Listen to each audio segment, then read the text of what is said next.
Nanette, I just talked to Randy, and he's going to bring up the licenses first thing. Awesome, thank you. Mhm.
So yesterday was Pearl Harbor Day, and I'm cleaning out some of the old files in my office, and I found a letter from the president during World War II to the State of Colorado Mining Association.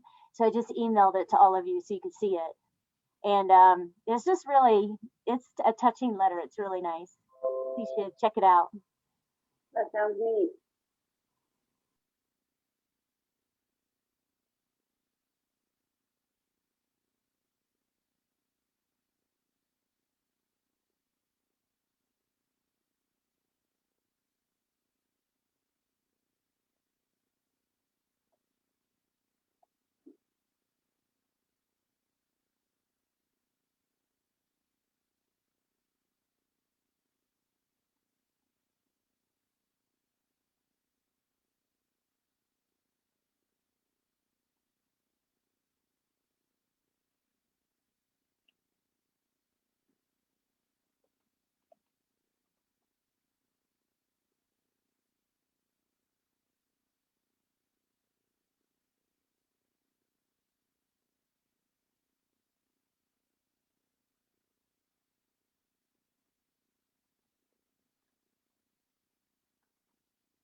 Very cool, Beth.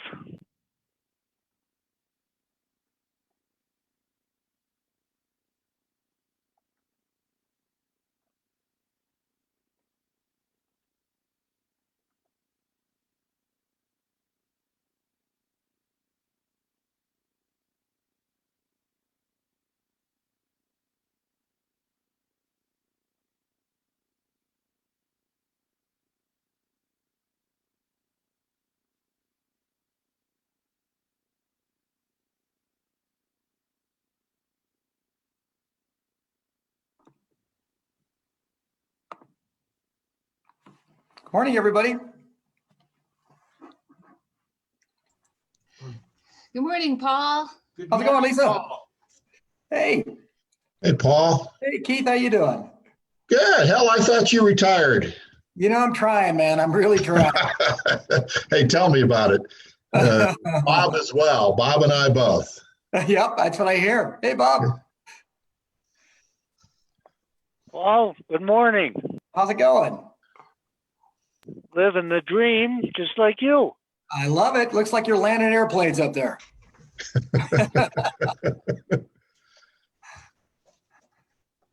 No, I that was needed a easy. side job in retirement. Is it? Yeah, you do the small airports. That, that was Eagle County, Paul, not Oh, Clear there you Creek. go. There you go.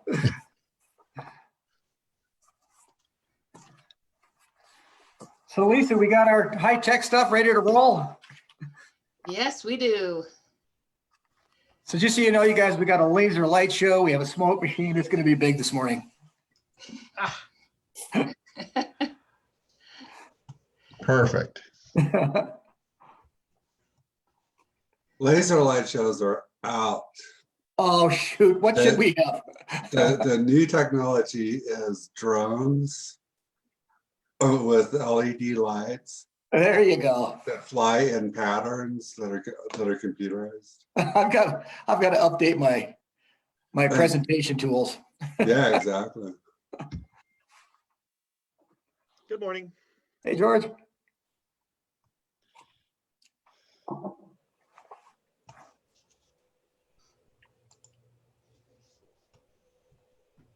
Well, we have most of the gang here. We'll give it a second longer for Keith. Has anyone heard anything from him? I mean, not I'm right Keith. here. Sean.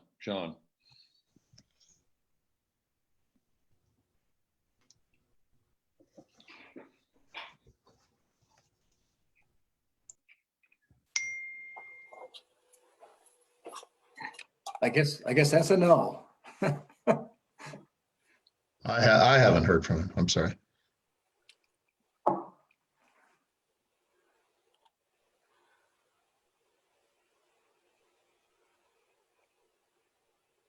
Well, I think I'll, well, we're doing public comment though at 10 o'clock today, I see on the agenda, so we'll hold that for then.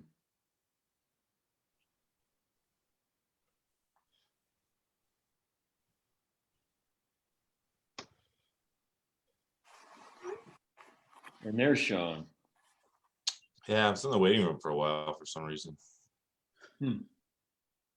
So we're off and running. It is at 9:01 on December the 8th, Clear Creek BOCC. And the first order, I think, is the administrative approval of marijuana licenses. And did we have any questions about any of those? Because I'm fine with them. And if it's okay, we can just approve, those to be done administratively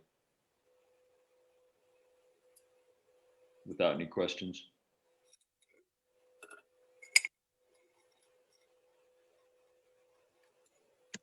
No questions from me. And I think you just need the chair approval to do that administratively. Is that correct, Bob? Nanette, right? That's correct. Thank you, Randy. And with that, at 9:02, we can jump right into our work session regarding water administration and policy with Lisa Lieben and Paul.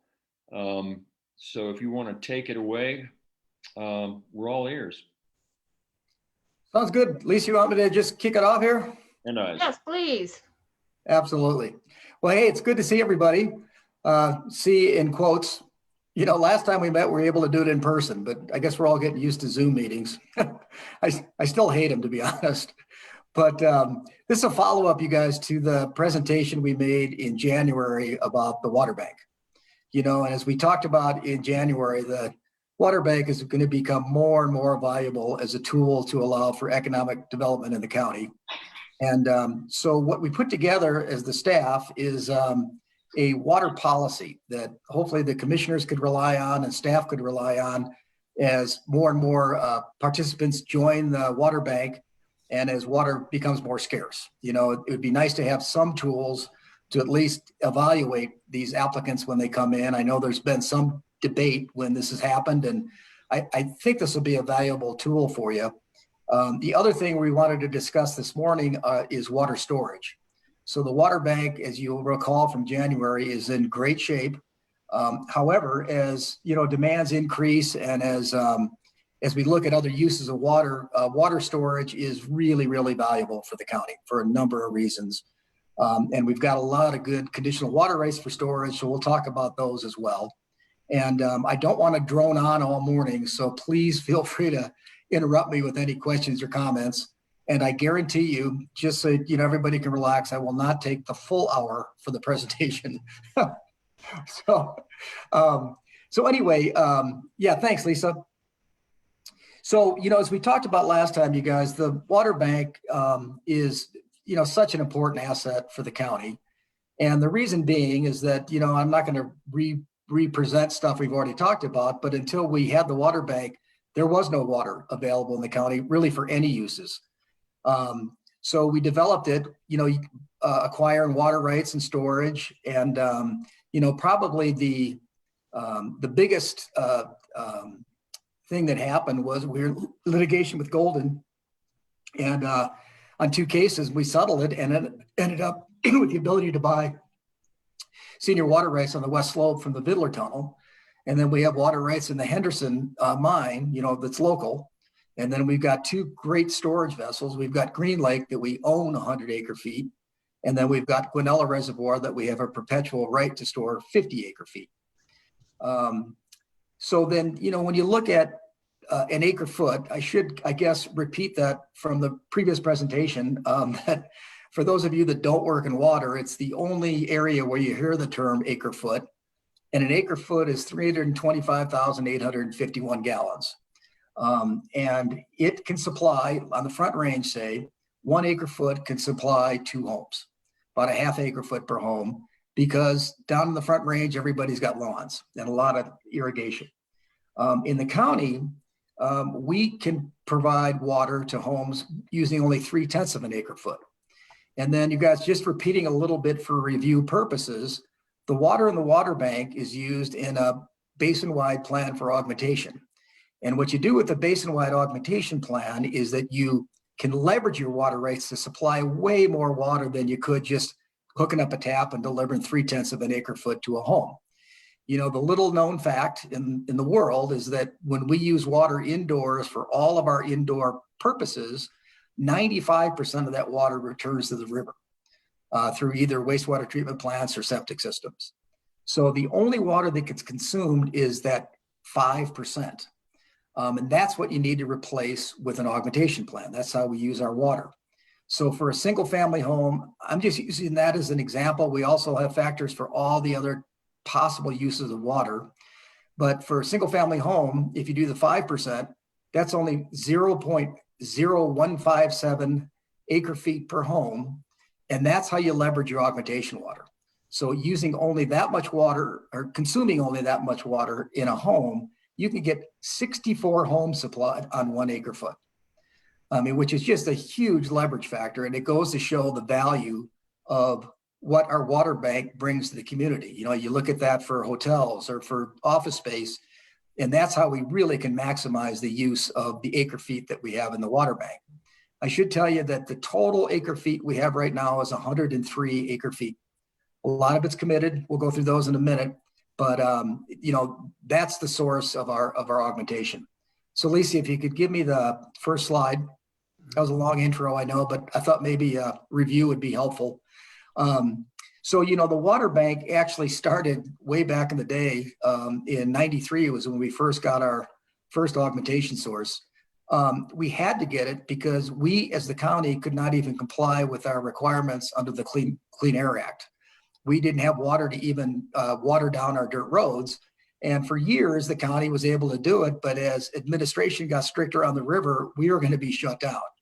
So as you look at our existing customers, we've got 19 of them right now, 4 of which are county entities. And then we also supply water to 2 towns, Georgetown for that Bighorn Crossing development that I see is going up every time I drive by on I-70, and Silver Plume.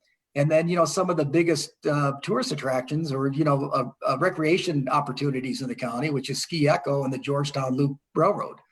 We also do Lawson Adventure Park, and then we've got these other commercial uses. Another one to point out that I'll talk about a little bit more as we go on is, we've provided water to the construction companies on I-70, like Graham Construction. Next slide, Lisa. And then we've provided long-term water to various developments that our residents use for their homes, mostly mobile home parks.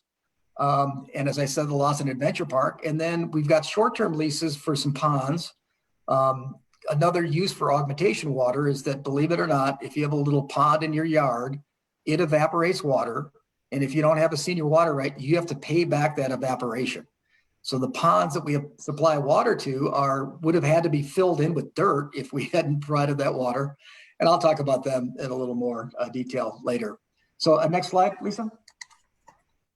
So, the most recent one that we should be really proud of is, the county acquired the Alvarado open space. And of course, there's that beautiful pond, and we would have not been able to keep that pond without the augmentation water. So that's been added to our augmentation plan. Next slide. So when you add it all up, we are right now have total commitments of 61 acre feet out of that 103 acre feet that I mentioned. Almost 16 are for county uses. Long-term customers are about 31 acre feet, and short-term customers are about 14. Now, the good news about short-term customers is that in all those short-term leases, we include a provision that the county can terminate those on 1 year's notice. So that's not really water that we have to assume is gone from the water bank long-term. So when you do all the math, we've still got about 56 acre feet left when you take out those short-term water customers available for economic development in the county. And that's what we're going to talk about most this morning is the water policy and how do we divvy up that 56 acre feet. Next slide. Thank you. So, just doing the simple math, when I gave you that kind of extreme example that's true, is that we can supply 64 homes with 1 acre foot. This is how much development you can have. And again, this is just being provided for perspective. So, we could supply water to 3,500 new homes, and these are all in the alternative, not in the cumulative, or we could use all that water and go to hotel rooms, which would be 6,200 acre feet. Or 6.23 million square feet of office space. So we've got a lot of development that we can support with our water. One of the things we talked about in January is the most important thing we want to do is minimize irrigation. Irrigation uses a ton of water, and these numbers go down drastically if you were to, irrigate a big area. Next slide. So we worked with the assessor's office and came up with the increased assessed valuation for those uses, again, in the alternative and not in the cumulative. But I mean, they could range from $66 million all the way up to $204 million. So, I mean, the economic opportunities maximizing our water from the water bank are huge. Next slide. And then we worked with the assessor's office again, just to give you an idea of the increased property tax revenue that would be available to just the county. Obviously there's cities that also benefit, but for just county, it ranges from about 2.3 million to 7 million for those various uses that I, put on the screen for example. So that, again, that's kind of a repeat, but I just wanted to make sure everybody knew the value of the water bank going forward. And that is why we determined that we really wanted to provide the commissioners with a policy so that when the applicants come in and ask, can we have water from your water bank, you got something that you can rely on, kind of, put the walls on each side. So next slide. So as I said, you guys, the water policy is intended to assist the county in allocating the water. And I think it could be valuable both for the staff, before it makes it to you as the commissioners, to really take a hard look when people come in. And as we talked about since day one, the primary purpose of the water bank is economic development. Obviously, the more economic development we can get in the county, the more vibrant the economy becomes. And but there's other really important uses that go along with that. And that includes, as we've learned from our neighbors to the west in Summit and Eagle County, you can have all the great, economic development in the world, but you need affordable housing so that people work at those developments, i.e. ski areas, can actually live in the same county they work in. And then related to that is recreation opportunities, because obviously, recreation, again, looking at our brothers and sisters of the West, is the backbone of their economy. And you look at employment, obviously that's incredibly important for the county. And then just the hard dollar aspect of what revenues would they bring in. So when we look at those long-term uses, what we tried to put together was just kind of a list of the types of things that the county commissioners and staff could look at when we get an applicant walking in the door. Because right now, I think we just kind of look at, oh, well, that'd be good, and let's draft up a water lease. So to add a little order to the process, the next slide, please, Lisa. Obviously, the easiest one is just to look at the actual positive economic impacts. And those can be numerical, based on those earlier slides, as you saw. You can look at projected increase in property valuation. Here, we just put down some kind of categories, 3 to 10%, 11 to 24%, 25% increases. And then you look at all the. I imagine, sorry to interrupt you here, but on Yeah. this slide, are those percentage increases, I imagine, on a per property basis? Yeah. So what I was thinking, and again, George, what we're doing is putting together just guidance factors for you guys. So on this one, if let's say that we did Bighorn Crossing is a great example. What was the projected increase in property valuation for that development? And that's what we're talking about. And then that's that. Oh, sorry, go ahead. Yeah, 1 sec. So just to make sure that George's question is properly understood, that what we're talking about is you're talking about what that water, about the economic development and the real estate property that is enabled by that development can add from that water. Is that correct? Correct. To our property valuation in aggregate. Yep. Exactly. So again, you guys, I think Bighorn Crossing is a great example. I don't have the numbers in front of me, but we could dig those up pretty easily on what was that property valuation before the development and what is it as, everything's developed there. And I would think if they were walking in the door today, you'd be able to look at those figures ahead of time and say, no, this is a really good use for the water bank. So that's what we had in mind. And again, I'm sorry, George, did that answer your question? Yeah, Okay. it did. And maybe it was a question that didn't need to be asked. I mean, it would be not likely that we would find somebody that would increase 25% of our assessed valuation. Right. Yeah, exactly. Yeah, that would be a really good development for the entire county to bring it up 25%. But so anyway, moving on, you guys. I mean, again, Bighorn Crossing, I'm really glad you asked the question though, because I mean, that's just an example we could talk about. If they were walking in the door today, we had a good idea of what they're building there, and we could have actually looked at what are the projected annual sales tax revenue, or the increase in property tax, or the annual lodging taxes, excise taxes, and then you just total them up.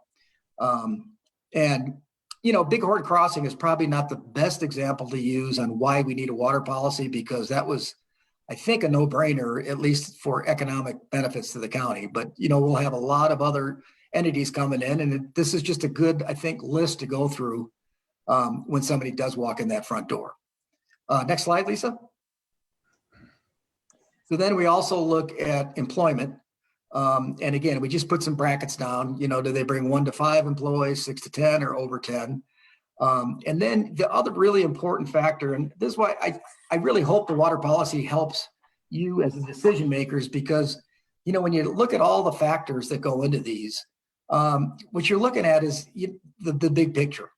So for instance, if commercial development comes in, they've got primary jobs, and it's pretty easy to look at a hotel to say, hey, this is going to bring in 30 jobs. But then you look at secondary and tertiary jobs. The good example for those are probably a good one would be Echo Mountain. So you've got the ski area and you've got a lot of people working up there, but what are the secondary and tertiary jobs that also benefit from that? The development, the restaurants and everything in Idaho Springs. There's a way to kind of tie that all together. And then this is, George, Lisa shared your email before the session, and I didn't want to say that tourism is the #1 source of employment we're looking for. It's an important one though. And again, what I look at is, our neighbors to the west. With the ski areas, that's the backbone for Summit and Eagle counties. We don't have water that will provide to a ski area. We don't have that much water. but we sure can assist in all kinds of employment that could really help make Clear Creek a really vibrant economy. And then another big one is just having more families in the county. It just makes for a really healthy environment economically and, just from a place to live. Next slide. Yeah, Paul, well, Yeah. Actually, I think what I'm going to do is just let you go through all this and then we can kind of talk about it. Okay, either way, do you want to just do it now? Well, I can let him go through it too. We might all let him go through it. Okay. Yeah. I mean, as I said, you guys, the more interactive, the better. I get here at a time, I might get tired of me hearing myself talking as well. But let me just kind of plow through them. And then, let's do this. Let's talk about the policy and how we're looking at these factors before we talk about the water storage. So anyway, then, just putting factors up again for recreation and tourism, we can look at projected numbers of visitors. But then you look at additional recreational opportunities. And, there's all kinds of opportunities. Again, we don't have the water to supply a whole new ski area. But, we can provide a lot of types of outdoor activities. Lawson Adventure Park is a good example. I listed flat water recreation just because as a regular skier, whenever I drive by Georgetown Lake, there are always, ice fishermen and cars and everything out there in the winter, and in the summer we see a lot of fishermen. But you don't want to really underplay flat water recreation. It's a big attraction. And again, the great thing that we have, luckily, is since we're high up in the watershed, we have a great flow in Clear Creek, and that obviously is actually my favorite outdoor activity, which is whitewater rafting. And then we've already talked about this a little bit, with the recreation and tourism. One factor you can consider is the compounding economic benefits for the whole county. Echo Mountain and Lawson Adventure Park we just talked about, and that's as we have those opportunities come in, I think that's really a factor we need to look at. Next slide, please. Then the other thing that we learned this summer as our entire state, the entire West burnt down, is, the water bank, especially with its storage, as we continue to develop that, really can provide fire protection, which is such an important beneficial use in Clear Creek County. And when you look at that, I look at fire protection both, for municipalities, but what I really look at too is, of course, the really high hazard wildfire areas. If we can strategically place storage vessels throughout the county, that would be a huge benefit to our firefighters. And then, believe it or not, the use of our water really can help in air and water quality control. Best example is the one I kicked it off with the air quality control from Road and Bridge. And then I'll get into this in more detail, but we really can provide some climate change mitigation because with water storage high up in the stream system, there's very little evaporation, and if you can store it high up, you can make it available downstream for all kinds of uses. Next slide, please.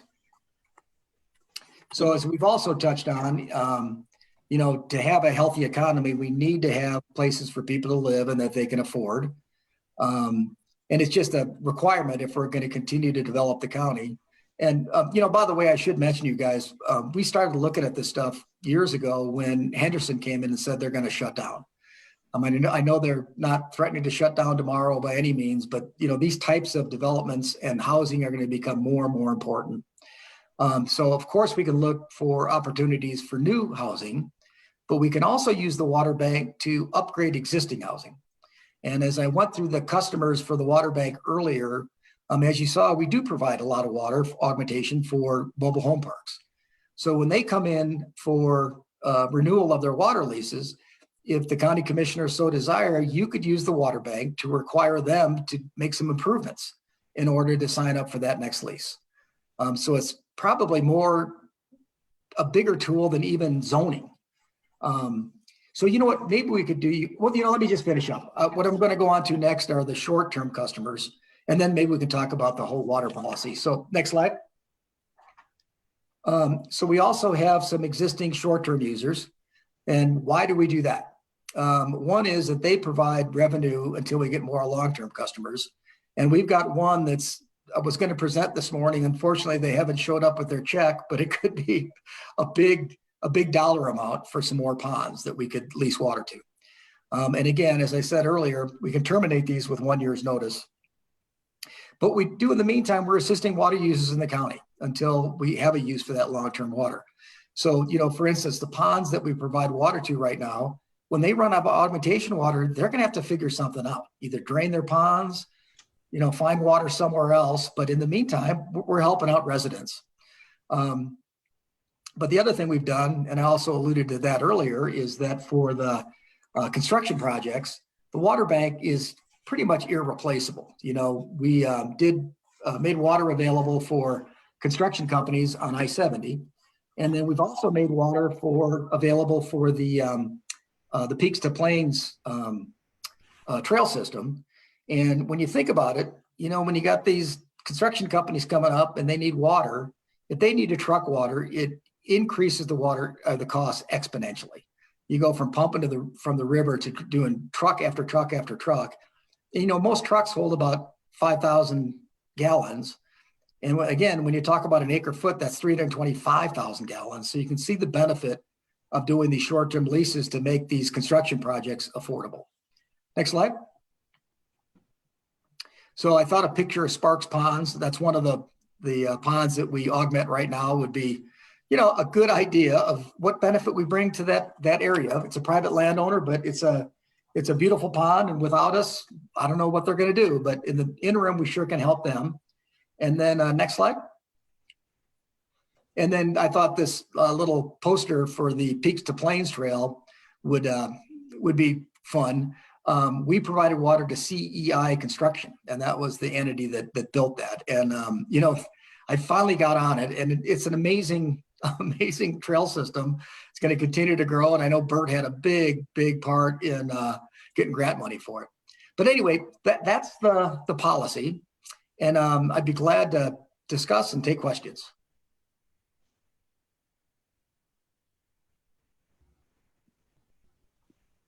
George, did you want to take off with some of yours? You had some, I think. It seemed like you had some stuff you were saving up. I wrote a few notes too, and I'm sure others may have. Yeah, sure. Glad to. First, I just want to express appreciation that we've got this in writing. I think these are all factors that should be considered.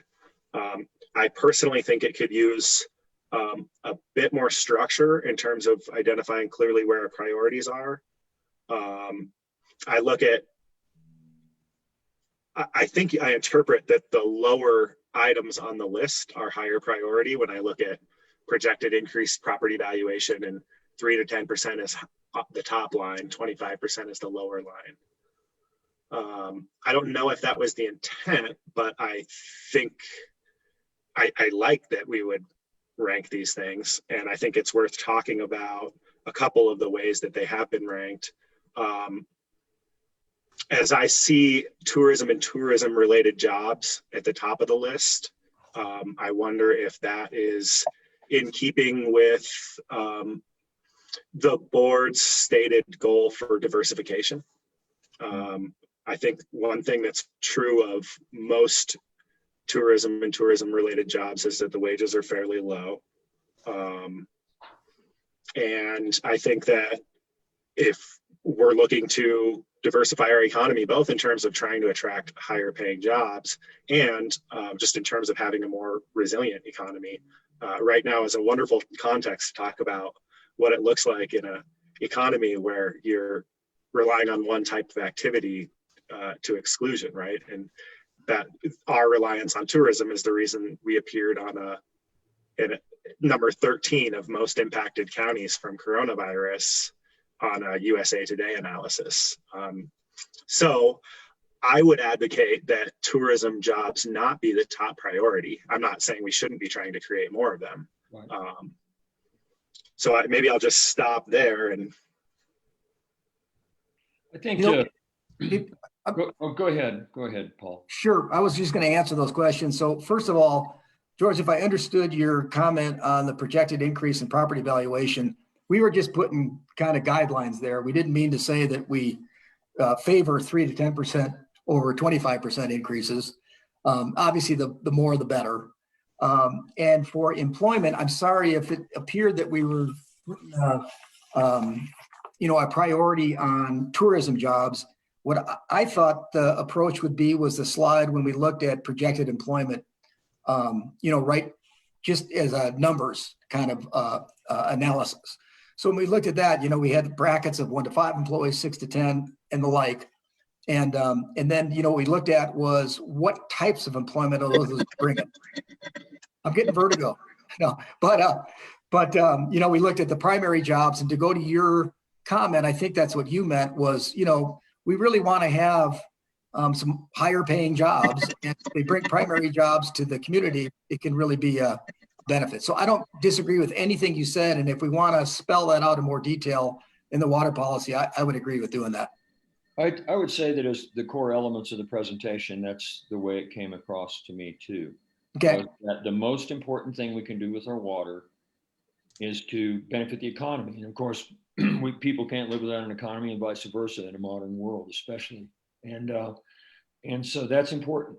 But when there's an automatic assumption made that we have the ability to and should try to be like Summit and Eagle as an example, or Grand, there are limitations to that have to do with our access to the town as a day trip place. And there are a number of different things that are involved there in developing real estate.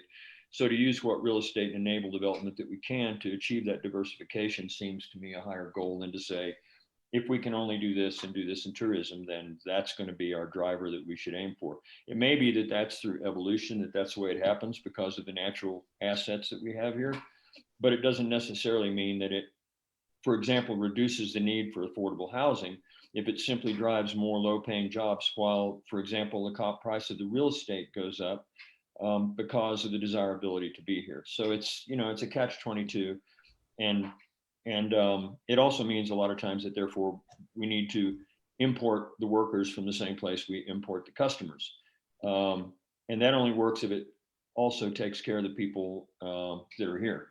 Sure. So that we balance the priority of the people and the economy, as opposed to viewing the economy as the primary goal and then saying, and of course we're going to have to create some affordable housing for the low-paying workers in order that the economy will continue to thrive. It'd be good if we had an economy that had a different dynamic that didn't require as much subsidization for the workforce. I couldn't agree more with all that. And I think, as you pointed out, it's where we're located geographically that, the tourism recreation is kind of a slam dunk, but I don't disagree with anything you say, that if we could really, develop the county to have the diversity and the higher paying jobs, I think that'd be better off. And again, I didn't mean to make it appear that we were favoring tourism over those types of jobs and commercial development. Because those are really the ways that the county's going to thrive. And I would further just say that looking at what's going on, we're doing recreation planning now, just embarking in the county seriously, and have been for a couple of years regionally, a few years regionally now. And one of the things we've noted is that we almost don't need to advertise. In other words, you don't have to try to have a tourism activity and a recreational tourism activity and economy here. It almost doesn't take effort to do that. As we haven't had an issue with finding enough activity. It's capitalization off of that activity in a useful way that is proven to be the larger challenge, ergo the push for diversification. Yeah. And honestly, if I think those are really comments, and those were not that was not our intent to have that slant on it, that we really want to go with recreation and tourism. But if you like the policy, we could tweak it to make that more clear, because it really is about economic development. If economic development is defined as change that makes people's lives better, I agree. Yeah. And so just adding on to digging into the employment piece, I want to point out, I think tourism and tourism related jobs are classified as primary jobs. And so the question in front of us is sort of which primary jobs within that category do we prefer? I think it's well established that an economy does better when it creates primary jobs rather than secondary jobs. But something to indicate, and this is just my preference, something to indicate that those jobs are diverse, different than existing types of economic activity, specifically in our primary clusters.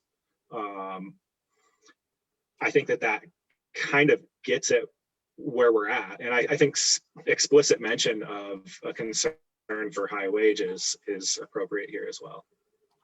I agree. And this is really helpful, you guys. I mean, it's just a really good opportunity for us to talk through it, because I think the water policy, I hope anyway, is a really good starting point to have these discussions. That's the whole intent, is to facilitate them. But with these comments, we can start revising that today. I mean, the water policy, and it's a living document. As things evolve in the county, at least we've got something to work from. So I hope it's helpful. My comment is, well, first off, thanks for coming again and continuing this work. And it's great to start to get something on paper. But I think starting with water policy is exactly backwards, right? I mean, I think George and Randy and I each have in our minds some idea about what our economic policy should be. And the water policy should serve economic policy as part of what it does. And I don't think we've ever really documented that. And I know that we each have I think there's a lot of overlap with what our ideas are, a lot of overlap. And rather than kind of sending the water group off to define our economic policy, I think maybe we owe you guys a little bit of direction when it comes to kind of guiding principles to help craft how the water policy could implement that or support that. No, Right. I think that, go ahead, I'm sorry. That's a really good comment. And again, you guys, that's why conversation is so important on this stuff, because what we want to do is bring something to you that is a starting point. And if you want to go back and really take a harder look at economic objectives and priorities, that'd be a huge help. In the meantime, we'll have this in place so that when John Doe walks in the door, we have something objective we can look at and determine whether we want to make a long-term commitment. I think I think everything I just heard is great from both George and Sean, and from you, Paul. I think the important thing, the fact of the matter is that a long time ago, some folks in the creation of this water bank recognized the key element, the building block of water, as a foundation for the kinds of economic development that we want. What's happening is we're maturing and understanding what seemed like obvious solutions and obvious activities in the past to promote.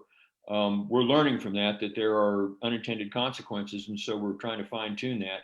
And Sean just really nailed it when he said that what we owe you is a robust development of that policy in order to be able, what are the jobs? What could the jobs be? What should the jobs be in order to, as George said, have an economy that actually makes our lives better here, and the quality of life for pretty much everyone here, the most we can do with that. So that's its primary function. The economy serves people too. And so we owe it to you to define what that is. You're right that this is the founding block and enabler, the water is, and a huge piece. Now we need to be clear about what we want to enable and make sure that that's stated in our policy going forward. No, I think that'd be just a huge help. And I just got to tell you guys that I consider a meeting successful when I'm not the one that walks away with all the work. So thanks. I'm kidding. But that being said, would it be helpful if I mark up the policy, just do some track changes based on the discussion we had this morning to pass that by everybody? I mean, is that something? I think so, and I'm not sure I'm ready to call this a conversation we had yet. Right. I've got more that I want to talk about, and No, for sure, yeah. And Sean, I completely acknowledge that it's hard to set these when we don't have a grand master development plan. I think what we can do right now is have these reflect our current alignment. Mm-hmm. Make the best of this document that we can, and make sure to keep our eyes on this policy as our development philosophy evolves. And so to that end, I have no further comments on the type of employment. Sean, Randy, if you do, I don't want to move on without. No, I think I'd like to work on the technical questions and understanding of the water, the storage, and anything else anybody wants to talk about. And I'd like to use the entire remaining 21 minutes to our best use and information. Yeah, and just to be clear, I wasn't suggesting that we stop making progress on what we're talking about related to water. I just think that we can make parallel progress, but it's certainly a broader topic. That's all. Yeah, and I just meant in this meeting. I want to keep going and not call it a meeting either that's over. I'd like to keep rolling too. Yeah, that makes sense. So my next comment on this structure is I see projected tax revenues here. I think it definitely belongs there.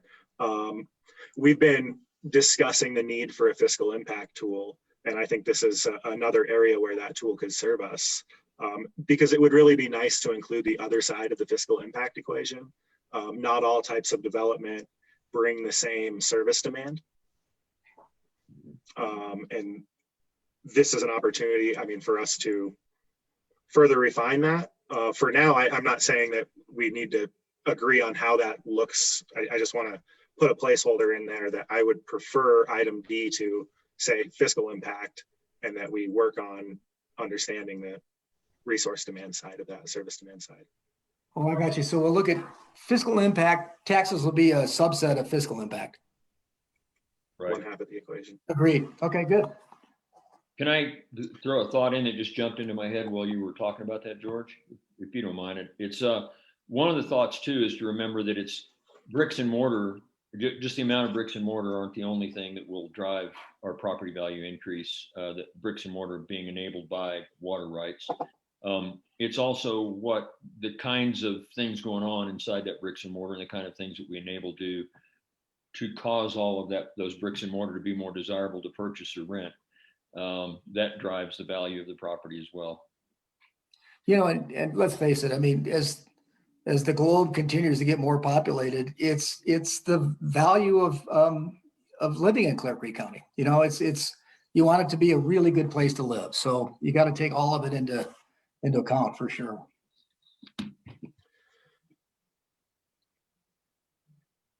And then the next question I had, and I know you kind of addressed it a little bit earlier. I'm just curious, flat water recreation appears on here, and I didn't know if there was something special about opportunities associated with flat water recreation that would cause them to be called out in this document. No, that's a really good question. And it's kind of a segue into the next portion of the presentation, which is why water storage is a benefit for a number of reasons.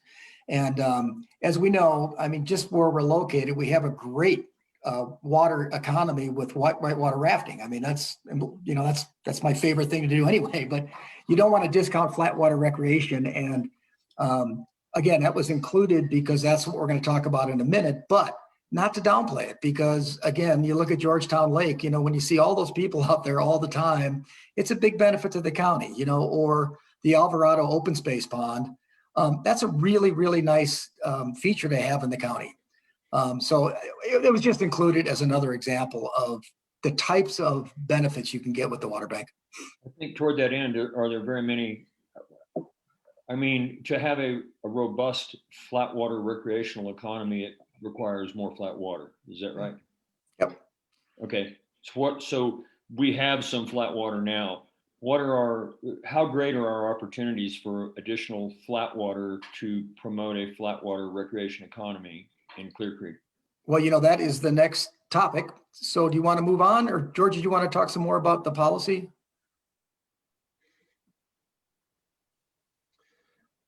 Just to reiterate my general comment, I think it would be good to establish where we have ranking priorities and where we don't. I'd look at affordable housing as an example where those don't appear to rank or don't fit in my head as ranked. Then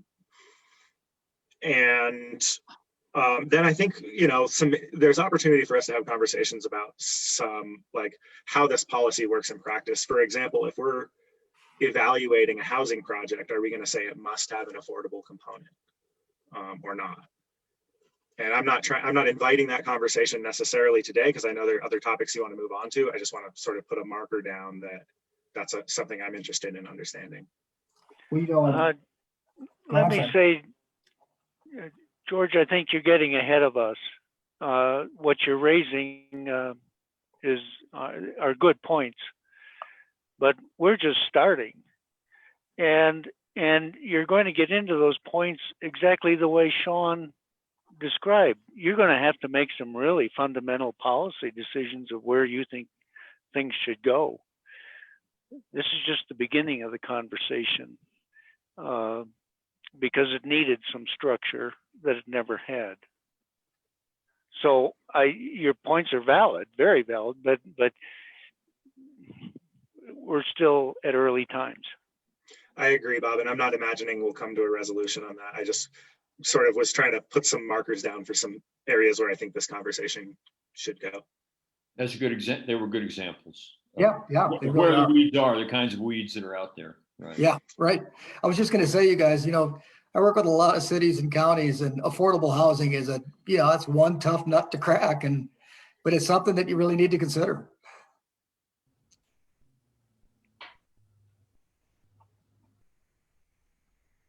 And that's all on that from me. Thank you. Okay, that was really helpful. So we're down about, we can get through this in 15. So the segue from flat water is to water storage. And the good news, you guys, is the county owns water rights for a lot of water storage. To answer your questions, Randy, it's huge.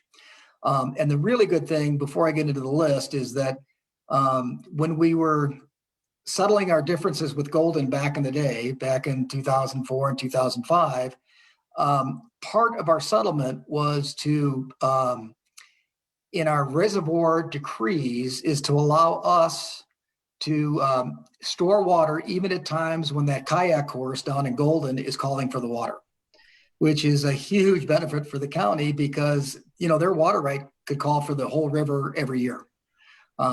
So that's an important thing to think about when we go through the reservoir list, is even though they look like junior priorities, they're going to have water available to store. And the reason we want to talk about water storage again is that it's a really, really important resource for the county. What they can do is there's this whole list of what they provide. One is to provide additional augmentation sources. And as you know, the Henderson water is a lease, and it's a long time from now that it expires, but we'll want to have something in place when it expires in 2073 to make up for that 12 acre feet. And I know we're all just getting warmed up on our jobs, and we'll be able to address that when the time comes. Kidding. But anyway, that's the type of thing it can provide. The other thing that the storage helps with is the exchange concept on Clear Creek. So the way you exchange water is you release water downstream, and as long as there's no intervening water rights that get injured, you can divert that same amount of water upstream. And so that's how you kind of move this augmentation supply upstream as you go. And in the springtime, what we can do is release, say, Vidler water from Green Lake. And if we have a vessel up near Bakerville, we can exchange the water up there. And now we've got augmentation water higher up in the basin. And in that particular example, it's going to be really helpful because there's a CWCB, Colorado Water Conservation Board, minimum stream flow between Silver Plume and Georgetown. So that in the dry of the summer, if we've got a reservoir up there and we've got water users that would deplete that stream, that section of the stream, we could release water from Bakerville and take care of that for that consumptive use factor we've been talking about. The other thing is drought protection. As our climate warms up, that's going to become more and more important. And the really just black and white kind of example I can come up with is, what if the West Slope has a really dry winter and Vidler, even though it's a really good water right, just doesn't have the physical water. If we've got buckets with storage in it on our side of the mountain, we continue on even though you've had a bad year on the West Slope. And then some of these other things we've talked about, the firefighting. After this summer, I think we all see the value in that. And the flat water recreation we've talked about. And then again, the benefits of the high altitude storage. If you're going to store water, do it high up. You got lower evaporation. You're at the top of the stream shed, the river shed, and it's just the best place to store water. Next slide. Oh, go ahead. I'm sorry. Yeah, is that a reasonable strategy to help offset the reduction in the snowpack that we have now? Yeah, very much so. So that, again, because we have these stipulations, even though they're junior water rights, we're going to be able to store water. So when the pattern changes from whatever effects, as long as we've got these storage buckets in place, we store the water when it's available. So, the example of what if the runoff comes faster, we got it. What if it comes slower, we got it. Yeah. It's not just drought years, it's also the temperature and the form. Exactly. That's why I included both. Yep. So when you add them all up, we've got about 1,000 acre feet of water rights. And they're all over the county. They're strategically placed. And as we move forward, it's going to be a really important part of the water bank to start developing. And I use the example of Bakerville Reservoir because that's the one right in that minimum stream flow. And how do you maximize the use of that? Because water storage is very expensive. So we've had pre-feasibility studies done, and Bakerville Reservoir number 2 would cost right now about $1.378 million. The reason it's really valuable to have that number is when we start looking at funding mechanisms, at least we have a number we're shooting for, and it allows us to do calculations of what's it really going to cost to make this water available. So at that price and that acre feet, that comes to about $17,000 an acre foot. If you're storing senior good augmentation water up there, 17,000 an acre foot in today's market is very, very reasonable.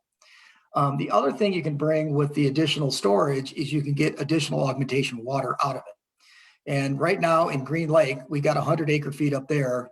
We figure it's a 5-to-1 ratio to get firm water under that water right. So in other words, we need 5 acre feet of storage to get 1 acre foot of firm yield. So Green Lake is a living example of how the storage helps us. We've now got 20 acre feet of additional augmentation water up there. And then we've also got a bucket where we can store the Vidler water and carry it over year to year.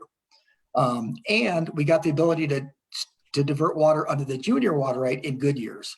So it's just a really, really valuable tool. And all of these storage reservoirs would perform the same function. So next slide. I'm sorry, you guys, this map isn't great. We can provide one, but it's a map of where all of the conditional water rights we have. And as you can see, they're all the way up, the main stem of Clear Creek to Silver Plume, basically at Bakerville, and then south of there at Grizzly Gulch. And then we've got them all the way down. And we've got some more up Leavenworth Creek. They're all really strategically placed that could be a big help. One example is the Upper Johnson Gulch Reservoir, which is farther downstream. That's right in the middle of a really high wildlife hazard area. And if we could find partners to build that, it would feel really good when you go to bed at night, knowing at least we've got a readily accessible body of water there that we can help with firefighting. Next slide. So, getting to the really hard part of how the heck do you pay for this stuff? The state water plan set up a whole process, and they call them IPPs, Identified Processes and Projects. And the county had the foresight to list all of our reservoirs and even our augmentation plan as IPPs in the state water plan. So when grants come available, matching grants, low interest loans, we are in the queue that when we're ready to go, we can meet with the roundtable and try to get funding assistance from all of the state resources that are out there. Next slide. So we're in there in 2 ways. We had the 9 reservoir study, and then we had this whole Upper Mountain Aquifer project report. But that's all included in there. And then next slide, please. So in the state water plan and the IPPs, this is just a list that I think is really helpful for the county to have to keep track is all of our conditional water rights. And just so you know, with conditional water rights, we have to go on every 6 years to show we've been diligent in pursuing those water rights. And for the county, it's been a slam dunk because what you're allowed to do is show what you've invested in your entire integrated system. In other words, how much have we spent on the entire water bank, the AUG plan, looking at storage vessels, Green Lake, you put all those dollars in there. And so far, we have not had any objection when we're just asking for diligence. Right now, we're asking for an absolute water right. In other words, we've placed the water to use for an exchange to get water up the West Fork of Clear Creek into Guanella Reservoir. And we've only got 2 objectors in that case, and they just want to see the accounting. So it's because we've been so diligent in pursuing our whole system is why we still have these valid water rights. And with the way the county's going, I don't see any problems coming up keeping these water rights alive for the foreseeable future. You can't go forever, but we're in good shape. Next slide. So the other thing that the state water plan and the roundtables look for are partnerships. And those are really get critical for grants. When the state hands out money, they want to make sure there's more than one party that can benefit. They'd always prefer those projects over somebody going it alone. And we look at possible future partners. I mean, the Forest Service could be one up Leavenworth Creek if they need water for fire protection up there, for instance. Or Colorado Water Conservation Board itself, if they want to store water and have a portion of that bucket available to release to maintain stream flows, we'd let them participate. I think it'd be great to have them come forward and pay for part of the project. CDOT, we've actually talked to them a couple times to see if they'd partner. The ideal situation would be if we could get CDOT to help with the construction of one of these storage reservoirs where they could use water for the short term, but then we'd have it for the long term. That would be an ideal partnership. Another entity has approached us for the Silver Valley Ranch project upstream. They could use the water. And then the Loveland Ski Area, we talk to them periodically. They've got their own water rights. They've got leases from Coors, but that's a huge economic benefit to the county. And there might be ways that we could do a partnership with them if we need additional storage. So those are just some ideas. The message is the more partners we can get, the more feasible these reservoirs become. Next slide. So staff put together a proposed capital improvement schedule. And I'm sure they'll be talking to you in a lot more detail about the actual dollars, but I thought I'd put this in the presentation this morning so you can see what they've been thinking about. And maybe that's already been presented, but in 2021, $39,000 toward the construction of a new headgate on Leavenworth Creek for Green Lake, which is, I think Lisa's probably already talked to you about that, but I mean, it's that's one of our most valuable assets is Green Lake. So 2022 would be a pump fault there. And so as you know, we own 100 acre feet and Blackhawks owns 170 acre feet out of the full 270. So we only have a percentage. And then CWCB, I think, has a grant match that we could work with to really improve that pump fault. So that'd be the county's part of that project. And by 2023, hopefully we're moving forward and we start doing a look at one of those many reservoirs. And again, if I was king, I'd say let's do Bakerville Reservoir number 2, just because of its location. But we could actually start the environmental impact statement process, and then really get onto construction, do a grant match for the first phase, and then have a budget through 2029 to construct a reservoir. And again, this will obviously evolve as we move forward with, what's the most feasible reservoir site and how are we pursuing it. But the good news for the county is that we're already in the state water plan as IPPs. So we've got all of those tools in our toolbox of matching grants, grants, low interest loans. And it's just good to be in the queue. Next slide. The other thing you may want to consider either this year or in upcoming years is, do we want to increase our water bank lease prices?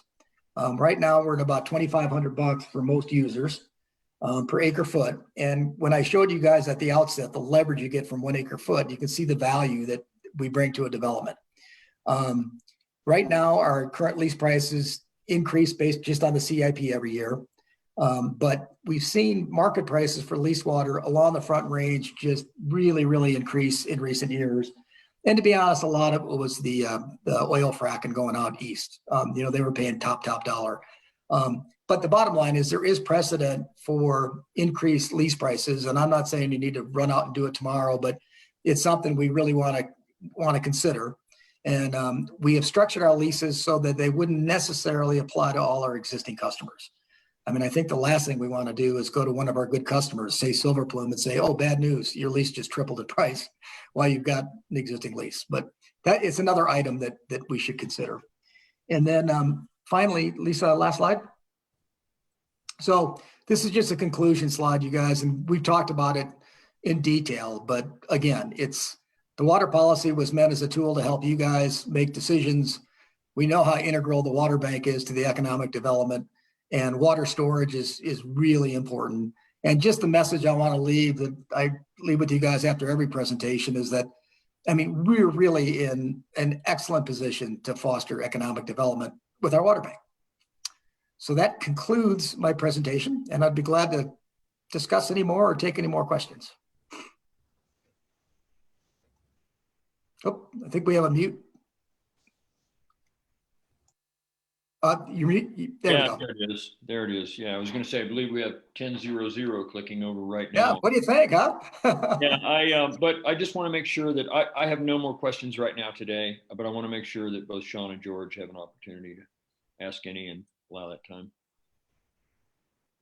I think this is a beginning of a good dialogue or continuation, and I don't know that it makes sense to move into the next agenda time slot. I think we should probably call it.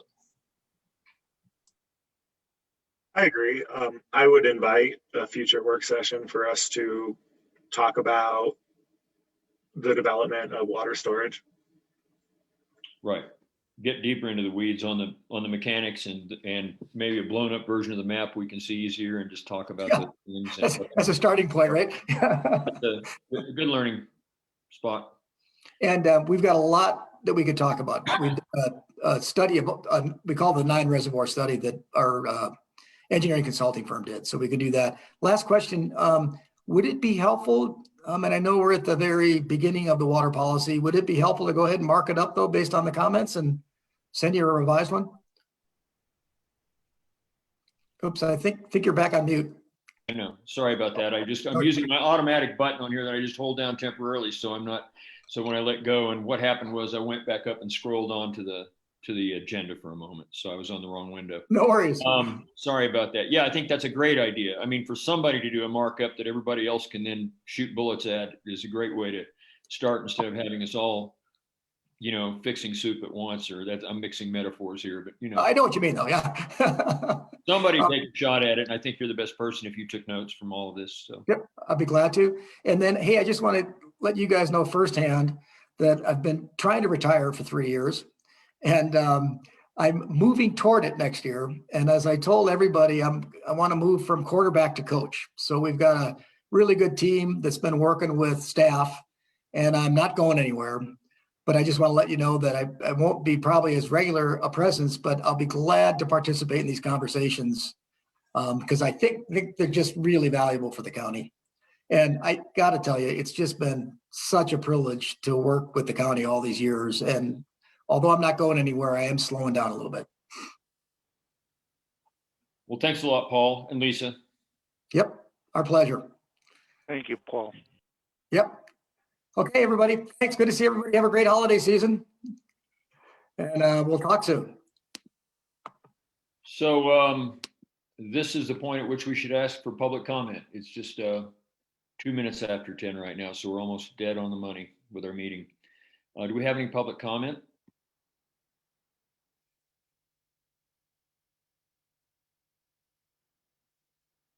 And I see no raised hands anywhere. If we have no public comment, then let's move on to our consent agenda. Item number 1, consideration of approval of the warrant register. Item number 2, consideration of approval of capital purchase for a new haul truck for the transfer station. Number 3 is consideration of approval of resolution 20-118, a resolution ratifying the rescission of the Clear Creek County fire ban, excuse me, which was declared on November the 9th. And then number 4 is consideration of approval of resolution 20-117, a resolution appointing members of the Clear Creek County Tourism Bureau Board of Directors.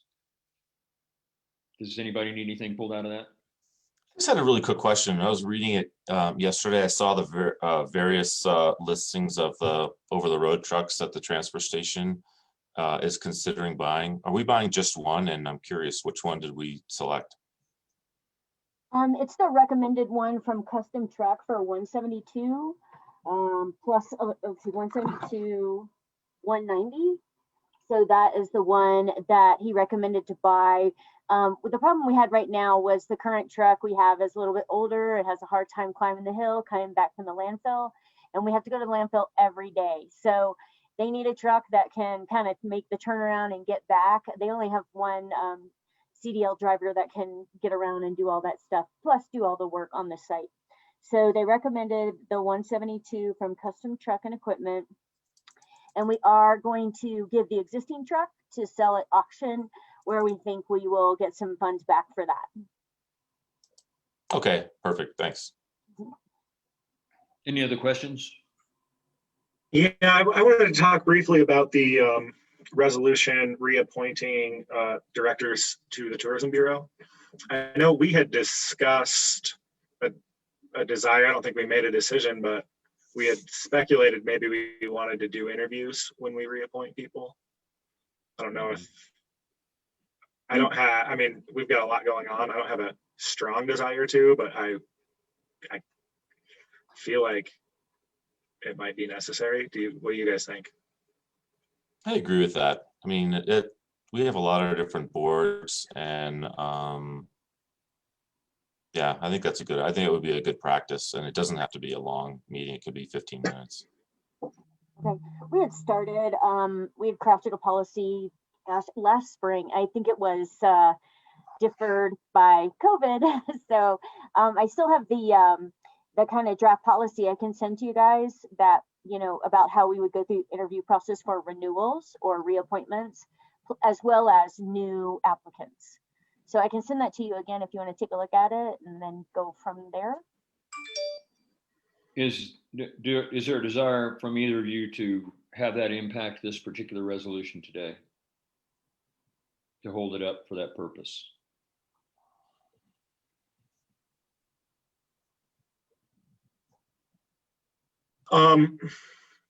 My hang up is that I see that the terms of these directors expire in January. I don't want to cause them to, you know, lose their seat. I don't really view the extension of these terms as a controversial issue. Right. So maybe this more appropriately, we could let this extension proceed and then take a look at that policy that Beth said, so it can be well communicated to these boards that we need time to evaluate these decisions. Right. I'm fine with that. I would have been fine if you said, let's talk about it for 15 minutes next week too.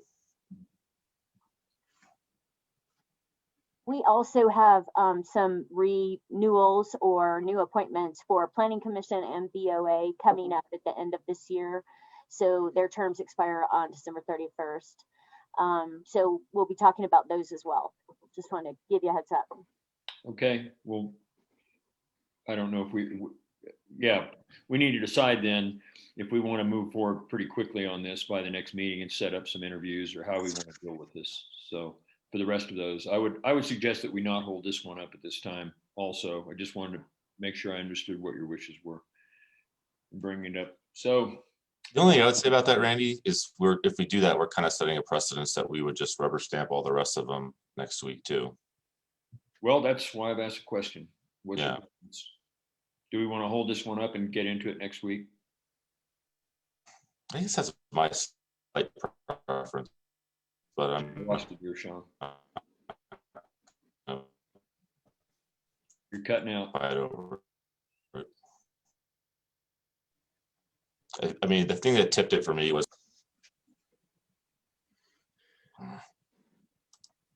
Sean, it looks like we might be able to hear you if you try again.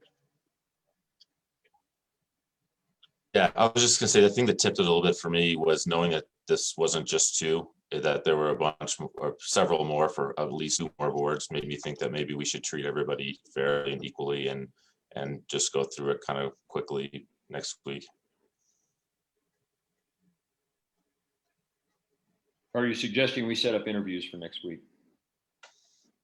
I guess so. Okay. Either that or we basically punt on all of them, right? I think we should kind of be consistent. I agree with that, Sean. And I mean, my slight preference, I think, just because of knowing everything that's going on, is that it might be wiser to punt on all of these end of year appointments. And we for years have done it like this. And but that said, Sean, if I'm happy to accommodate, if you want to interview these folks, I'm happy to accommodate.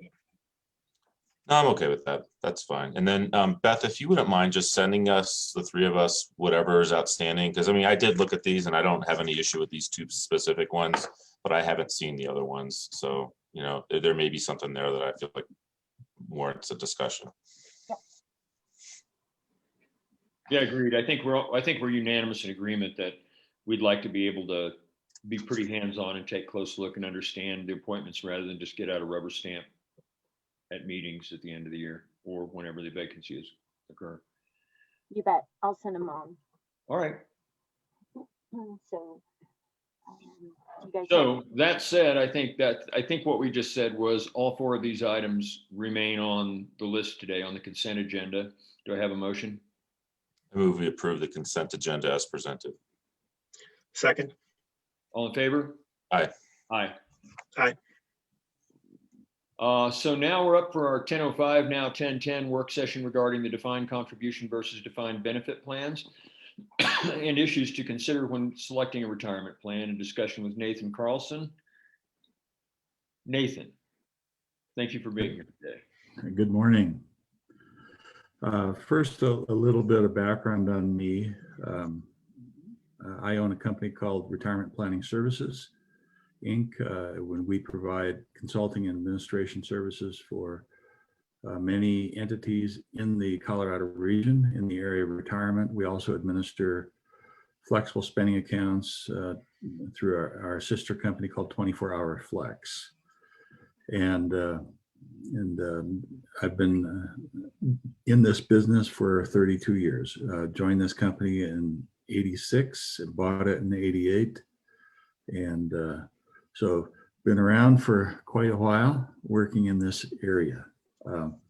And I think what I'd like to do is a goal of a couple of things. I'd like you guys to leave with a pretty clear understanding of the difference between defined contribution and defined benefit plan. And then I also went online and I pulled down the FPPA's annual report for the plan year ending December 31st, 2019. Now this is 235 pages and a lot of it you don't want to read. So what I did is I then made some excerpts and I stripped out a few key pages, but that also is quite a bit of information. So then I went in and I highlighted certain areas of those key pages. And I don't know if you received that this morning. I sent that to Kate this morning. So you might not yet have gotten it, but perhaps you did. So let's talk real briefly about the difference between defined contribution and defined benefit plan. And the name itself helps.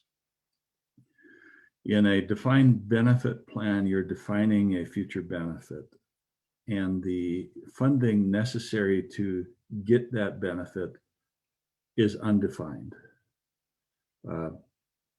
Whereas in a defined contribution, you're defining today's contribution, but the future benefit is undefined. So it's either one or the other. Either the contribution is defined or the future benefit is defined. Let me give you an example. Let's say that you went to your financial advisor and you said, I'd like to contribute $10,000 a year into my savings. What will that earn me in 10 years? And your financial advisor would say, I don't know, because I can't dictate rates of return. If on the other hand, you said, I'm going to contribute $10,000 a year and I have a guaranteed rate of return of 7%, what will that get me? Your advisor could tell you exactly what 10,000 for 10 years at 7% rate of return will equal. So in a defined benefit plan, you aren't funding for a particular lump sum payout, you're funding for a monthly benefit. And so at the plan's normal retirement age, So you have to also take into account in a defined benefit plan mortality assumptions. How long will people live once they retire? And what is the average life expectancy there? And so the actuarial work on a defined benefit plan is quite extensive because they have to run through all these algorithms and permutations to figure out, okay, what is our liability right now in this plan? And what are the assets in this plan, in this retirement plan? And are the assets sufficient to meet our potential liabilities that will happen down the road? So what you have right now in a defined contribution plan is there is really very little risk.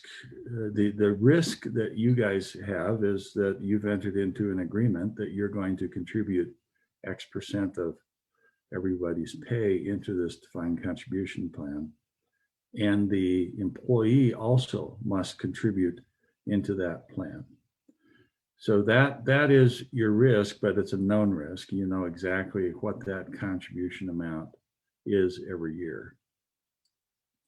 In a traditional defined benefit plan, you don't really know what the real contribution is going to be until the actuary comes back and says you're short or you're long, or this is the anticipated amount. Here's, I know you're thinking of putting in X, but let's put in X plus Y, or let's put in, or your return was greater than anticipated, and so we can do X minus Y.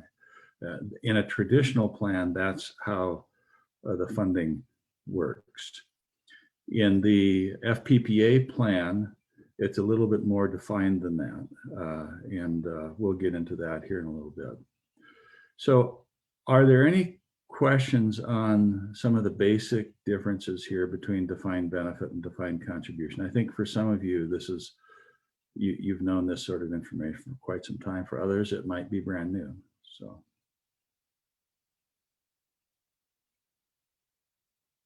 Okay. Well, if you would then, if you do have that handout, the one that if you could pull up, it's called excerpted paids. It's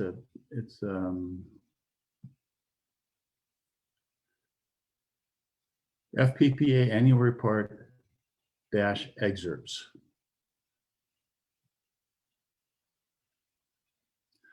And so I just picked a few of the key pages,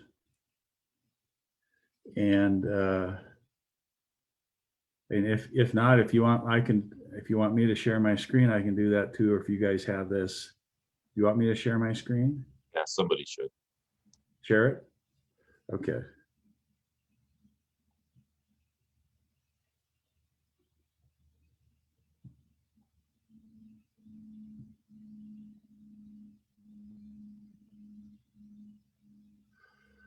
Okay, so now you should be able to see, this is just the cover page. I wanted you to see the types of plans that FPPA has. Under the defined benefit tier, the statewide defined benefit plan, and they have some other hybrid plans, and they carved out the Colorado Springs plan, et cetera. So what we're looking at primarily is a statewide defined benefit plan.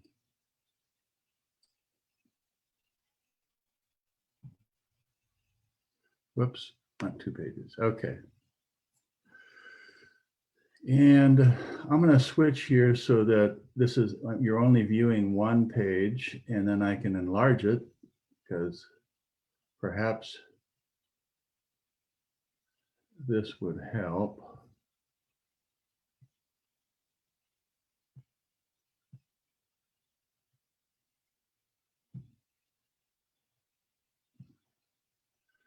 Okay, so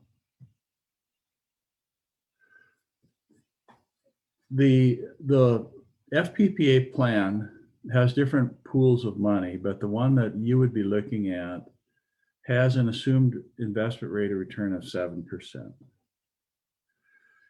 And I'll show you here that this was lowered recently from 7.5% to 7%.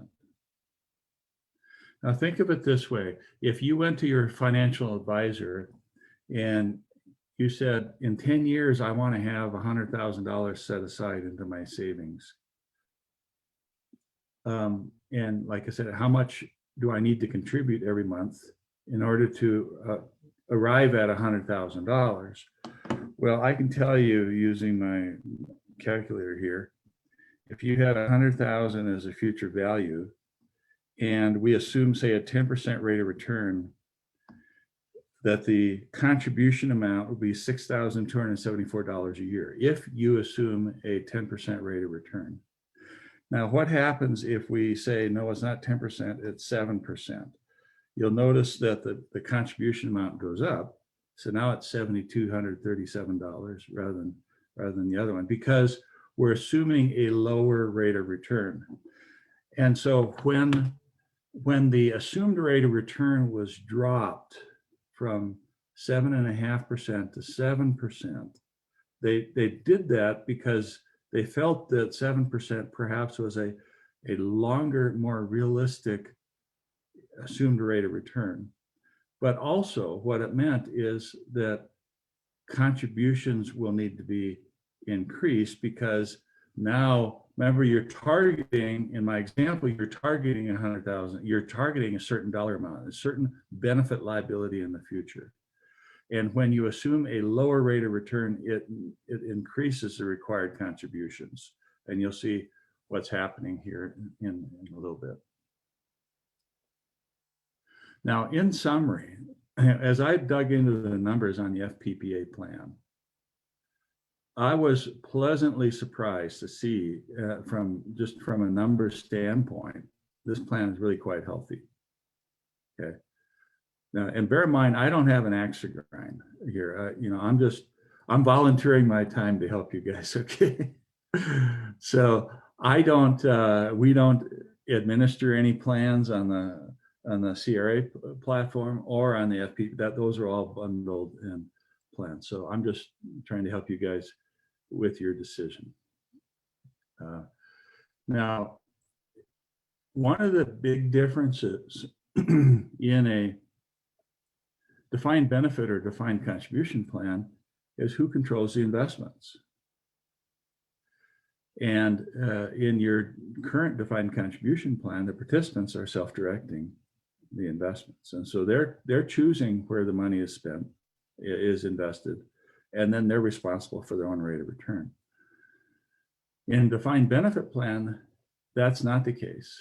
In a defined benefit plan, you have a group of trustees that is controlling the investments, and they're doing it, they should be, and always in a large plan like this, they hire external professional money managers that are managing these funds.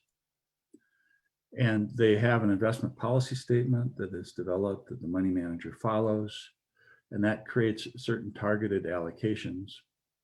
And you'll see in the long-term pool of money, which is the defined benefit option that you guys will be looking at, you can see the targeted allocations here: 38% global equity, 8% equity long and short, et cetera. You can read that. And then you can see what the actual allocation was: 39.9, 8.1, et cetera. To me, the key thing was that net of returns for the year ending 12/31/2019, the total time-weighted return of 14.76% net of fees for the one period ending December 31st, 2019. And I will show you okay, so here is the historical. Let me enlarge this a little bit so you can see it. Zoom in. So here are the historical rates of return. 2019, 14.2. These are all net of fees. 2018.1, 15%. So you can see that it varies. It has varied quite a bit, and but these are what the report that the auditor provided. Now, going to the next page. And the top here, I think, is really important, that each pension plan administered by FPPA must be separately funded. Assets from one plan cannot be used to pay the benefit obligations of any other plan. Therefore, the funding status of each individual plan must be judged separately. And you'll see a report here. I'll show you the Clear County Fire Department, the volunteer fire department is a participant in the FPPA plan. And I'll show you some Nathan, numbers for the volunteer fire department later, okay? quick question for you, Nathan. When it says individual plan, is that the plan of an individual employee or the plan of an individual employer? Employer. Okay. Yeah, good question. Yeah, it's always the individual employer, and you can see that the plan information, and this is as of January 1st, 2019, and this improved at the end. I'm sure it'll improve at the end of the year. But you had value 2.6 billion in assets, liability about 2.6 billion. In other words, the actuary is saying, based upon all these assumptions on when people will retire, what sort of pay increases we're looking at annually, what will the investments return annually, how many people will die, how many people will become disabled. You have just numerous assumptions that go into actuarial analysis. And they said, based upon all of those assumptions, we think that we have a liability of 2.6 billion, and the assets as of 1/1/2019 are about 2.6 billion as well. So, and then the highlighted one down here, we talked about the investment income as a significant driver in a defined benefit plan. Investment returns during 2019 created actuarial investment losses for many plans. I want to underline actuarial investment losses, probably not actual losses, but actuarial investment losses. And why? It's because the actuarial assumptions implemented as of 1/1/2019 are more conservative position. And that's where I mentioned they went from 7.5% to 7%. Imagine in my example that I just mentioned, we're trying to fund 100,000 in 10 years, and you go into it thinking you're going to have a 10% rate of return, and then reality hits, and 3 years into it, you realize, I'm just not going to be able to obtain the 10% rate of return. It's probably more realistically 6%. So if that was indeed, if 6% was really the true, the realistic investment return assumption, then you're going to have to make up for lost time.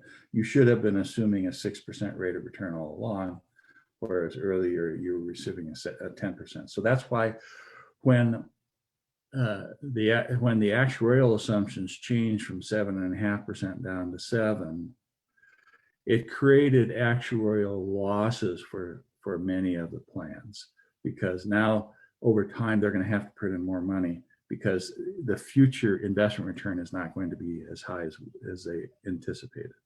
But believe me, going from 7.5 down to 7 was a very wise decision. I realized it maybe created some short-term pain, but there's a lot of long-term gain. To give you a comparison, in the private sector where I work, when I set up a defined benefit plan for a client, I cannot use even a 7% rate of return. It's too high. The federal regulators will not allow me to have a rate of return greater than 6%, an assumed rate of return, because to them, they think that is a more realistic number.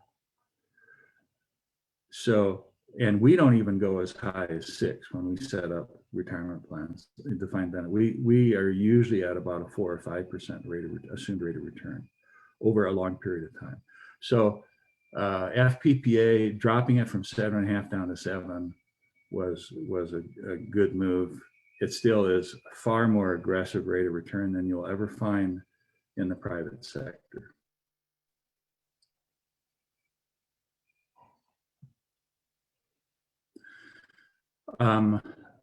Eide Bailey is the outside auditor. This plan has to be audited every year.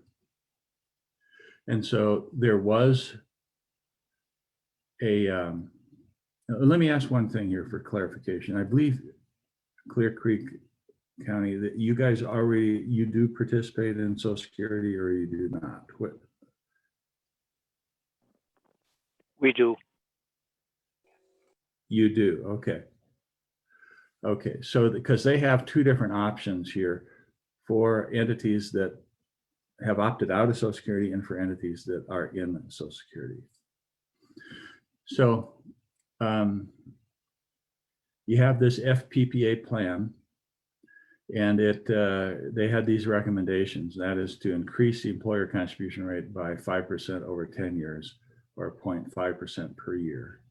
And then they added a rule of 80, allowing some people to retire early.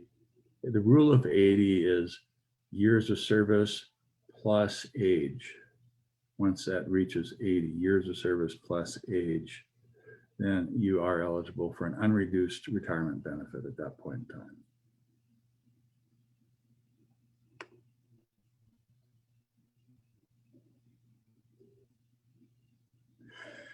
So there was a legislation that was passed, Senate Bill 19-106.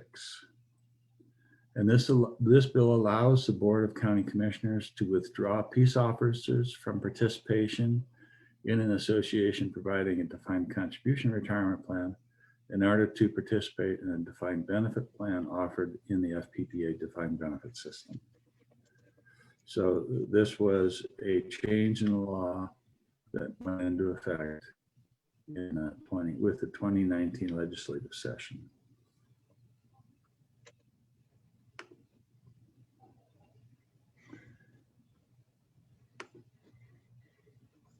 Now, here are some of the key, the statewide defined benefit plan.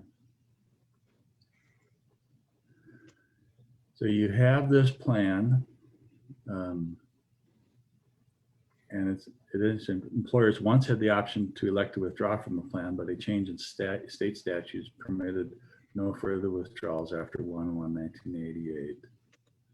Unless the employer elects into and is determined to be eligible to participate in the statewide money purchase plan, which is essentially what you have right now. Okay. As of 1/1/2020, Colorado Police and Sheriff Departments who participate in Social Security, which this applies to you, have the option of affiliating for coverage under the defined benefit system. So using what they call an affiliate plan, the police and sheriff departments can join this. Contribution rates are set by state statute, and they can only be amended by state statute. Likewise, member contribution rates are also established by state statute. Now, you guys have, in your plan, you have mandatory contributions. I believe I have the most recent one, but it depends upon years of service, where the employee is putting in 4% of pay, and Kate, correct me if I'm wrong on this. And then the employer amount is 4% for the first 14 years of attained service and 6% for anyone with 15 and over attained service. So, and the compensation, the definition of compensation is largely the same between the two plans. So you're looking at about roughly a 10% rate of 10% contribution for those that are 15 years of service and over, and an 8% contribution for anyone with under 15 years of service.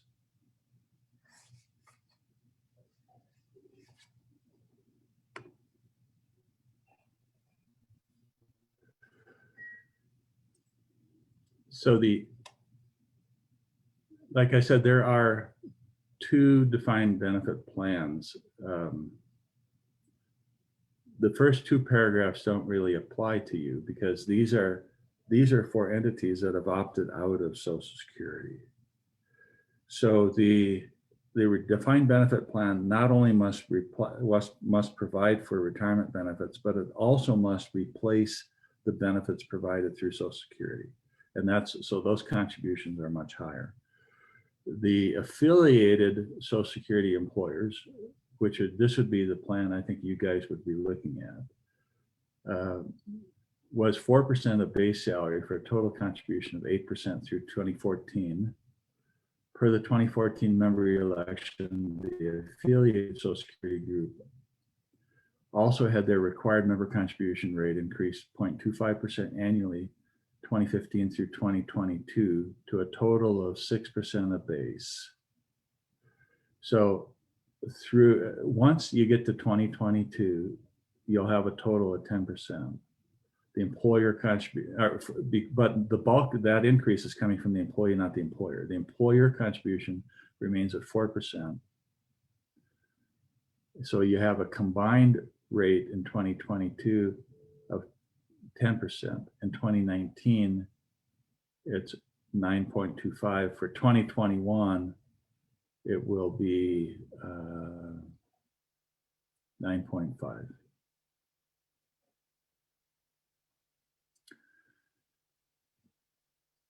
And then I mentioned the rule of 80. In this case, any member with at least 25 years of service may retire at any time after age 55, because the combination, you add those 2 together and you got 80. So what is the benefit? No retirement benefit is 2% of the average of the member's highest 3 years base salary for each year of credited service up to 10, plus 2.5% for each year thereafter, each year of service thereafter. And then you have the benefits here for the affiliated Social Security employers.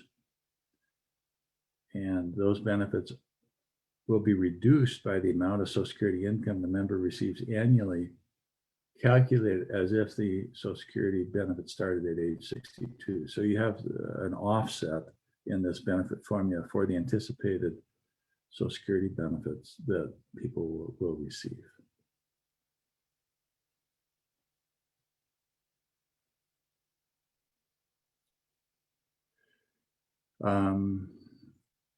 So now I'm going to bring up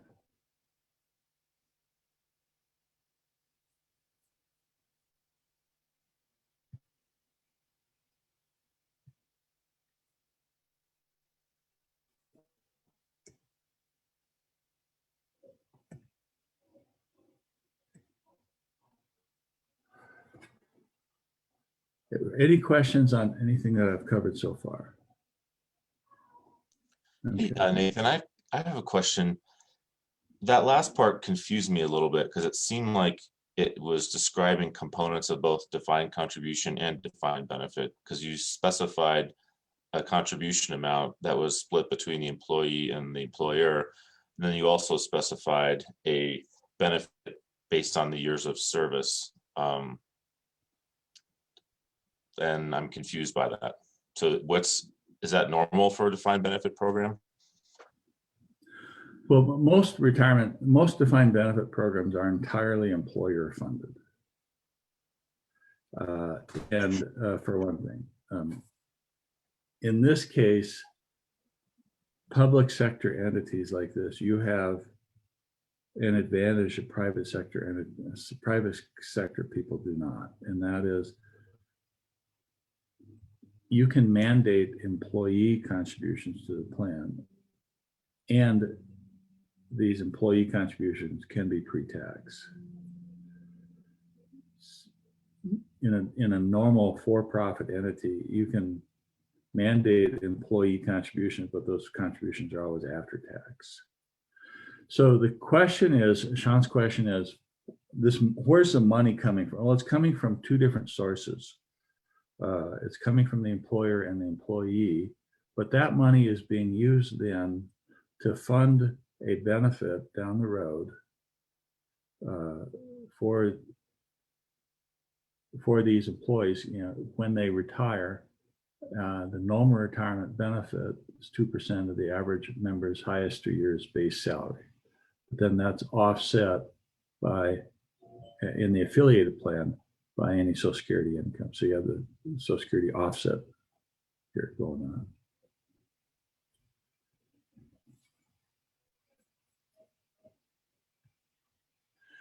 Now, looking at some of the numbers here,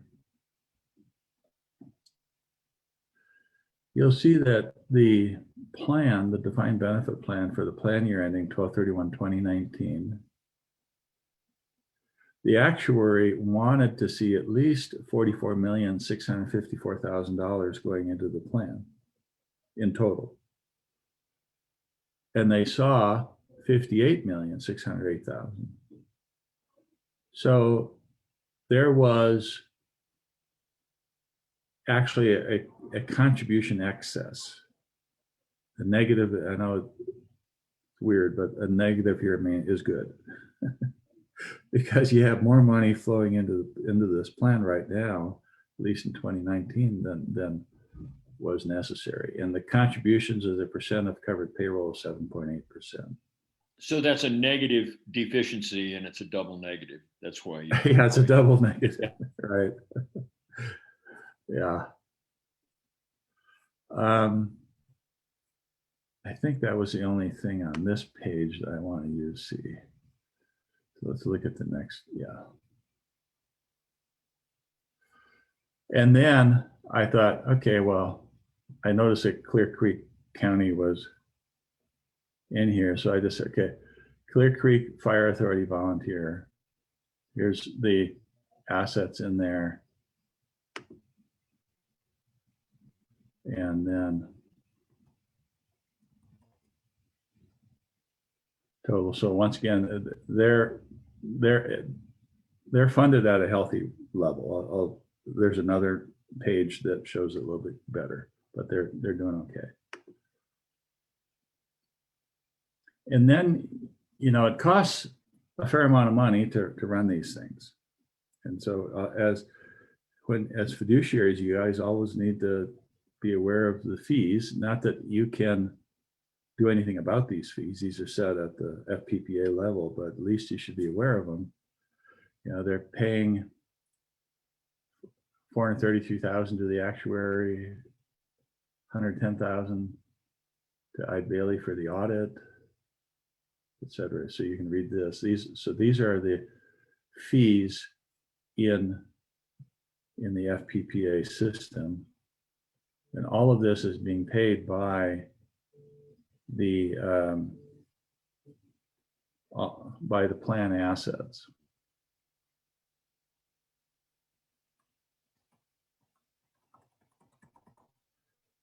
Nathan, how do those costs compare to the costs of a defined contribution plan? Well, in a defined contribution plan, you're never going to have an actuarial cost, for one thing, because you don't need one. So that's $433,000. You're still going to have investment fees. You know, I'll show you here in a little bit. Yeah, these fees, it's a lot because you have total administrative fees of $6.7 million. But and here you have just some of the basic consulting fees, but notice the biggest fee here is right here. Investment management fees of $36 million. Those people that earned that 14.2% last in 2019, which is a great number, they were paid $36 million for that. So you have total asset-based fees of about $43 million in this plan. And Nathan, how much were the assets that those were drawn from, roughly? Assets in the plan. Look here.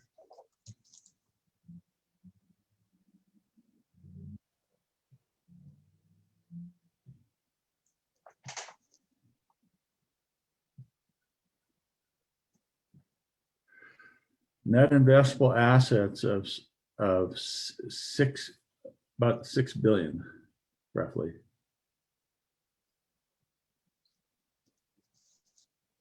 So what's that ratio, Sean?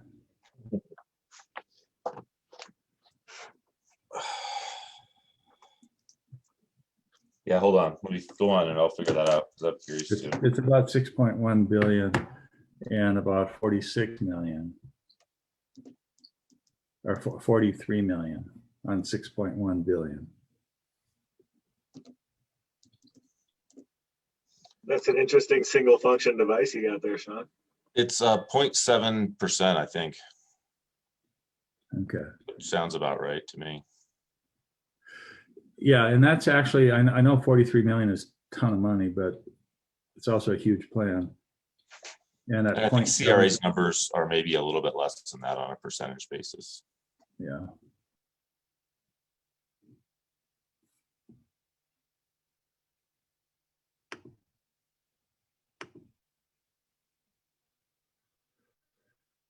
So this is a more in-depth schedule of the consulting fees, the actuarial fees, 435,000, ideally, BKD, etc. You can see who is getting paid here with this plan. Total of 2.9 million to consultants. The record keeping is being done by Fidelity.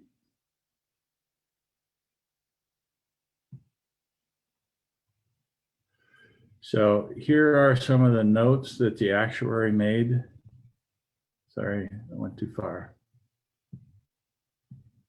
There we go. The main actuarial factor changes effective 1/1/2019 were reduce the investment return assumption from 7.5% to 7%. The investment return assumption is one of the principal assumptions in any actuarial valuation of a retirement plan. It is used to discount future expected benefit payments to the valuation date in order to determine the liabilities of a plan. Even a small change in this assumption can produce significant changes to the liabilities and contribution rates. The FPPA board reduced the assumption to 7% as that was the median expected portfolio return given the fund's target allocation and given a set of capital market assumptions. So, but the plan still, like I said, I applaud that move. 7% to me is still pretty aggressive. What it means is you have to have a fairly significant exposure to equity in order to get, you're never going to get that sort of rate of return with just a bond configuration. And this is why you see such a big difference in rates of return everywhere from 15% down to 0.1. That's a pretty big swing. But you know, they're managing this for the long term. They did have a caveat. This report, this FPPA report, was issued June 30th of 2020, right in the thick of the COVID thing. And so there is a caveat in the report that says, look, guys, we're in uncharted water in 2020. We don't know what's going to happen, more or less. So it'll be interesting to see how they perform in 2020. Go ahead, Sean. So quick question about reducing the 7.5 to 7. And I know Evergreen Fire Rescue is also uses FPPA along with Fire Authority. Would there, that $80,000 that you showed us that the Fire Authority is putting in there every year, when the number went from 7.5 down to 7, if nothing else changed, would that 80,000 number have to increase? Yes, it would have to increase if nothing else had changed. Because what you're assuming is that the more of the future benefits that are going to be paid to employees will come from contributions and less from earnings, because the earnings rate, the assumption is not as strong. So yes, it does increase the employer contribution. And I mean, individual employers don't have, you don't have a choice, right? And they didn't go out and poll the members of this association to think for a vote on should we decrease this from 7.5 to 7. They just felt that it was their fiduciary responsibility to decrease it from 7.5 to 7. So, Just a heads up, we have about 10 minutes left. And then okay, we've got I'm to almost done here. on to the COVID-19 report. Thanks. So here are they did a solvency test. Right, somehow this turned blue. There we go. They do a solvency test every year, and looking at the solvency test, they got 100%, and the assumptions that they have, you have 100% of the liabilities are being covered by reportable assets. So like I said, when I started off at looking at this, I said, I was sort of pleasantly surprised to find that this plan is really quite healthy. A lot of states are not like this. So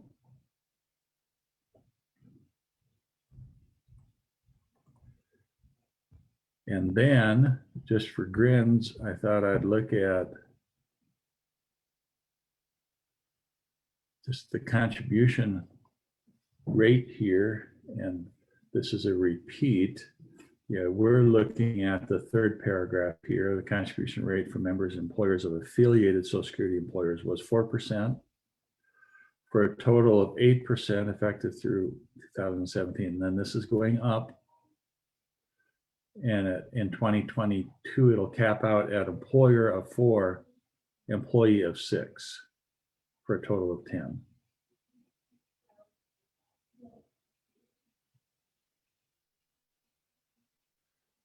Then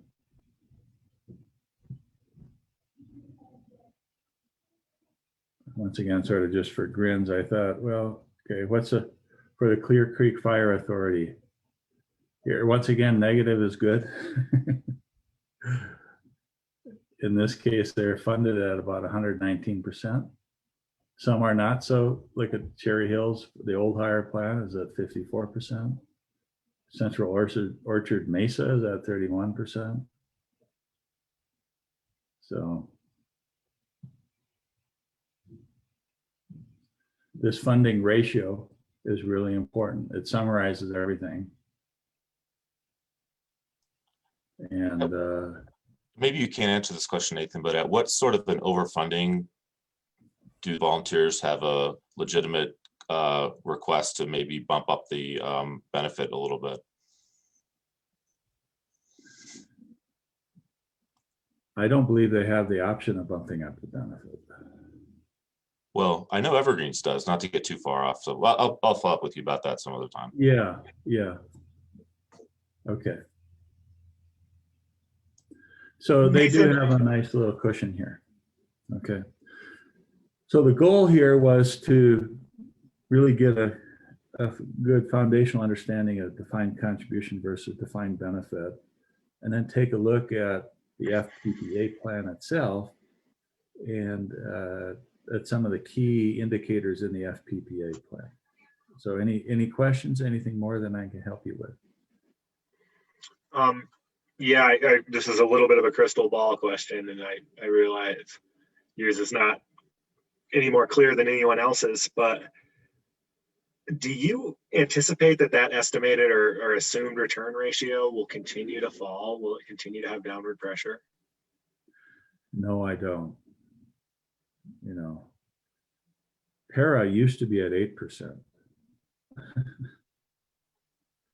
And when I would have arguments with the para people, You cannot assume an 8% rate of return. That's ridiculous. That's creating too much liability for the plan. It's just unrealistic.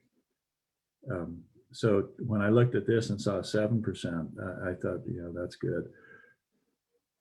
Yeah, this was, I don't know if you were following the state legislative session in 2019, but this reduction here, what it came from, it was a recommendation from a fairly large committee that was set up to review this plan, and they came back with this recommendation. I don't think you're going to see a further reduction anytime soon. Okay, and I think my perception of this, you started saying that this plan has a stable foundation, and you showed that its stats are reasonable. But the high assumed return, or just seems to me to kind of put it into real risk in the mid long term. Am I misunderstanding this? That an extra percentage point and a half or so over that assumed return in other plans is risky? Yeah, when we're setting up plans, we would never, we legally, we can't put in a 7% assumed rate of return. We're going in with a much lower rate, but also in the private sector, there's another objective in mind. And that is that the private sector is trying to create a tax deduction. And so in many cases, they want a higher contribution rate and a lower rate of return so that they can maximize the deduction. In the public sector, the amount of the deduction is irrelevant. So you have another aspect that is tugging on and pulling that assumed rate of return down. I'm putting in a defined benefit plan for a gentleman who wants to assume a 1% rate of return in the plan because he wants the largest tax deduction he can possibly get. See, he wants to maximize that contribution because all the money is going to him. Why wouldn't he? Yeah, it's a 2-life defined benefit plan. He gets the entire benefit. And so he can maximize his deduction. Now, this would be a little bit troublesome to me. This is quite the swing. 14.1, 15, 5.5, 1.1. I mean, this is, Sean, you're a professional money manager. If you showed this sort of rate of return to your clients, this wild of a swing, many of them would be a little upset.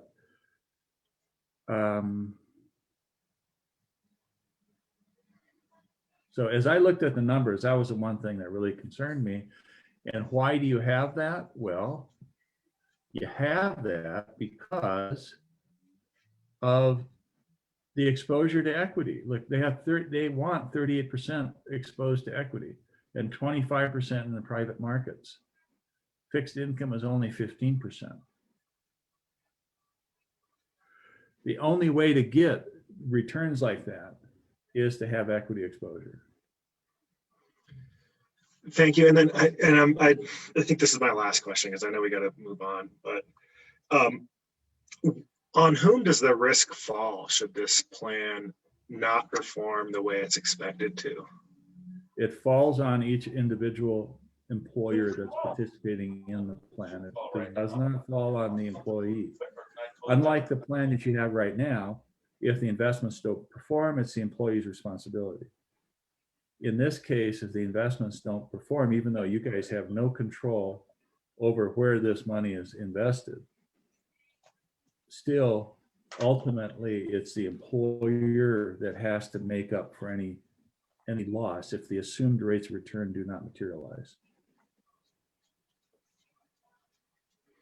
That was my one question really at the beginning when I was thinking about the concepts of the two, and you said, the defined benefit versus the defined contribution. If the defined benefit is there, then there's who ensures the outcome because effectively you've got a contract to provide those funds. Exactly. And who ensures it was my question. And if it's the contributor, ultimately in a variable contribution package, then that contributor, but it falls to the employer, not the employee. Well, it falls, remember the contributor, all 10% technically is coming from the employer. The employee is saying to the employee, or reduce my pay by 6% and put it into the plan. So the 10% is coming from the employer, of which 6% of 10 is coming out of employees' paychecks. But how, let's say that you're short, where is that additional money going to come from? Are they going to up the ante on the employer, or are they going to up it and/or on the employee? I don't know. But to me, even though I looked at this and I said, 100% of the liabilities are covered. I mean, this is a healthy, overall, a very healthy plan. But you have some pretty wild fluctuation, overall fluctuation rates. And Yeah. so we are, if we need to do more questions, we should probably schedule another session or something, but Randy, I had something super quick to say. Nathan, you obviously did a ton of research. You're here on your own time, and we're just really grateful that you shared your wisdom with us. And I do have a couple of other questions about our 457 plan, and maybe we can convince you to help us a little bit more in the future, but we really, really appreciate your contributions. Thanks so much. you bet, glad to help. before Sean came in, I was going to say, maybe we can have another session like this in the future, but let's remember Nathan is volunteering here. So I was kind of leading towards that same comment. But I think we need to, it is 11:01 and we only have 30 minutes now for COVID updates. And I know a lot of our community relies on this update, so we should move on with that. It's, a big topic, but thanks again for your help today. It was very informative. You bet, glad to help. I'll stop sharing my screen and we're good to go. And so with that, it's time for our 11:01 COVID update today. And Tim Ryan and Suzanne, take it away, please. Good morning, everyone. Let's get right to it. Let me share my screen.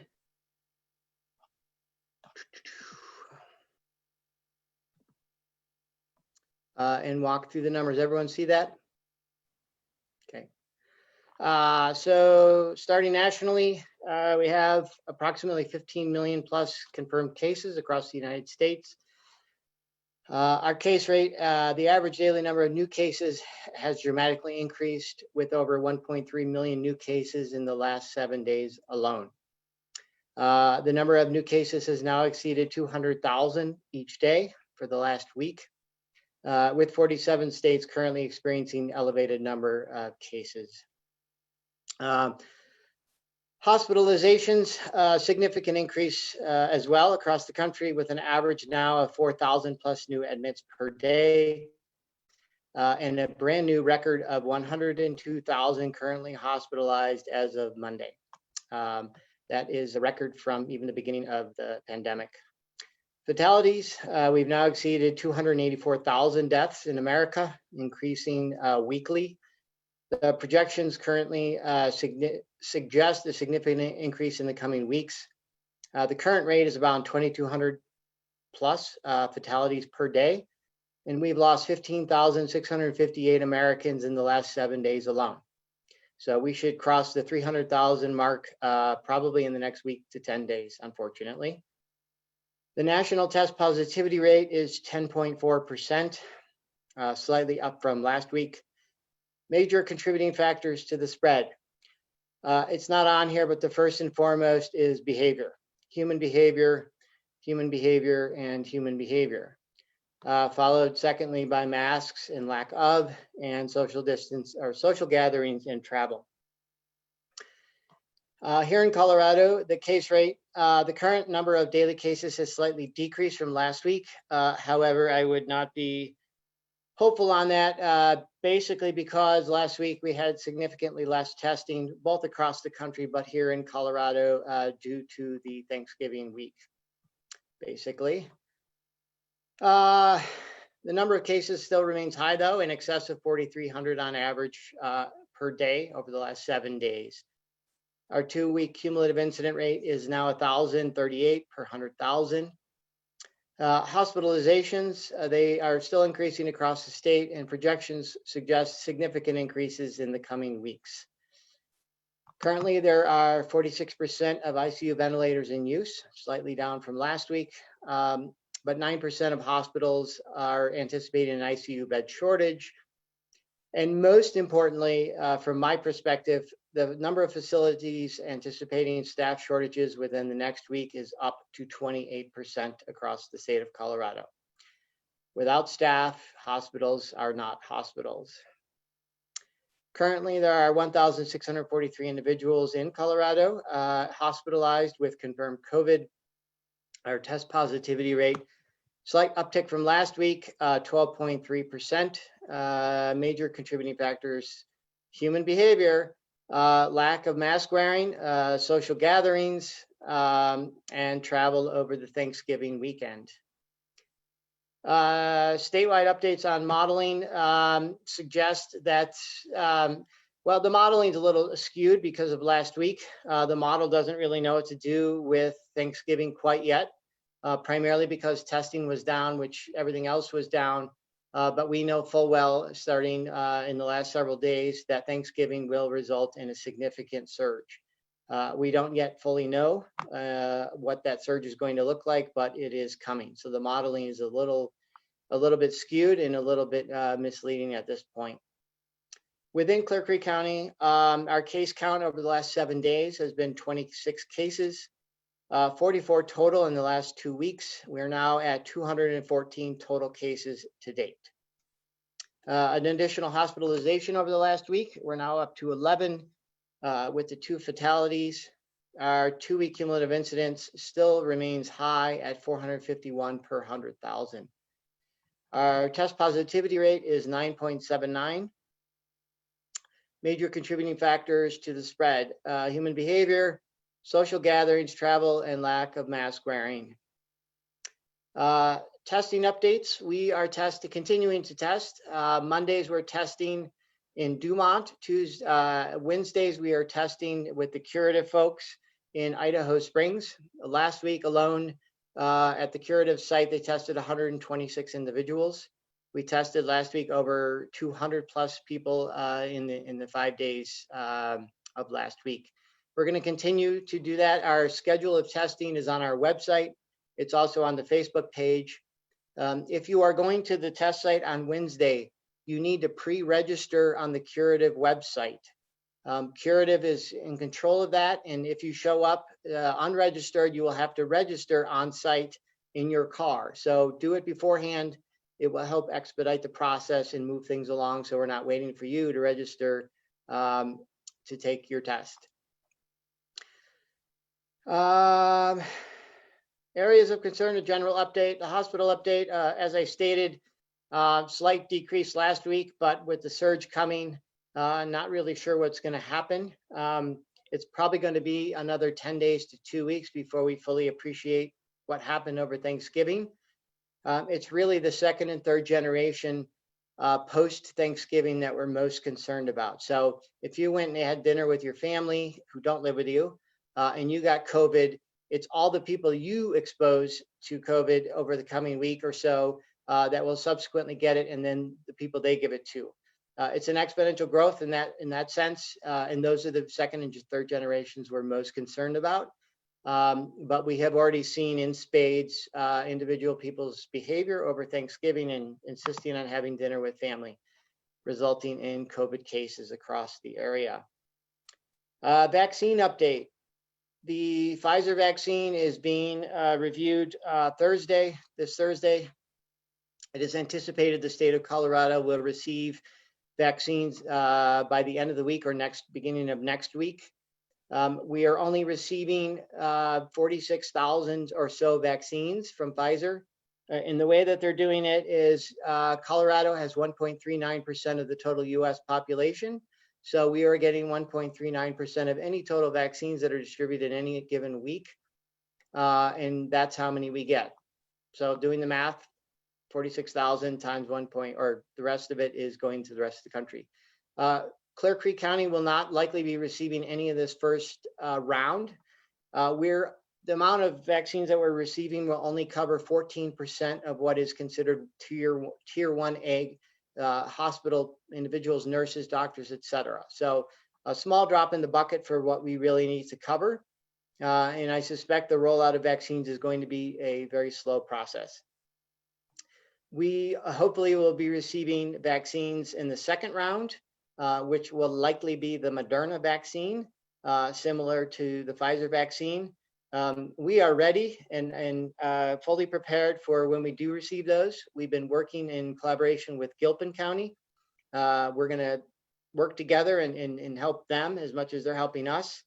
They have a -80 freezer that we're able to use, and we have the staff and resources to help them in what they need to achieve. So we're talking to them weekly. We're talking amongst ourselves in the group almost every day on the vaccines.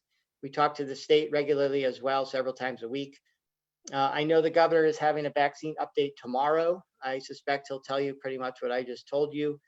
And as the vaccines roll out, we hopefully will be getting more and more as we go. Right now, if I had to put a timeline on when John Q. Public will be getting a vaccine, I would say probably summer, late spring, early summer to midsummer. I know that's not terribly precise, but neither is the information that I'm receiving from the state or the federal government. So one last thing I wanted to share with you, because I've had several requests to see this sort of thing, and so I'm going to share it. This is a density map of the cases that have occurred in the last 2 months in Clear Creek County. The darker the color, the more the cases. So it's basically a heat map or density map of the cases across the state, or I'm sorry, across the county. So you can see they're pretty spread out across the whole county. Obviously, there's none in the southwest corner. Not many people live down there. The vast majority are along the eastern border of the county. And then, as you might expect, in the more densely populated areas, Idaho Springs, Georgetown, etc. Any questions on that?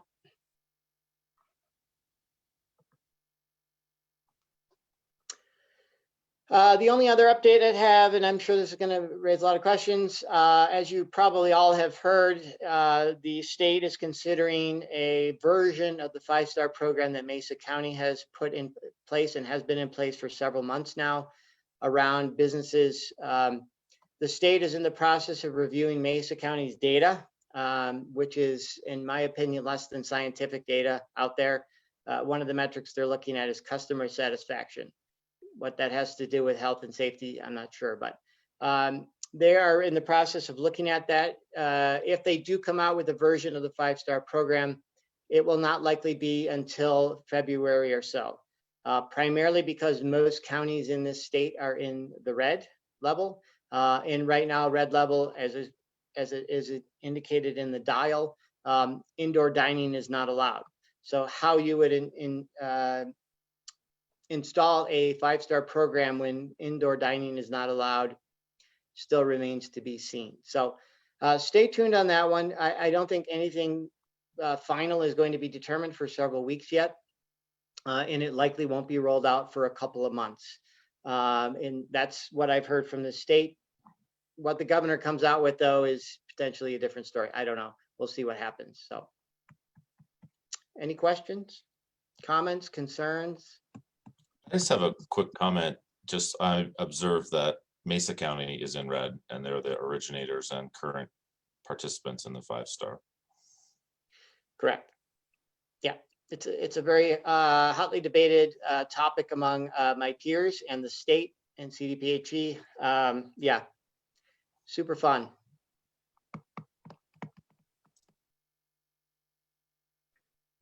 No other questions, really? All right, I have one more. The heat map, was that in cases to date, or is that something, a time period different than since the beginning? The one that I just showed you is the last 60 days. The only ones I can get are basically up to 100 days ago is the most up to, or is the furthest back that I can go. Yeah, so it seems like one that would be interesting to me, at least, would be maybe like the last 2 or 3 weeks, because that would sort of suggest what's going on right now. Yeah, I can look at the last 30 days. So, Okay. and given that most of our cases have occurred in the last 3 months, 80% or whatever the percentage is, the majority have occurred in the last 3 months in Clear Creek County. But yeah, I can look at that, Sean, and see how fine-tuned I can get it. Yeah, the heat map. Go ahead. Just one other thing real quick. The thing that I think would be helpful for a lot of people is maybe some geographical markers. Like I kind of understood that top right-hand red spot was Floyd Hill, but I don't know that everybody in the county understands our geography as well as the people on this call probably do. But other than that, I mean, those are just a little bit of fine tuning. I think it's awesome. Thanks for doing that. Sure. I was going to say the same. Thanks for the heat map. It was informative and interesting. The bottom line is we still have the raw numbers from the last few weeks to know what our trends are, and you have those and are able to analyze them in your job. And that's good information. And this is interesting information in terms of seeing where it was. It was actually a little surprising to me. Yeah, really need to be able to see, and thank you for providing and us with some of what we asked for. So. Yeah, and we can have another discussion another time about why I think we're seeing what we're seeing in terms of the density map. Just opportunity, where people work, the ability to travel, those sorts of things are definitely influencing that. Dr. Ryan, would it be appropriate looking at that heat map? Obviously, as you pointed out, it correlates a lot to population density. Would we be looking for areas where it does not correlate to population density for evidence that there's something interesting happening in a certain area?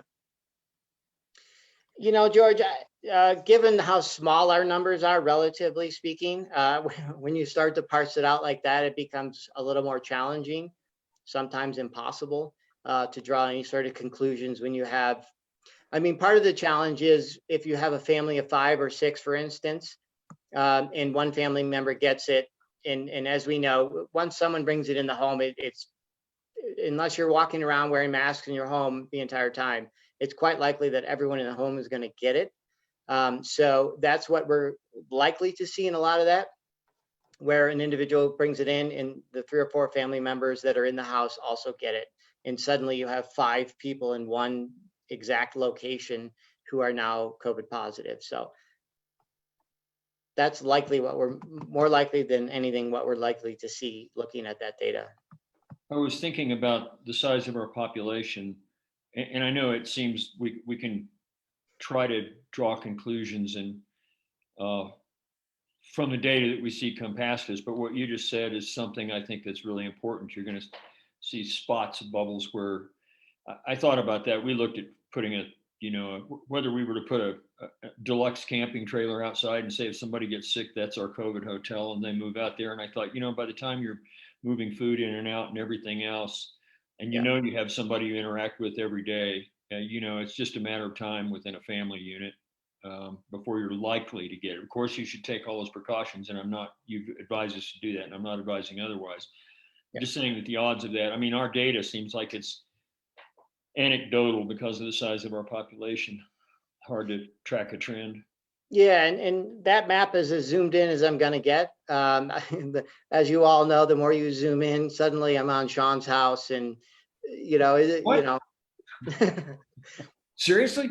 No, but you know what I mean. The more you zoom in, particularly when you get outside of the population centers, the more likely it is you can identify people's homes where they, you know, they're on a 20, 40 acre lot. And they have no neighbors, you know who it is. And we're not going to get to that level. I think the heat map that we have presented is sufficient for people to understand the spread in the community, in the entire county. Mm-hmm. So I mean, my message is the vaccine is coming, which is great news. We have several candidate vaccines coming in addition to the 2 already. But now is not the time to let our guard down, particularly with Christmas coming and New Year's, which is potentially more of a problem than Thanksgiving was. Thanksgiving is a weekend. Christmas and New Year's is an extended week-long potential gathering of family and friends. And given the numbers and the current prevalence in our community, in the state and across the entire country, it is really no time to let our guard down. It doesn't take a whole lot to push those numbers that we see now in the hospitalizations to go up rapidly within a week or 10-day period. And as you saw, 28%, or I can't remember what the number was off the top of my head, but a significant number of hospitals in Colorado are now seeing potential shortages of staff. That's multiplied by many-fold in any number of states across the country. Some states, particular hospitals are at full capacity. They have 0 room. And as you know, Colorado is no longer accepting people from other states. We just don't have the capacity to now entertain Wyoming and South Dakota and the likes. I was very happy to see that Wyoming passed a face mandate. I almost fell off my chair. Having worked in Wyoming for 8 years, I didn't see that one coming. But when the numbers are what they are and you have a 50% test positivity rate for 4+ weeks, you got to do something. And they're finally realizing that the answer isn't to just do nothing. So we need to continue to do what we're doing. I applaud the businesses, and I'm talking to them almost every single day about what we can do and what the future holds, and what potential changes are coming, if any. And hopefully we can bring our numbers down, both in our county but across the state, by doing the simple things of wearing a mask and social distancing, and don't go to social gatherings. It's just one other point I wanted to make, because it was brought up this morning by a business owner. Some people are of the belief that somehow because they've had COVID a month ago or 4 months ago or 6 months ago, that they are immune for life, which is not in fact the case. They also believe that they can get together now as COVID positive people and get together for a party or a social gathering because they've all had COVID. That could not be further from the truth. You should not have social gatherings whether you had COVID a week ago or 2 weeks ago or 6 months ago. You still have the potential to get it again, and you still have the potential to spread the virus. And by having a social gathering, you're bringing potentially people in who are more vulnerable and or have not yet had it. So social gatherings, I would not recommend in any way, whether you have had COVID or not. You know, I'd like to just share an analogy I just thought of as you were saying this. We have made it, it's been a long time now, we've been carrying this, and most of us have not gotten sick. And for a lot of us, that's been because of the behavior, either luck or the behavior that we did employ.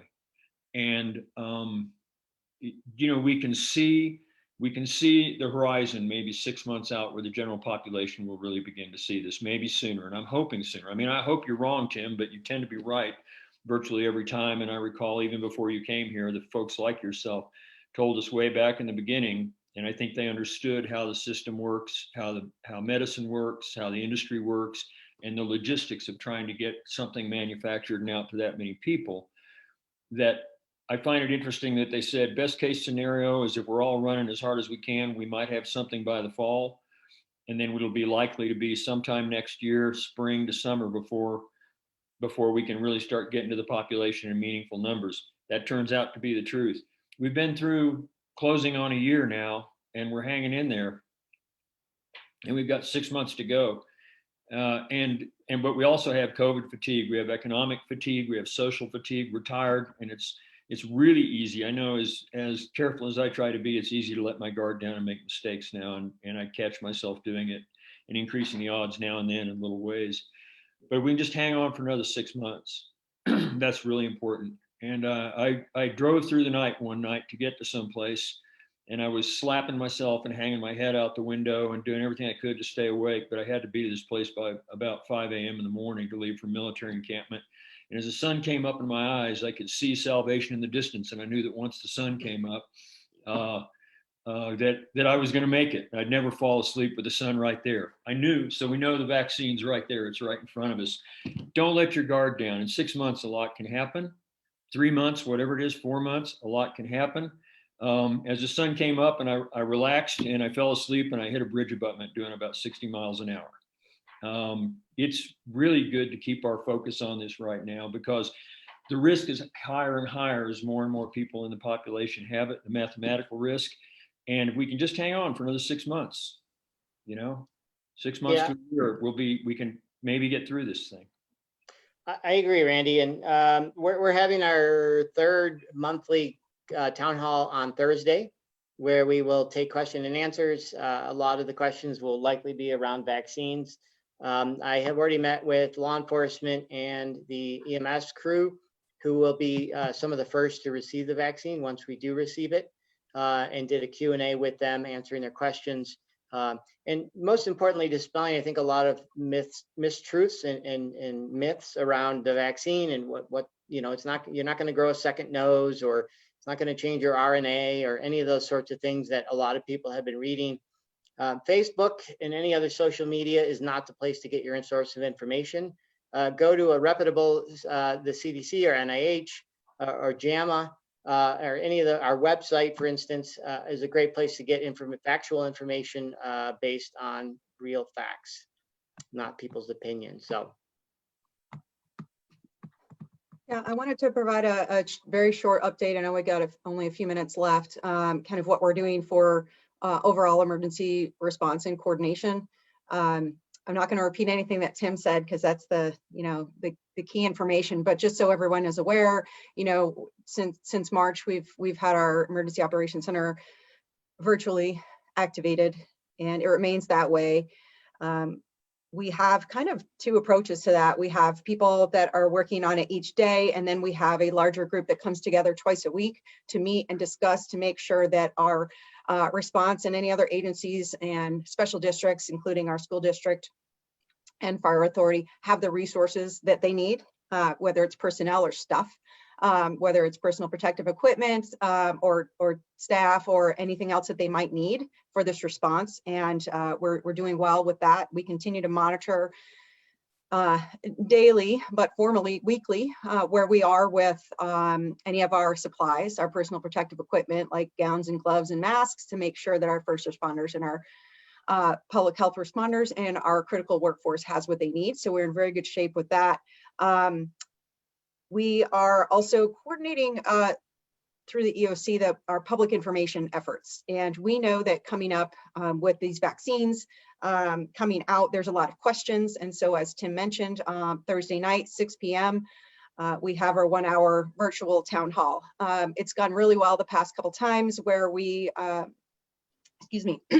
do a very short update. Tim gives an update this week. Our EMS director will give an update. I'll give a very, very brief update. And then we open it up for questions and answers, and people put them in on chat or via Facebook Live. And it works really well for us to be able to get that information out. So we're really liking how that's working. So we invite everyone. You do need to register ahead of time so that we make sure that we have the proper bandwidth electronically to meet the need.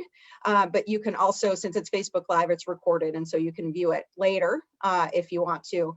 But as we know, with all these vaccines, there's a lot of questions that have come up. Our public health team is doing an amazing, amazing job planning every day for how these vaccines will be rolled out, because as with a lot of things, with COVID, it's changing very often as to how many we might get, when we might get them, and then there's a whole process for determining the procedure to get them out to people.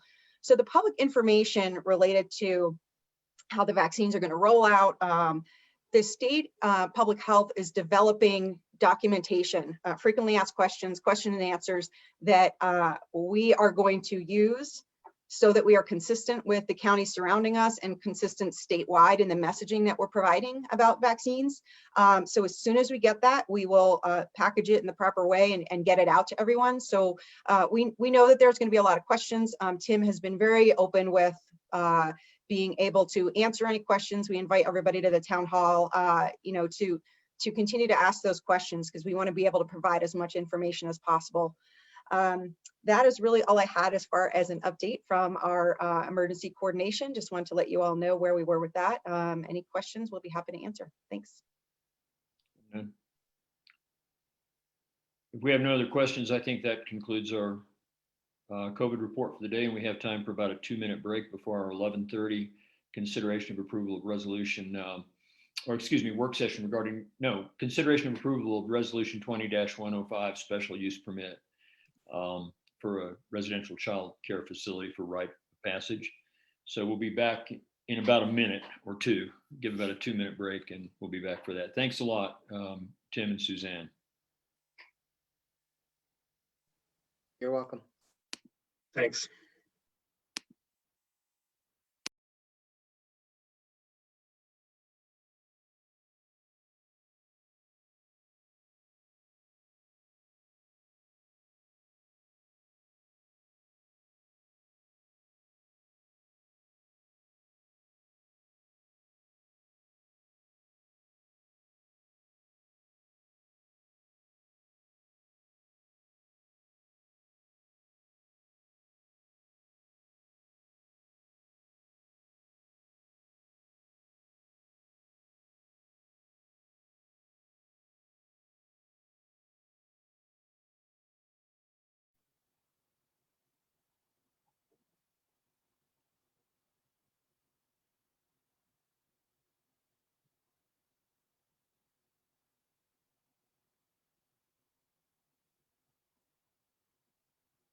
Fred Rolandhagen, if you're on the line already, let me know if I need to cross some people over to speak for this hearing.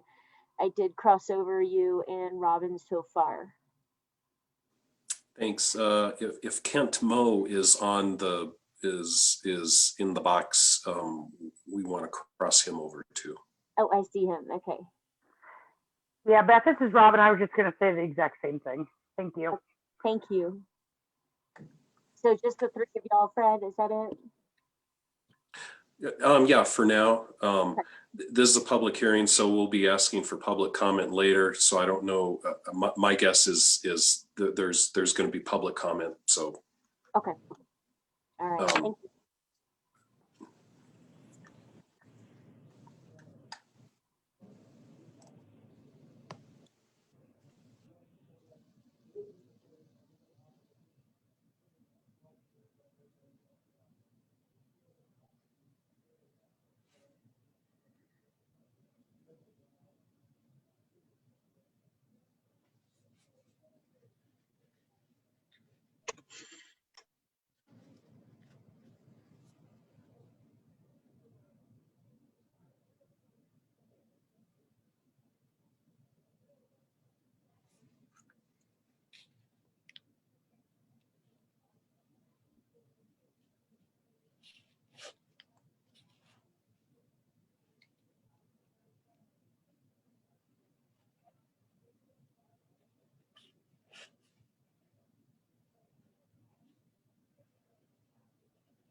Okay, we are back, I believe. I believe Sean's there.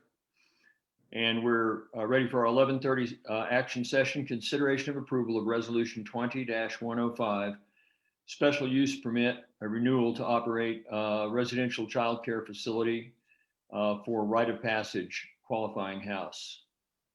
Fred Rolandhagen is, I think, leading this meeting or this portion of the meeting. Fred, you want to take it away, please? Yes, certainly. Thanks, Mr. Chairman. Yeah, we'll just get right into it. So this is a public hearing for special use permit case number SUP 2020-0002, which is the rite of passage Mount Evans qualifying house. The request is for a 10-year special use permit for a residential child care facility for up to 15 students and 8 staff. The property is, as you probably know, is located at 8810 Highway 103 outside of Idaho Springs, going up the Mount Evans Highway. The parcel size is approximately 35 acres and is bordered by U.S. Forest Service on 2 sides and by private property on the north side and by Highway 103 on the east side. But they do not use the entire 35 acres. The facilities are located in a pretty tight corner right next to Highway 103. So what I'm going to do is go through the staff report as quickly as I can. I'm not going to go through a whole lot of detail, but I'm going to identify some highlights that I want to point out and a couple changes that we're proposing, and then I'm just going to, after that, if you have any questions, commissioners, you can ask them, or I'm going to turn it over to Kent Moe, who will will provide a presentation or say whatever he wants to say about the application, about the Q house. So let's see very quickly. The applicant has requested to renew. Basically, this is a special use permit renewal to continue the operation of the current residential childcare facility on the property. And as I told you before, the facility is known as the Mount Evans Qualifying House, and it's operated by the Rite of Passage organization. The facility will serve as a group home licensed by the Colorado Department of Human Services for up to 15 male youth and 8 staff members. The youth residents are a part of the applicant's transition program and are comprised of highly screened and well-selected graduates of the Ridgeview Academy. The initial special use permit was actually approved by the county in 2006, March of 06, and that was a 5-year special use permit with a mandatory staff review once per year to assure compliance with the stipulations and conditions. In 2010, the special use permit was renewed with a change in the permit that allowed the Q House to receive direct referrals from the Department of Social Services and the 5th Judicial District Probation Department. These are not related to the Rite of Passage program, but it was intended to allow some flexibility for the county to have a place to put direct referrals if necessary.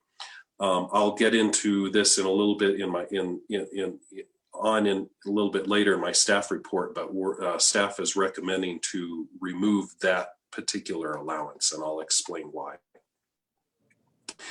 Eligible students must receive approval from the Clear Creek County Juvenile Community Review Board prior to placement of the program.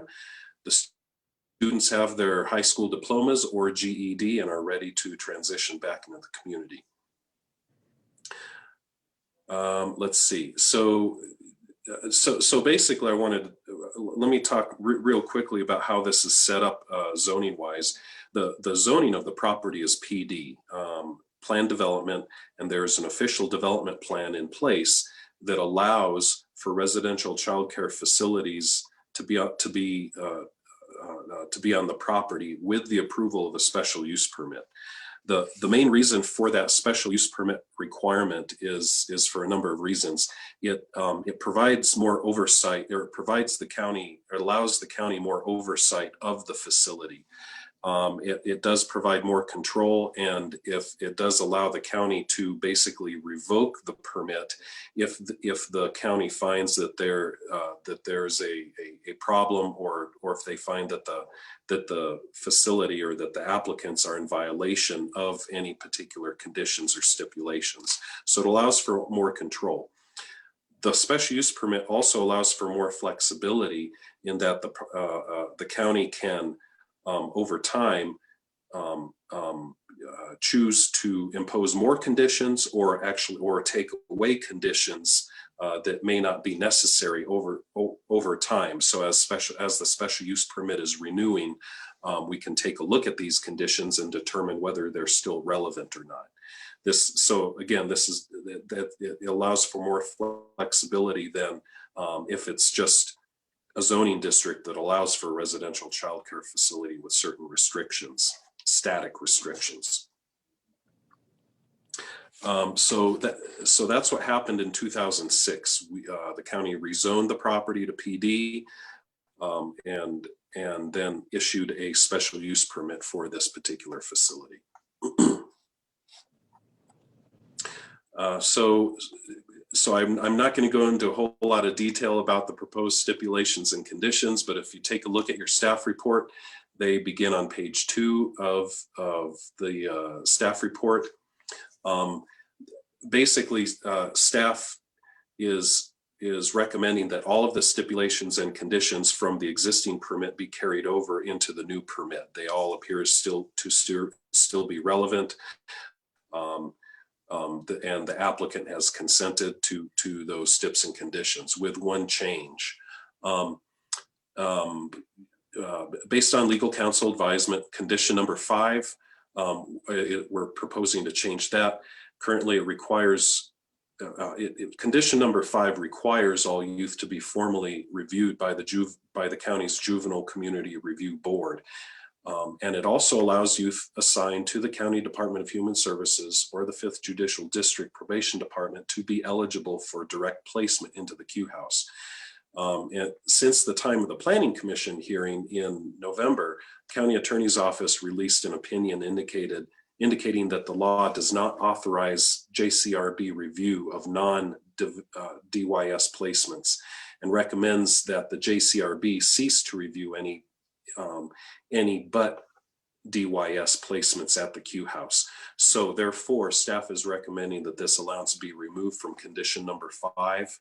All other steps and conditions are recommended to remain.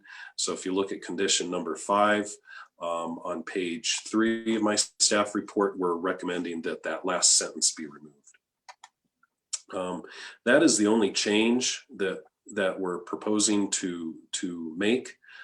In my staff report, I provided a little bit of information about rite of passage and about the Ridgeview Academy, which is where the youth are coming from and put into the Q House. I also provided some information about the county's Juvenile Review Board and some information about what a residential child care facility is. A residential child care facility is a facility that is licensed by the state. They must have a state license in order to operate, as well as the special use permit from the county. Also in my staff report are referral agency responses and adjacent responses from homeowners and property owners. We received a response from the U.S. Forest Service simply indicating that they don't have any concerns with the renewal, just wanted to let us all be aware that if any further development on the site was to occur close to the property line, they wanted to make sure that property lines are surveyed and that the applicant knows where the property lines are so they don't develop onto the forest.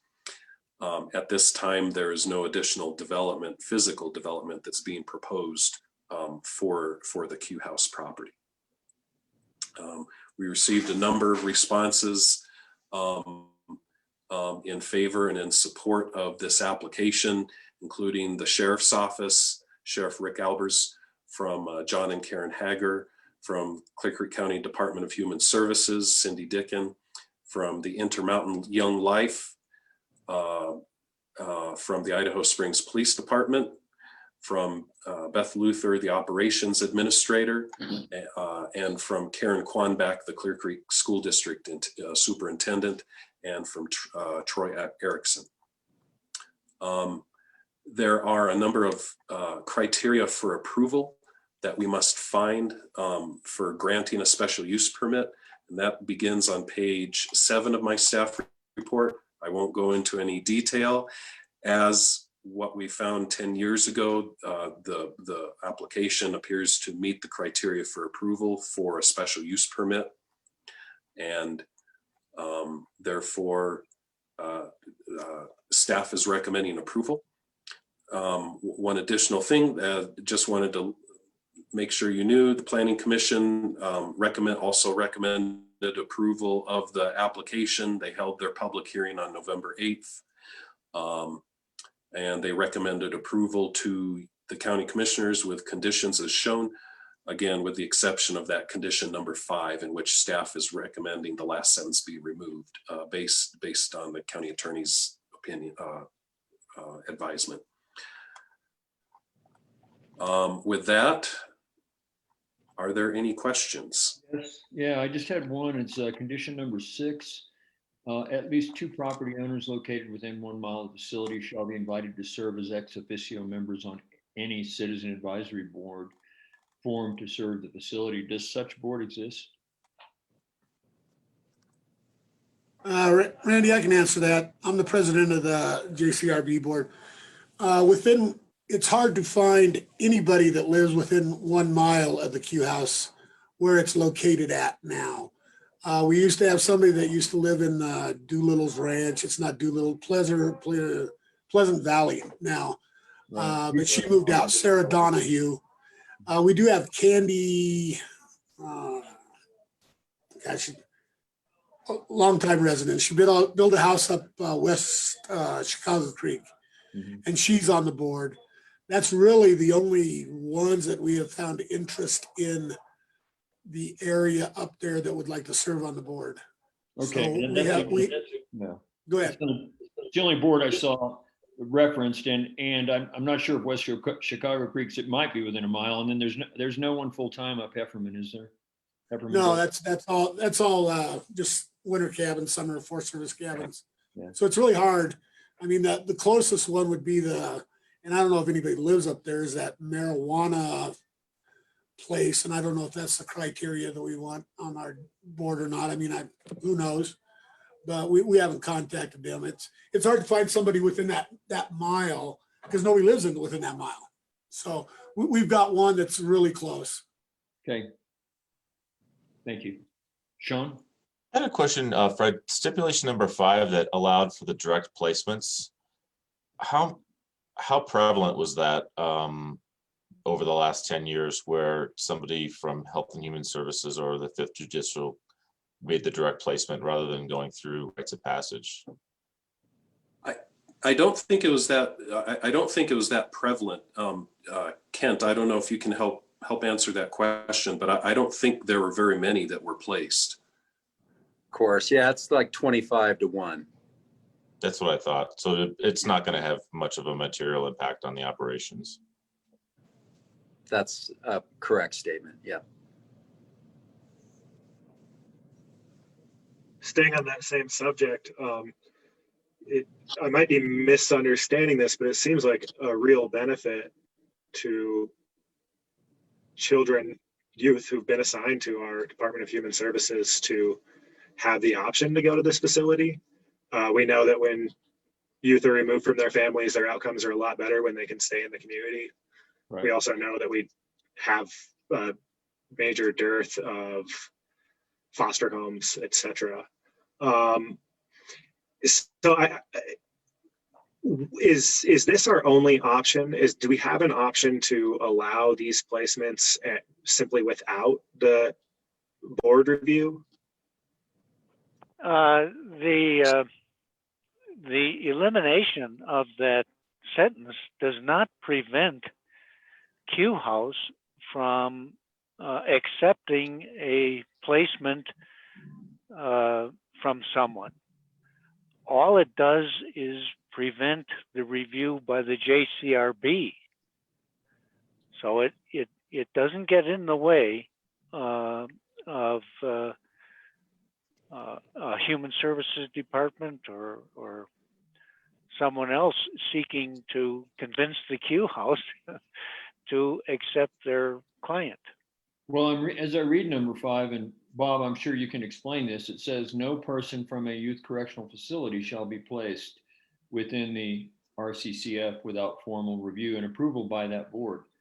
So what other sources, so are we saying that a person in human services as assigned by the court for a similar reason, that would not be, they would be in a different category, which therefore does not require that review as according to that term? That's correct. People that are in the custody of county human services departments are not adjudicated delinquents. This is dealing with people that have been adjudicated and are in the state youth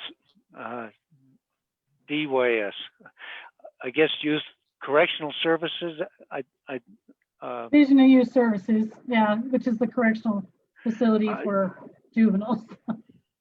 Yes, the judge is here. She can explain it better than I can.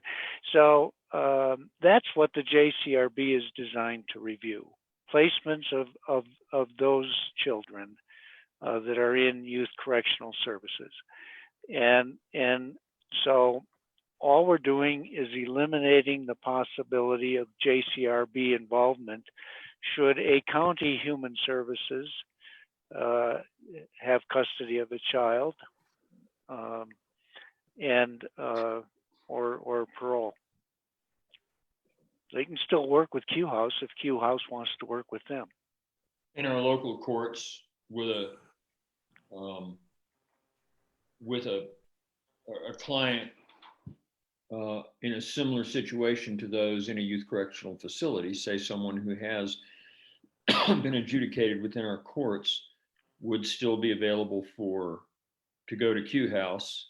And then I guess what's the likelihood that, in keeping with George's question, what's the likelihood, maybe it's a question for Kent, that would happen and that person would be accepted from that source?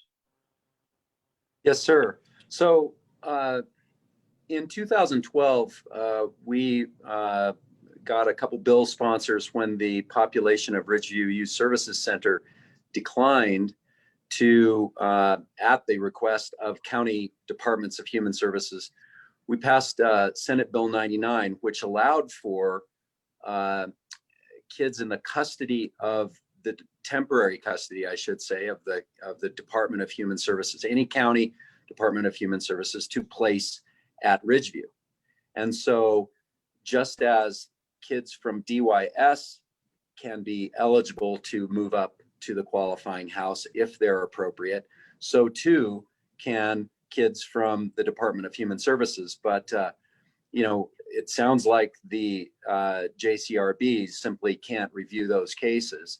And obviously we want as thorough a review as possible. So the spirit of the qualifying house's purpose is to help kids who just don't have a good thing to go back to after they've accomplished their goals at Ridgeview. And so there are appropriate kids from the Department of Human Services that have been referred up there. So Robin does a fantastic job of vetting each kid, and we would certainly keep everyone apprised of those cases when they happen. It just sounds like a formal review isn't warranted or allowed for. So it's not that prevalent a request, frankly, but we just like to keep the option open. If there's an appropriate kid that could benefit from the great things that the qualifying house offers, why, I think we'd all agree that would be okay. I know that way back when there wasn't enough beds. That's why we opened it up to the DHS kids. And then we as a board thought it was a good check and balance to have them go ahead and go through the JCRB board. That way we know who's in there. We have approved them. The Q House has approved them. But according to Bob, it puts the JCRB board in kind of a liability position if we do that and something, who knows, something else happens. And so last night at our meeting, we are no longer going to review DHS kids and leave it up to the Q House, because the Q House can evaluate.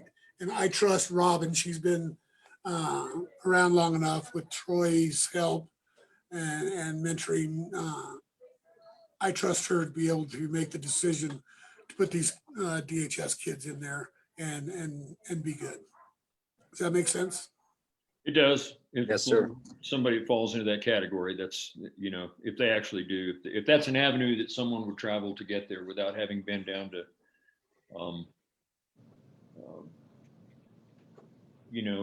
a different youth correction placement. So Thanks. And just to make sure I'm understanding this correctly, the only path to Q House is through Ridgeway or Ridgeview. Right. If there have to be in basically the judicial system. Okay. Okay. Thank you. So if Commissioner Marlin, that's not quite right. They can come from Lookout Mountain, they can come from Mount View, but it's through the Division of Youth Corrections. Not, I mean, Ridgeview is, we prefer that they go to Ridgeview because it's a step down from Lookout Mountain or Mount View, but certainly we consider, the path is through Division of Youth Corrections. It doesn't have to be that specific facility. Well, then that helps to know, but it sounds like the answer is actually that where before the strikeout of that last sentence of the paragraph in number 5, that there was the possibility for the exception to what you just stated, which was a direct placement from HHS. And that's the other way. And well, I beg your pardon? So there's 2 ways. So if they want to, they can accept DHS kids, but that doesn't go through the review process through the board. They do have that option. So there's 2 ways. One is through the Division of Youth Corrections. The other is through Department of Human Services. Okay, that's a clarification to your previous statement. Thank you.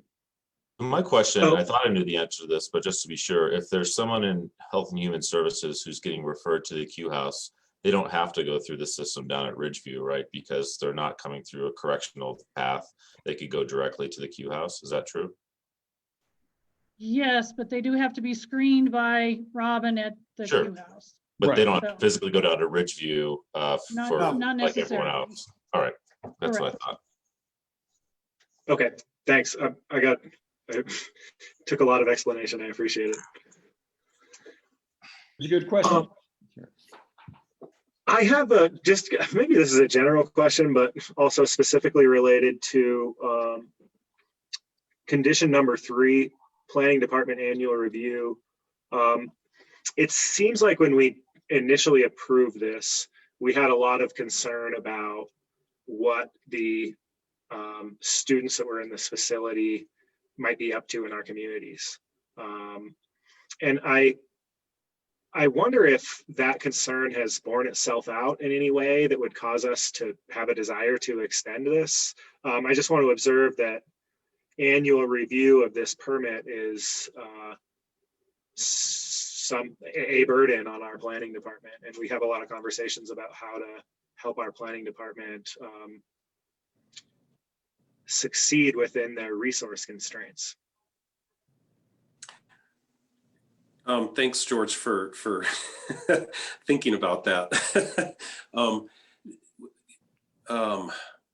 Yeah, we generally, when we do when we process land use cases of any kind, whether they're rezonings or subdivisions or special use permits, I try not to include those annual reviews where we have to go back and go through them over and over and over again in the future, because it does take time to do.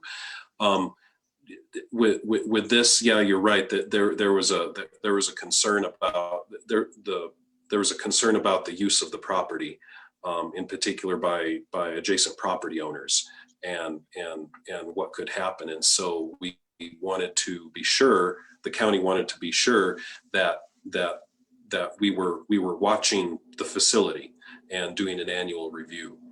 I suppose to be, I mean, the last several years, there really hasn't been too much to review. And so when we've done our reviews, we've found that they've been in compliance with the conditions, and try to do that as quickly as possible, and then put the case file away. So it's perhaps over the years what we found is that it probably isn't necessary to do an annual review. You know, that's kind of something that we have to assure a certain comfort level for the commissioners as well as your constituents. I would not be opposed to reducing that to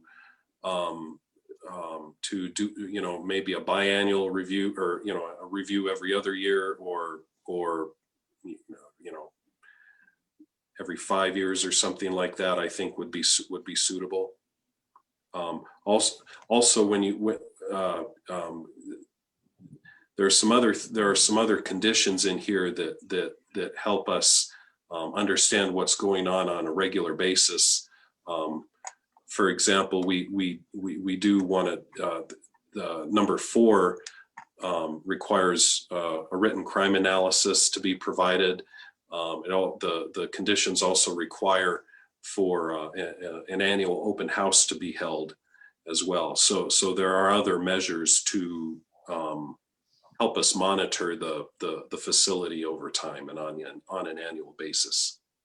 I was just wondering about the same thing. It sounds like we have stipulations in place that allow us to respond to problems if they would arise, and that this particular clause was put in because of just general concern about the nature of the operation and the threat it might pose to the community or in the community.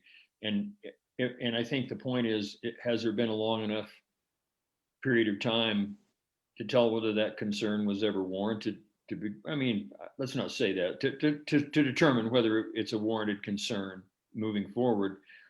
And if not, whether the clause even needs to be in there any longer, whether biennial or otherwise, because we have a method in order to respond and upon request due to cause.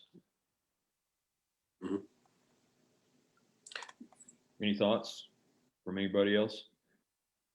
I have a related question for Fred. How much time does it take to do these annual reviews? Because it seems like it's kind of like a placeholder where if one's warranted, it could be exercised, and where if one isn't, it sounds like there's not a lot of time being wasted. Is that true? Generally, I mean, we staff takes it upon itself to try to make it as quickly as possible, and you know, in some cases, if we have not received any comments, if we've not received complaints, if there hasn't been any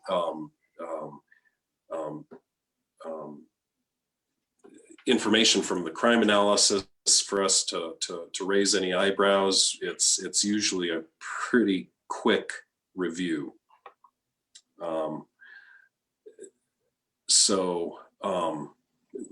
Yeah, I mean, from a practical perspective, from a practical standpoint, we've made recent reviews very, very short because of the nature of the facility and because of how well they perform.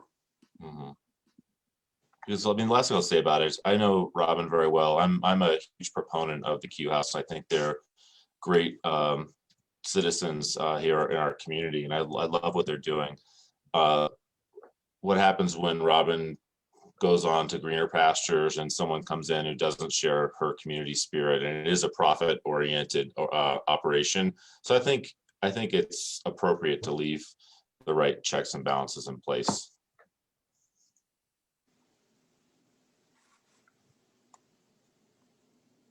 Especially if they're not very burdensome. Sheriff Albers, I'm curious if you have thoughts on this. It all depends on how much time it would save Fred and his crew. You know, I don't know if I understand where Sean's coming from, but there's a lot of check and balances in there that they have to go. And I know Kent is not going to let this shy away because they don't want to lose this permit, because, you know, it's good for the kids, it's good for the business, you know. So I don't see, you know, if it was biannually, I don't think it would be that big of a deal, because there's other places where they have to report, and, you know, and who knows how long I'll be here. But if something's going awry there, I know I'm going to contact Fred and say, okay, we need to do a hearing on this permit, or whatever we need to do. So, I mean, there's other sources out there. I don't know if them taking the time every year to do this, if it's that much time. If it's not, it might free up time. Well, you know, we're all in that budget stuff. So that's kind of where I feel. Is it 1 hour a year, 4 hours a year, 16 hours a year? of time spent by staff? What is it? No, good question. Probably an hour a year, especially recently. We spent more time in the beginning, during the beginning of the permit, when we were getting to know each other and feeling each other out and understanding more about it. So yeah, if the concern is staff time, if the concern is how onerous is this to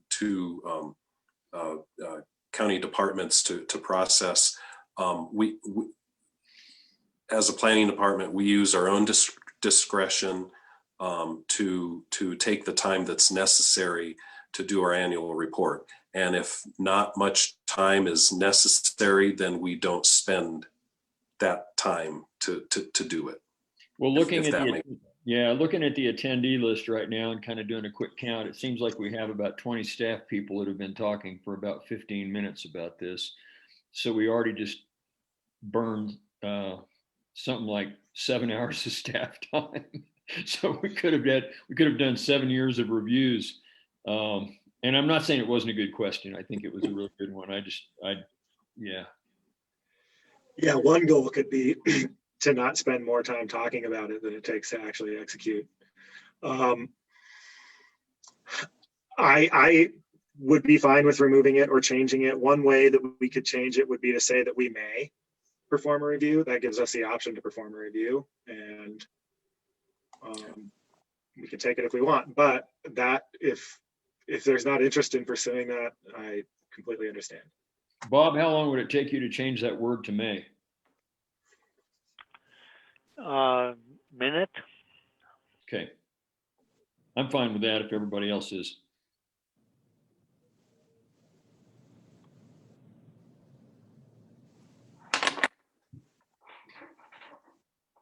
Sounds good. I appreciate your your concern for planning staff.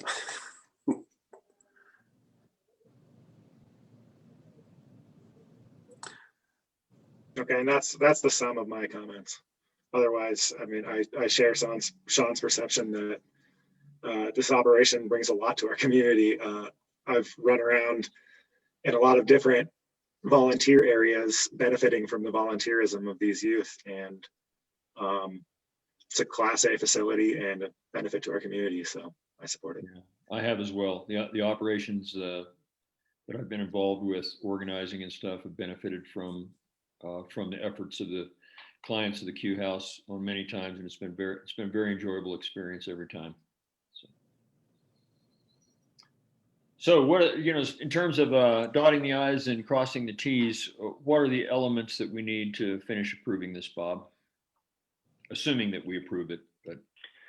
Well, I think you might want to offer the applicant an opportunity to say anything that he hasn't had a chance to say already. And you'll need to call for public comment. And I don't know if Fred was going to go through the criteria or you just kind of went through it in the staff report, and I don't think there's anything particular about it. I read through and I'm sufficiently informed, but yeah. Yeah, I'm not going to go through the criteria unless the commissioners are interested or have any questions. So if not, we can turn it over to Kent. Let's do that. Kent, do you have any comments you'd like to make? Well, no, just first of all, thanks, commissioners. Thank you very much, Fred. Thank you, Mr. Leffler, for being on the phone with us today, and all the staffers that have been commenting. You all took a chance on us 14 years ago, and it was not an easy chance to take, and we are very grateful for that. But as has been already noted, we've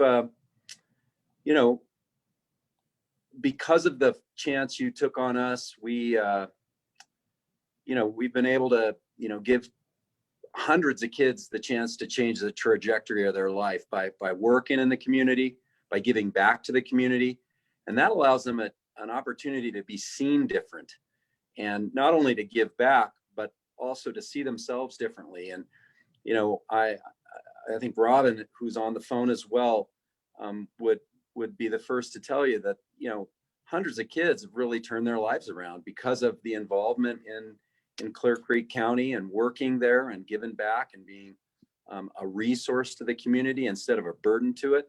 And, you know, I've worked up there in the last 2 weeks and seen, you know, kids just change their whole affect around how they see the world because of how the world sees them.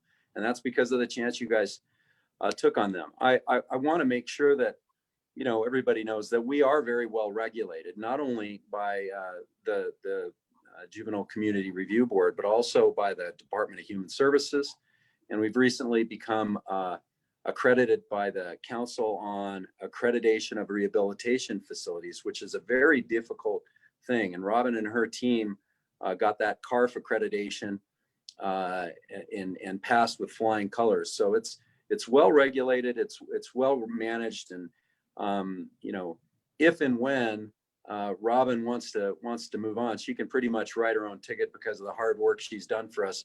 We'll replace her with somebody that you like as well. But we don't want Robin to go anywhere. She works hard. She is community minded and community spirited, and so I don't really have anything else to say. But thank you, and you know, I really hope that we're able to gain your approval again for another 10 years of operating. We have no intention of changing the makeup of the facility that as well. So that's all I have.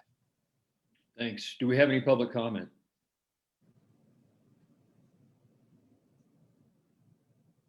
Seeing and hearing none. Hey, Randy, just real quick, I just wanted to call out the sheriff for his involvement and investment in the program. I think it's really wonderful that the kids get to see law enforcement through a different lens. And that's because I know that Rick really cares about it, and I really appreciate that. Mm-hmm. I'd like to say this feels a little bit like a piece of restorative justice as well, that it's kind of in the spirit of that. And you know, it's a good thing. It changes everything for a lot of people on both sides of these circumstances in life. So it's a very positive experience from my observation. Maybe I'll just add to that interaction with the kids at the Q House, you know, has changed my life and my perception and made me better. And I think it makes our community better that we see examples of meaningful redemption every day coming out of the Q House. We have neighbors and friends who are graduates of that facility, and they're now good members of our community and good members of other communities. And so, yeah. Hello. I hope you guys don't mind if I just jump in for a minute. I just want to thank all of you guys as well too for everything, because honestly, you guys are a part of the process of changing these guys and helping them out. The community does half of my work for me when we go down to the senior center, and those senior ladies are hugging all over them and being grandmas to them, and everyone from Rick to Beth, you know, in there, George, you, Sean, I know you were a volunteer at the house. All of you guys in the community, we picked the right community when we decided to come up to Clear Creek, because you guys have just been part of our treatment team as well too. And I appreciate your guys' support and helping give an opportunity for these guys to be seen differently, because then they feel differently. So I appreciate that. Hear, hear.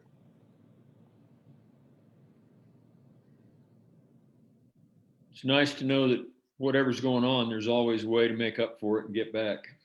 And this is a good example. Any more comments from anybody? And if not, I'd be happy to entertain a motion.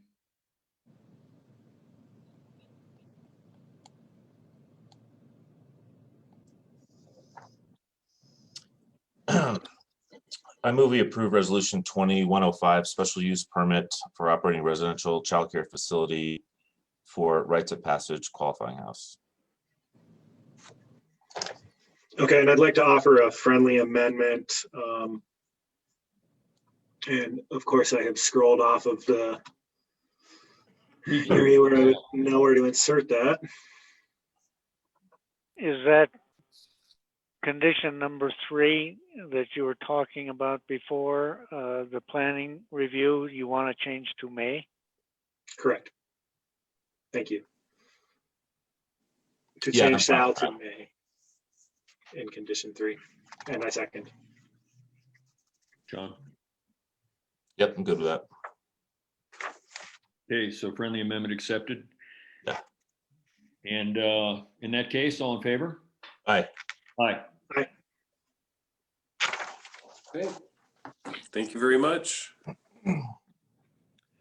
Thank you all very much. It's an honor and a privilege to be in the community. Thank you. And thanks, Robin. Yeah, I agree. Thank you, guys. Hopefully next year I'll be able to see more of you when this darn COVID's gone. So Okay. everybody have a good holiday and take care. Thank you. And with that, I believe we have now a 45-minute break for lunch, returning at 1 o'clock for a work session with public health regarding COVID-19 potential policies. So 12:45 to 1, we're on lunch.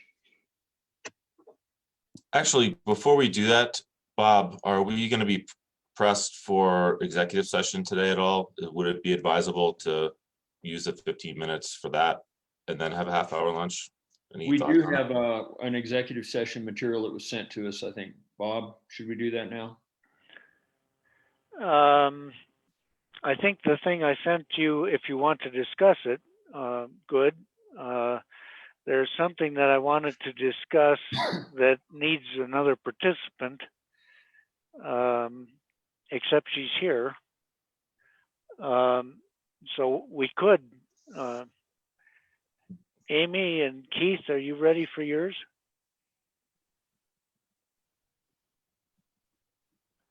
I Not am. hearing Keith answer. I can be ready. It's up to Keith. So he snuck out. Yeah. I can text him really quick. Okay. So let's just plan on finding Keith.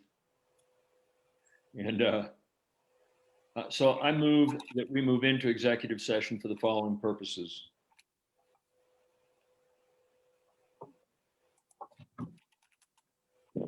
Conference with attorney for the public body for the purpose of receiving legal advice on specific legal questions relating to archive policy pursuant to 24-6-402 sub 4 sub B.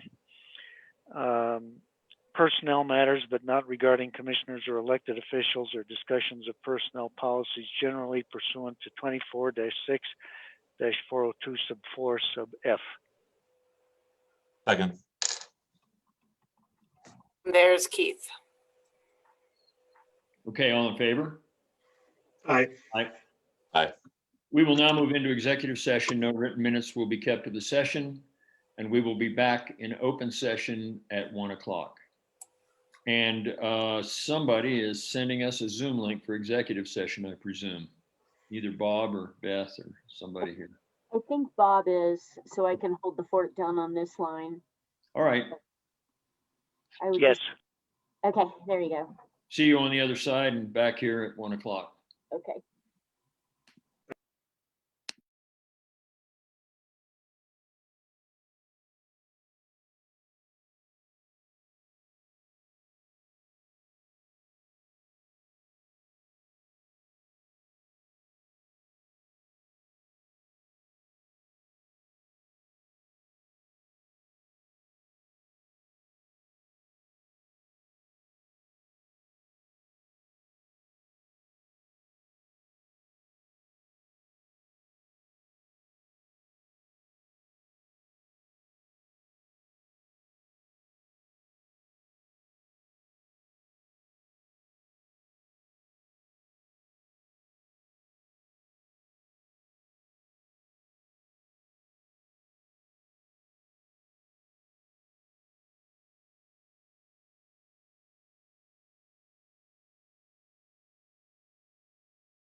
Hey, Beth, Sean said he might be a little bit late coming into this. He was running an errand and trying to get Okay. back. Okay. Hi, Beth. Hi, Are you- Amy. Are you holding your shoulder? I'm massaging it gently. Okay. Yeah. My Day by range of day. motion, my range of motion has improved significantly, but I can't raise my arm more than 2 inches from my body. Yeah. Oh, no. So was this an over the handlebar event or what was it? No, I had full tear in my rotator cuff that was created with a giant bone spur I've had for a long time that eroded it accelerated the degradation of my rotator cuff. As the orthopedic surgeon said, you have about a 40-year warranty on your rotator cuff. Yeah. And it accelerated that deterioration. And then I had what's called frozen shoulder or capsulitis. I had that. Yeah, isn't that awesome? I still have it. So they buzzsawed all that Yeah, out I of can there. only go like this. Yeah. It's so weird how different they can be. I had like three tendons completely torn loose on this side, supra, infra, and subscap gone, detached and retracted. Nice. And then a bicep tendon about 40 to 60%, about 50% torn.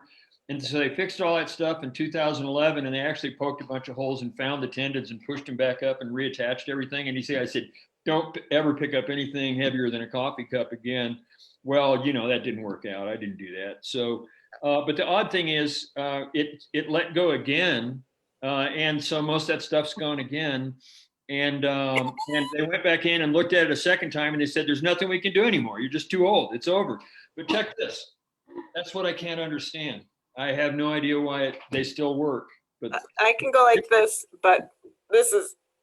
Yeah. Yeah, that your shoulder, Amy, your shoulder has protected itself. Unfortunately, it doesn't necessarily go away. It can. Capsulitis happens in a small proportion of people, you and me included, I guess. But Randy, there's a lot of muscles that help you raise your arm above your head, right. other than those. And yeah, one of my tendons of my bicep, they had to snip. So now I only have one tendon to that bicep. Right. But there's like 6 other muscles that help you raise your arm. So I don't really need my bicep for that. As long as I can ride a damn bike, Yeah. As long everything else. You can put your hands on the handlebars and hold yourself up. That's. You know what the funny thing was? I could ride 200 miles and my shoulder would not hurt me at all. But as soon as I try to put a coffee cup in the cabinet, game over. I couldn't even do that. So yeah. Washing my hair was a problem. I can pretty much get my whole scalp now, but yeah, I don't reach I can do that, but there's a lot of stuff I don't reach as well as I used to. Yeah, it's not for sissies, this getting old thing. No, it's to be taken seriously. I when I get there, I'm gonna take it seriously. Yeah. I've heard that too. Yeah. Me too. Yeah. I'm middle-aged, assuming I'm going to live to 144. You never know, Randy. Yep.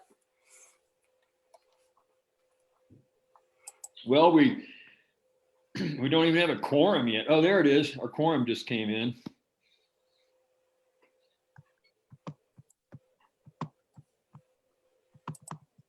I'm going to turn off my video. I think we'll wait for Sean on this for a minute. I think the subject matter calls for it. Yeah.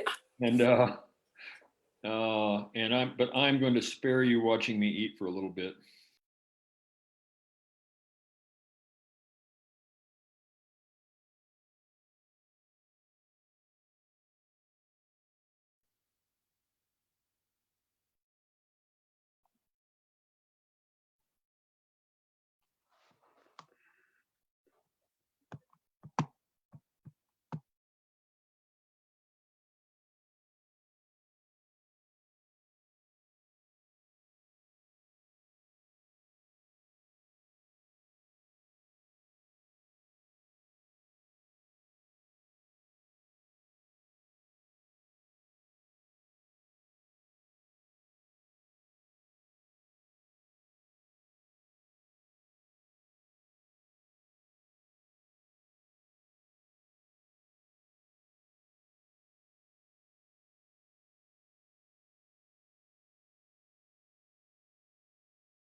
Hey, Beth, why don't you play some music during this pause?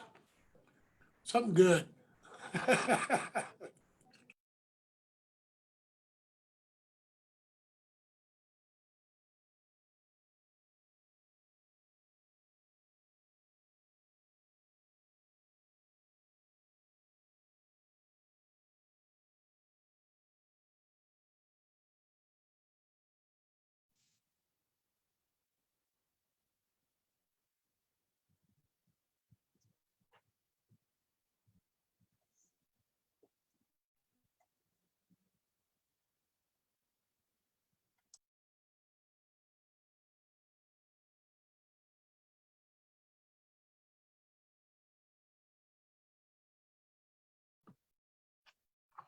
Looks like we're all here.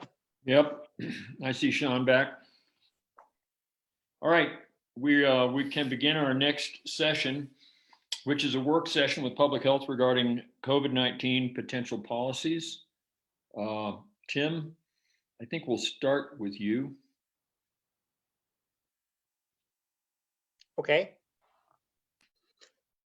Do we want to just go down the agenda? I think that might be more apropos, as they say in French.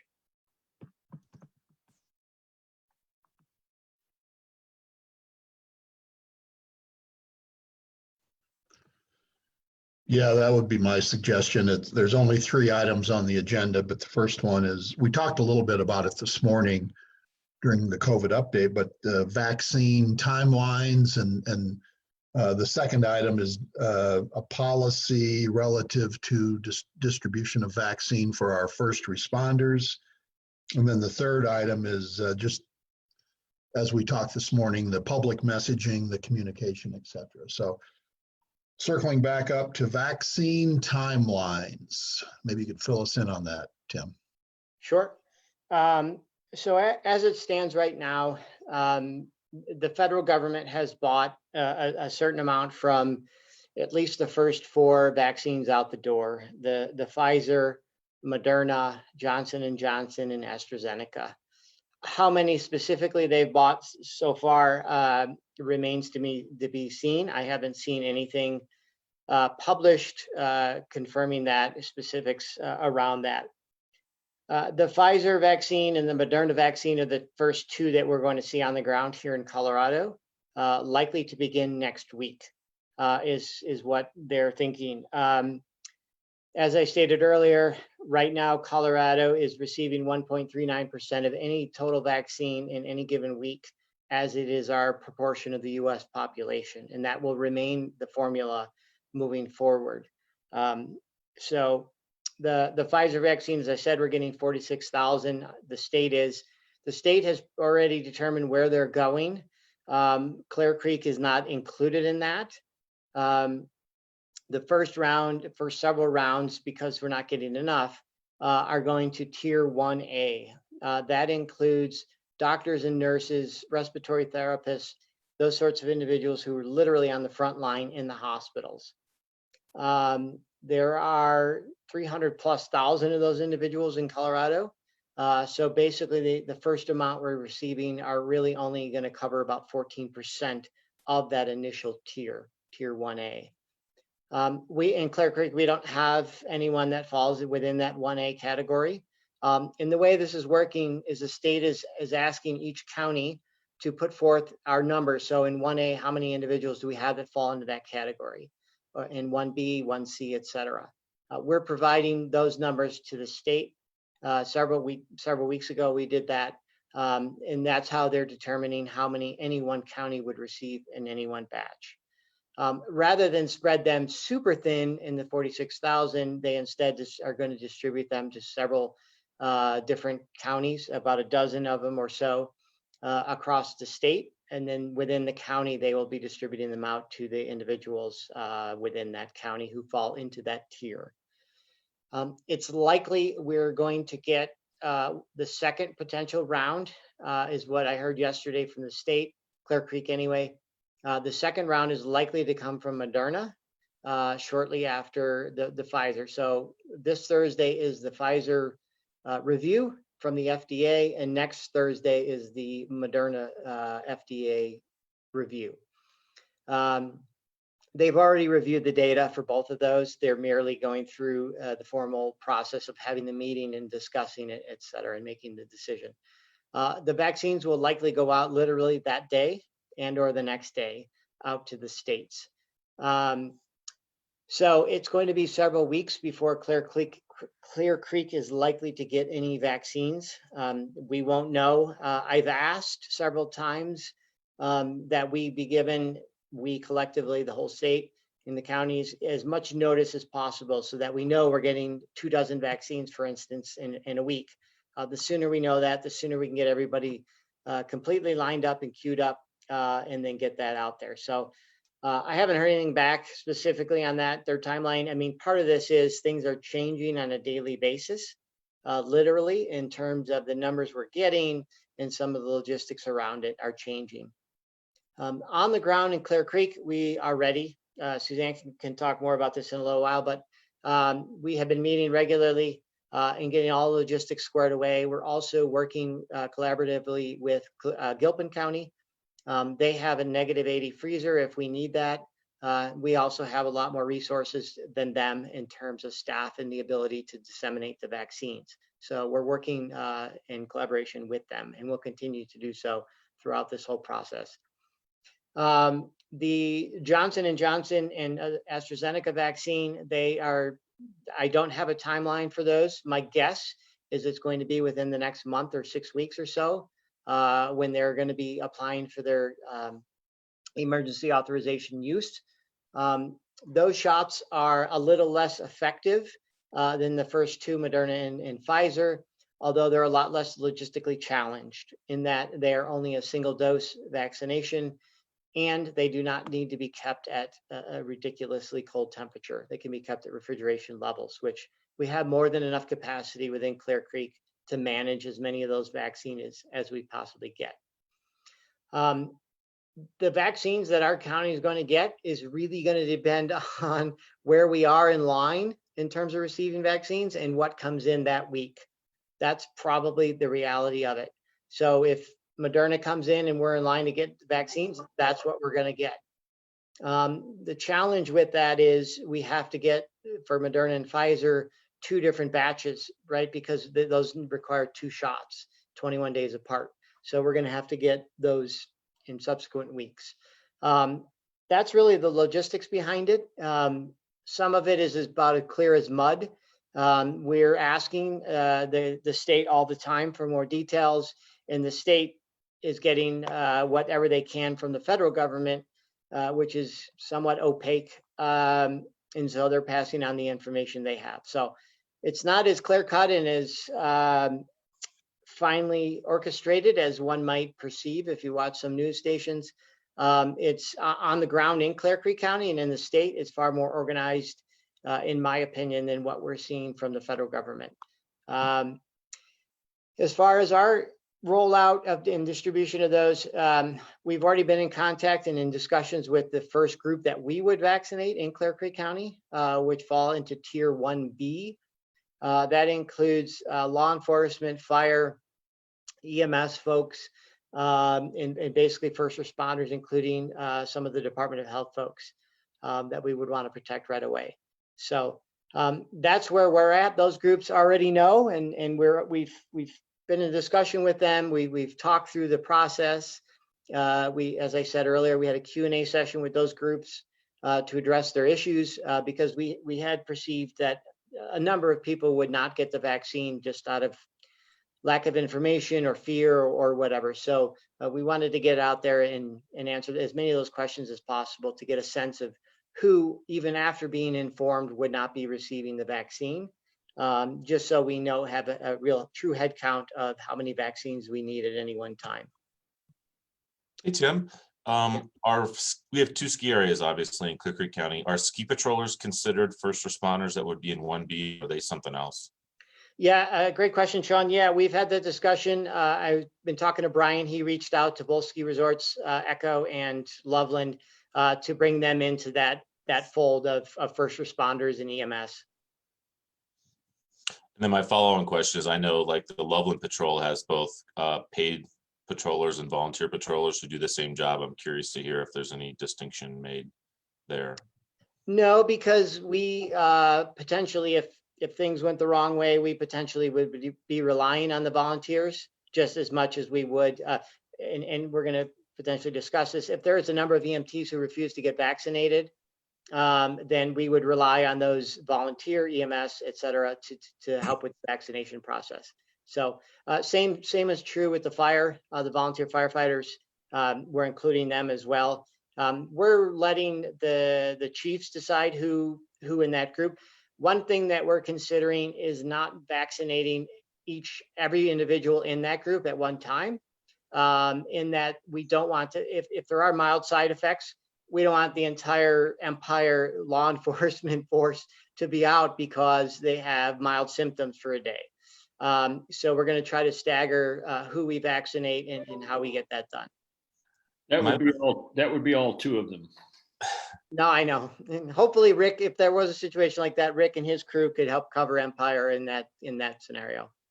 So my question about the execution of the plan, what kind of systems do we have in place to make sure that people get 2 doses 30 days apart and stuff doesn't fall through the cracks? Good question. So we're, as an individual gets vaccinated, obviously we're going to have a record of them, their contact information, et cetera, what vaccination they got, the date they got it. They also will be receiving a card that says, Sean Wood, you received Moderna vaccine on this date. You have to come back on this date to get your second Moderna shot. And they have to bring that card with them as a sort of a further validation of the information that we already have. We have to relay all of that information back to the state. And so we're going to be keeping meticulous records of who gets what and when they get it and what's needed. As far as reaching out to individuals, logistically, initially, that is possible to say, hey, you 12 people who we vaccinated last month, you should come in and make sure you, but once we get to the general population, that's going to become increasingly difficult to do. And send out those sorts of reminders. We still haven't gotten that far. We're several months away from that sort of logistic, but certainly on our minds. I did have one other quick one. So how sensitive is that 30-day window? Like if somebody, for whatever reason, shows up on day 36, is it a do-over for them, or has that information available yet? It's not. So we're still waiting for the official. These drug companies will put out an official sheet that gives all of the stats, all of the information you need to know, care for and distribution of, et cetera, et cetera, et cetera.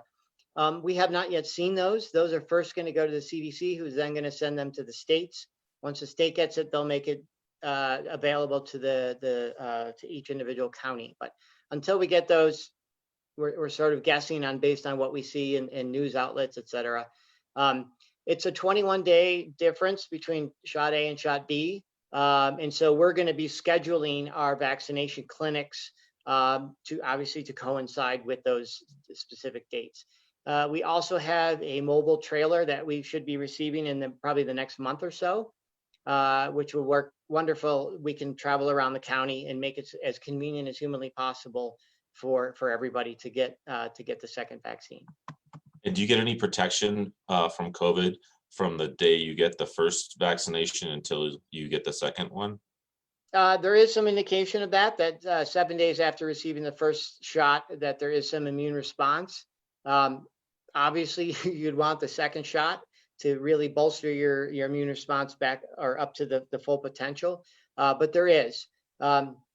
We're going to downplay that as much as possible because we don't want individuals to believe that they only need one shot and then they're free to go.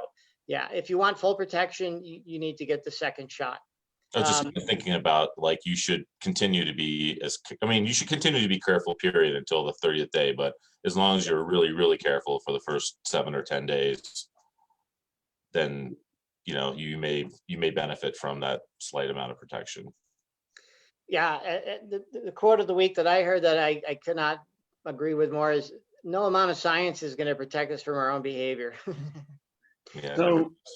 So So Tim, is just kind of like building off that last question. Does that mean that once we've been vaccinated, we can hold beach parties and stuff? No, Randy, that does not, because you and all your friends are not necessarily equally protected. Meaning, if you have friends and family who believe that everyone they're going to the party with is protected, so there's no way they can get COVID, I wouldn't rely on that sort of logic.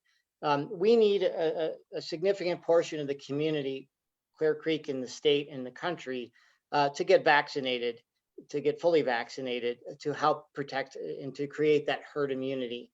Then we can have beach parties and summer parties and all the parties we want and get back to life as normal. But the challenge with that is we need a quorum of the U.S. population and of Clear Creek population to get the vaccine in order to get to that point. It would be 2/3 at the county level, I think. Yeah.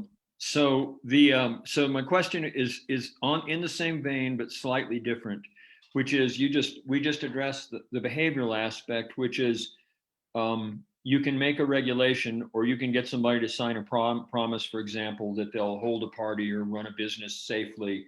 Whether that actually happens or whether they even have control over that among the people that are coming in is another matter entirely. You know, the practices, the personal practices, and how well they prevent themselves from becoming transmitters to others. So with regard to people who have been vaccinated, do we have any science or data now to show whether they still can act as a courier, if you will, a transmission device between people, or in any way to still physically aid transmission? What do we know about that? Generally speaking, in the viral world, which I am not an expert, but I am somewhat knowledgeable, the answer is yes, you can be a transmitter. As far as it relates to COVID, the only people that we have to study to date are the individuals who have been vaccinated in the clinical trials. And I'd like to just take this opportunity to give kudos to those tens of thousands of people around the world who volunteered themselves to science. Some not so altruistically, but the vast majority did it in an altruistic way to help science and help the rest of us, and put their own life at risk, not knowing full well what the side effects potentially could be. My hat is off to those people, and that's how science moves along by people like that. But having said that, those people are the ones that the Pfizer and AstraZeneca, Johnson & Johnson, et cetera, are going to be studying to look at that very thing. Were they protected, but did anyone in their house get it? And potentially, did they get it from those that were vaccinated? Those are going to be sub-studies that are done within the clinical trial that I haven't seen any data around as it relates to these specific vaccines. And having said that, as you now know, there's more than a dozen vaccines in the pipeline. These first four are the first four out of the gate. They are as different as they are the same. So what is true for one vaccine is not necessarily true for the next vaccine. Their efficacy rate is different. A lot of the logistics around them is different. Two of them are built on primarily the same platform, and the other two are built on a very different platform in terms of the vaccination or the vaccine itself. So when we talk about vaccines, I can't genuinely or generally talk about all four of them as if they're the same, because they're not. They are very different in many ways. Do we, on the subject of our staff, some of whom may not want to get the vaccine, I know that religious objections, when someone has religious objections, we can't require them to get the vaccine. Are we planning on implementing any policies to clarify what the potential consequences of our refusing to get a vaccine? Well, we're not living in North Korea, so I don't have the authority, nor do you, to force anyone to get a vaccine. Having said that, we are taking some steps to make sure that, one, those individuals who, staff or otherwise, who refuse for whatever reason or whatever justification they have to get vaccinated, we're not putting them at additional risk. Meaning, for instance, if an EMS paramedic refuses to get the vaccine, we will not be utilizing them to help vaccinate others. We're not going to be putting them in harm's way, knowingly putting them in harm's way when they have refused the vaccine. It's an individual choice, not one that I agree with. People have all sorts of reasons why they don't want a vaccine. Hopefully all of the myth and science or lack of science and nonsense that is out there of why you shouldn't get a vaccine isn't your justification for not getting one. Religious beliefs, fine.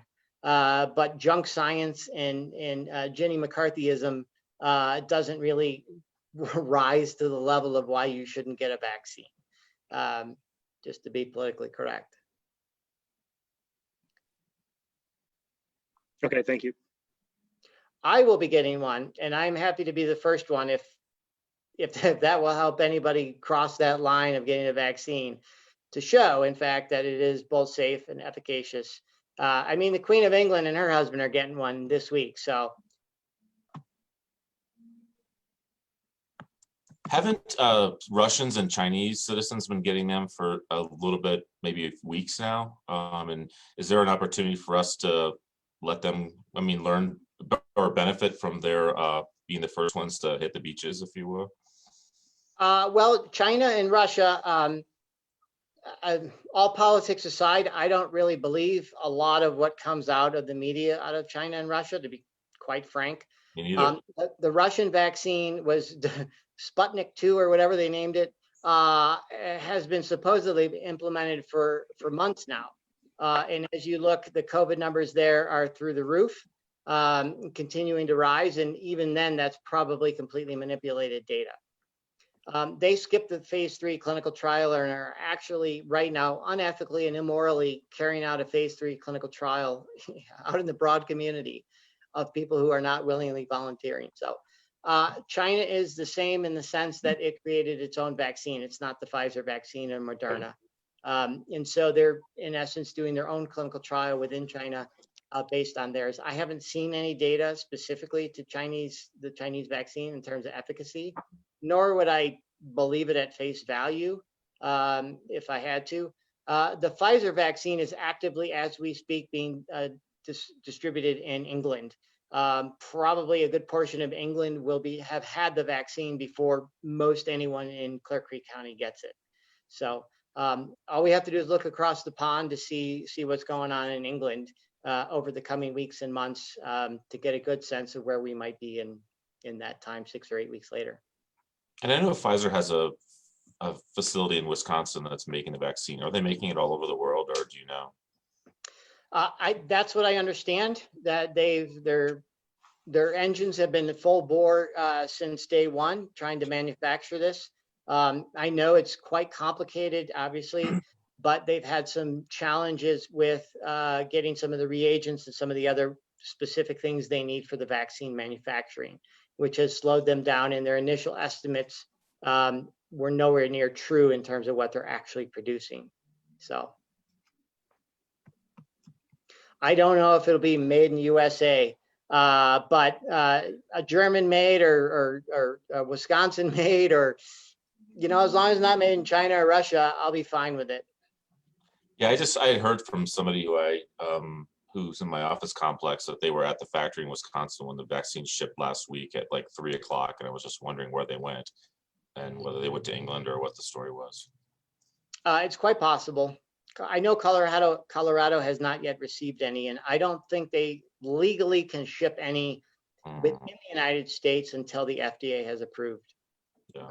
Given approval.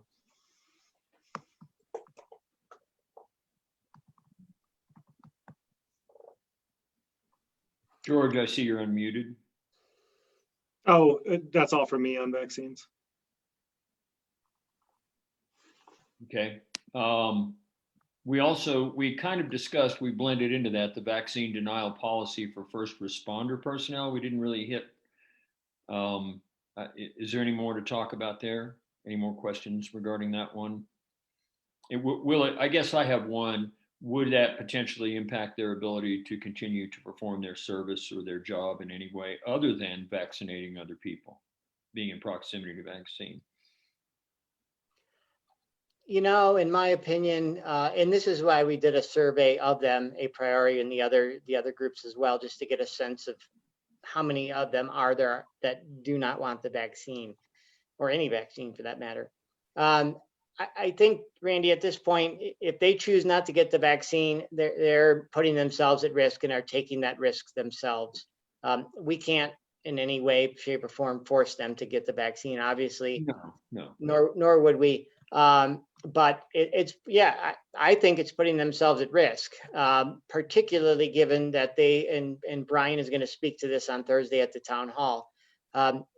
They're experiencing a significant number of individuals where they're strongly symptomatic. They're having to go into their home and get right up close to them and help them out of the house or into the ambulance, et cetera, and putting themselves at risk. And although they are wearing PPE and as much PPE as they can wear, they're still putting themselves at risk. But at this point, when they refuse the vaccination, they're an adult and they're making that conscious decision. And so whatever the ramifications are, they have to deal with. So we're trying to get ahead of that by, one, providing as much information as humanly possible to the population at large, particularly those like in law enforcement and EMS, where we've reached out already to help answer their questions and dispel myths and rumors and the Jenny McCarthyism sort of stuff, and try to get all that cleared away so that they can make a rational, educated, thoughtful decision on whether they want to get a vaccine or not. They're not being impeded by a bunch of nonsense that's clouding their decision whether to get one or not. Sure, and the reason I ask some of these questions isn't because I haven't found the answer out previously. It's just to make sure the question's out there and answered. That if a person is, for example, in a first responder status, declines to get a vaccine, that doesn't make them any more of a risk to the public with whom they come in contact, as long as they have no reason to believe they have the virus at this time. Is that correct? That's a tricky question and a tricky answer. I mean, if they don't get the vaccine and they contract COVID and they are an asymptomatic COVID carrier, yes, they pose a risk to the broader community, right? Because they're actively infected and out working and they're asymptomatic, so they don't know. One potential policy is that those individuals need to be tested once a week then. If they refuse the vaccine, EMS needs to know whether they're COVID positive or not, if they're actively infected and out there transmitting the virus. So that's a policy decision, I think, for the EMS folks. I don't know that that's a public health policy or not, but. Okay. More questions on that subject? Rick? Can I ask, what about the jail, Doc? What do you recommend for the jail? Because I know they were talking, as my officers down there, if somebody refuses to take a shot, one of my deputies, I mean, that, because we, if it lightens up, then we're going to have a revolving door down there with all the warrants and stuff that we've not arrested that we now can arrest. My jail's going to go boom to the max. What's your recommendation?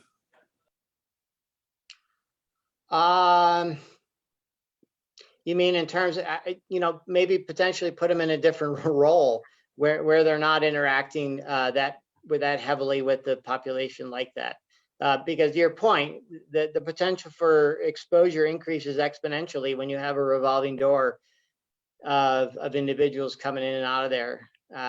So, I mean, that's a policy that you need to decide in terms of where you might place them to put them at as low risk as possible.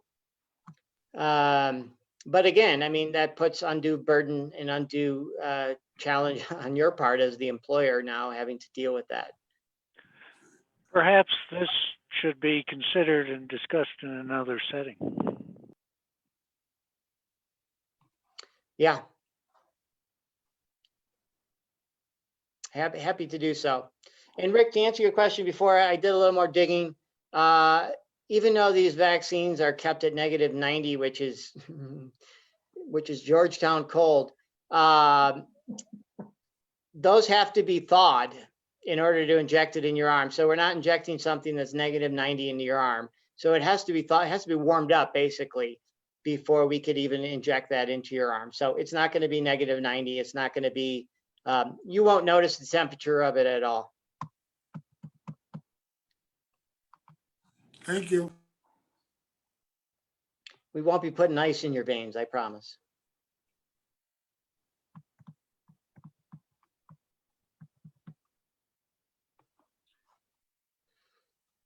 So if we've exhausted the vaccine discussion, then the third item on the list is COVID-19 public messaging. And underneath that, providing services and controlling the spread of the virus. And I think that came out of a communication that I think Sean mentioned, providing services versus controlling the spread of the virus. So if you could maybe explain that and differentiate that, Sean, I think that'd be a helpful place to start. It was a conversation we had, was it 2 weeks ago, where essentially somebody was with the tourism board, and we were talking about kind of managing the tension between inviting people to come in and spend money and use services in our county versus discouraging that and protecting the public and the perceived risk. And kind of, I know that the business community had some concerns about that. I remember tourism weighed in on it. So, I mean, we're 2 weeks smarter now than we were there. And I thought it would be worth bringing it up and at least discussing it a little bit from a policy perspective. Sure, and it was the term services, the word services, that I was trying to clarify what the meaning was in this context. And by services, those are the businesses, and the service, generally speaking, the businesses and the services they provide to visitors and the community itself. Yep. Yeah, and I think I believe I was a part of that conversation 2 weeks ago, and my comment then was similar to what I've been saying since July. With proper measures in place, people stopping through our county to buy gas and get takeout food and go into to the different shops can be done safely when you follow the best practice guidelines of wearing a mask and social distancing and washing your hands and avoiding large groups and social gatherings. Now, all of that does not preclude you from stopping in Clear Creek County and getting a pizza or getting gas or getting groceries or stopping in some of the shops there. None of that precludes you from doing that sort of thing. And so we're still open for business. We're just open for business in a safe way and abiding by those safety protocol that have been in place since February, to be quite honest.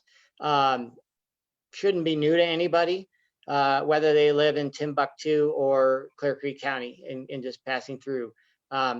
Those should be pretty clear in terms of what we're trying to accomplish in Clear Creek, as well as Colorado and most of the United States, not all.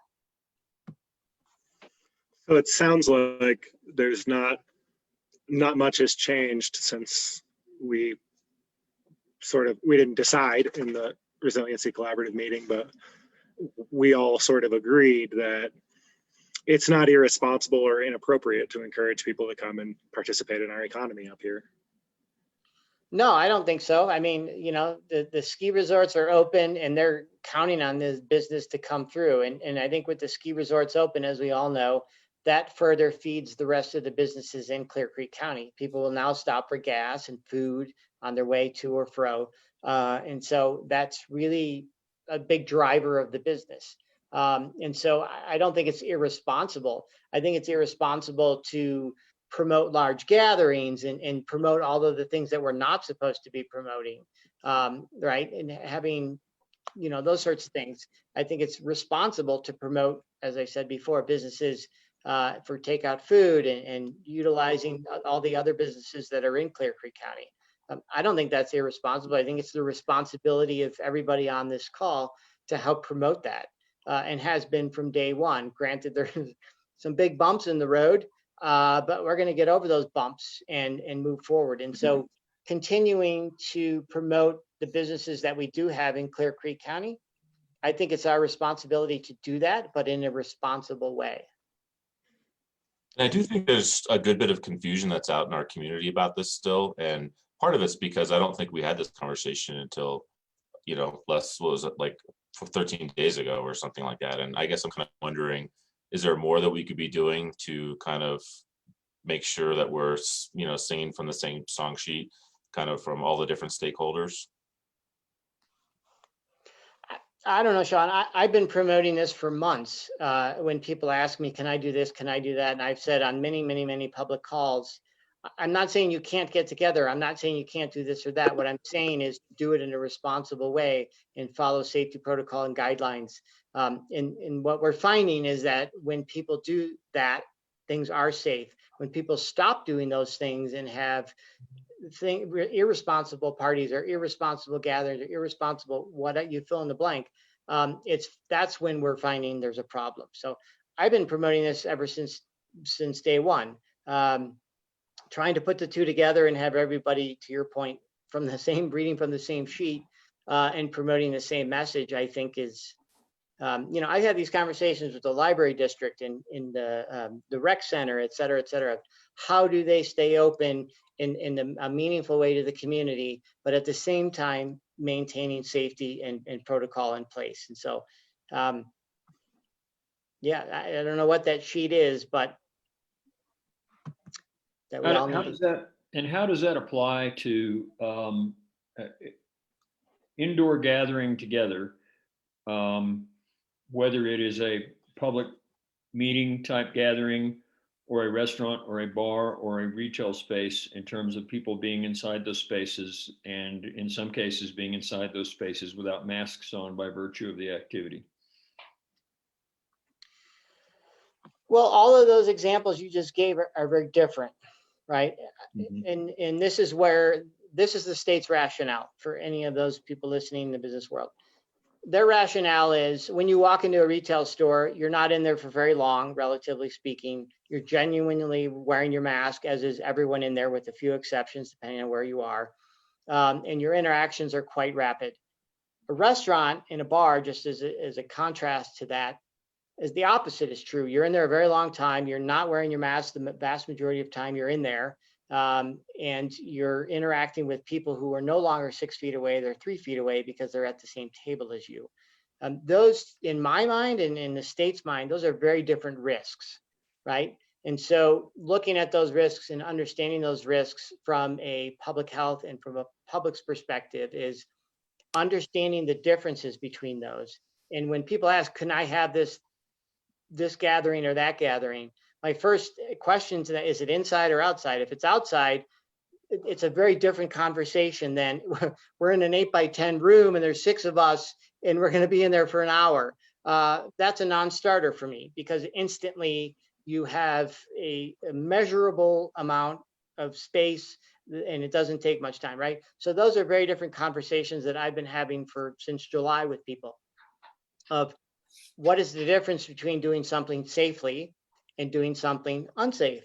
And if you want to have a social gathering, even today, I would say if it's outside and you can guarantee that there's social distancing between people and you're not inviting 100 of your closest friends over, it's a small group of people and you can actually manage it, that's relatively safe in my opinion. If you say I want to have a house party with anyone and everyone who shows up, no. That is not safe. So it's just a matter of seeing those things in the relative risk that they become. And as I've been saying for months, we need to socialize as human beings. And I haven't been discouraging socialization. I've been encouraging proper socialization and continuing to encourage that because it's necessary to stave off mental health issues and depression and all those sorts of things. It's important to get out and socialize with people. Just do it in a responsible way. I think we've been in this pandemic long enough that nobody can claim ignorance at this point. To somehow suggest, oh, I don't know, I didn't know that. I mean, unless you've been under a rock or on a desert island with no internet or TV, everybody should have an understanding of what you should be and should not be doing at this point. I mean, I don't know what else public health can do to inform people and educate people. If you don't know now, I don't think you're gonna know. So this might this might relate to messaging. It might also relate to some policies, although I don't have any specific proposals. But that heat map got me thinking. It seems like we have two epidemiologically distinct populations in Clear Creek County. And it seems like we've got a lot of cases that I would be surprised if they had anything to do with behaviors or actions in the part of the county where the commercial activity takes place. And I'm still trying to reconcile what that means for messaging, what that means for policy.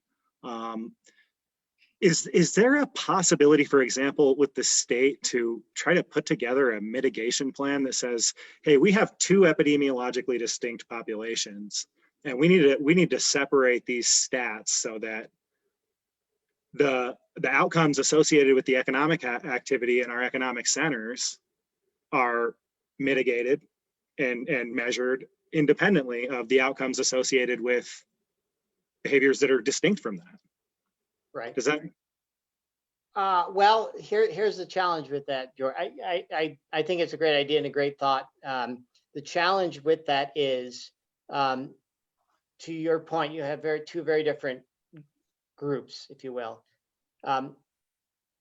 We cannot say with great certainty that the one group didn't derive some of their COVID from the other, meaning if I go into Idaho Springs from the eastern half of the county, and that's where I got it, but I go back to the eastern half of the county where I live, where I'm being recorded as my COVID case, that sort of messes with your argument to say that we didn't get it from over there, so we should be treated differently.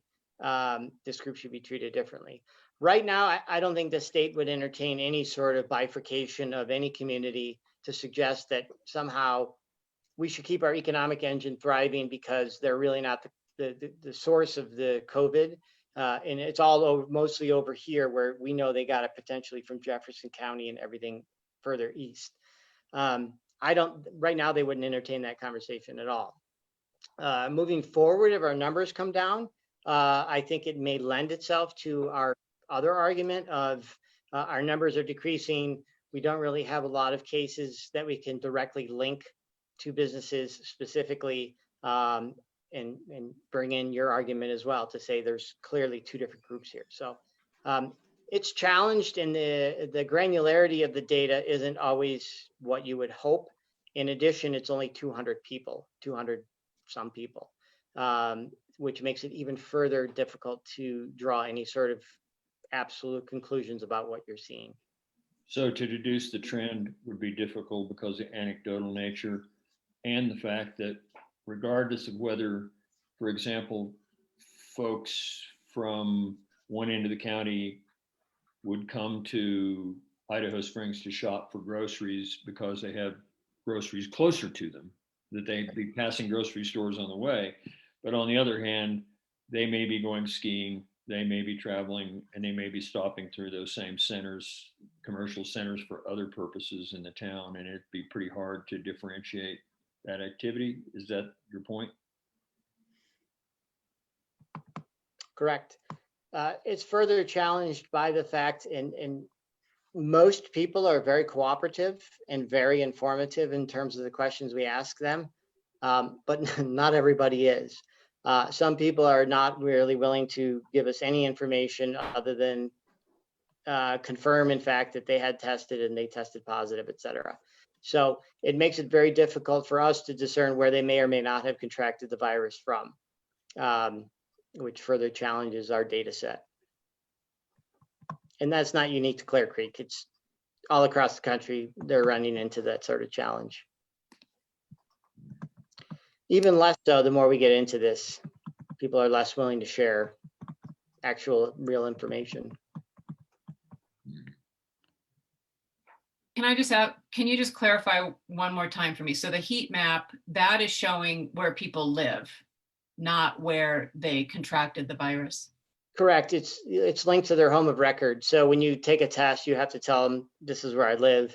And that way we know, for instance, if you, I'm going to use Randy because he lives in Clear Creek. If Randy went to Jefferson County and got tested and tested positive, we would know because he's linked to his home address in Clear Creek County. And so otherwise we would have no way of knowing if Randy went to Jefferson, got tested positive, never bothered to call us. And we were never informed based on his home of record, we would never know. So it's sort of a way of guaranteeing that we eventually find out that Randy was positive. And he's not, I know this is being recorded, Randy is not positive. But that's how it works. How do you know? But the thing that's a little different, I know, Randy. If you have a college kid whose address is at your house, they can catch it in another county and never visit you, and they'll show up on our heat map still. It will, and we have individual, and we have gone back and subsequently tried to eliminate a lot of those individuals, and there haven't been a lot, but we have had individuals whom their parents live in Clear Creek County, but they're at school, and they put down their parents' home of record. To your point, we had one out on the East Coast, but we rectified that and said she's not associated with Clear Creek. She doesn't live here. She wasn't tested here. She's not here now. And so those are eliminated from our record.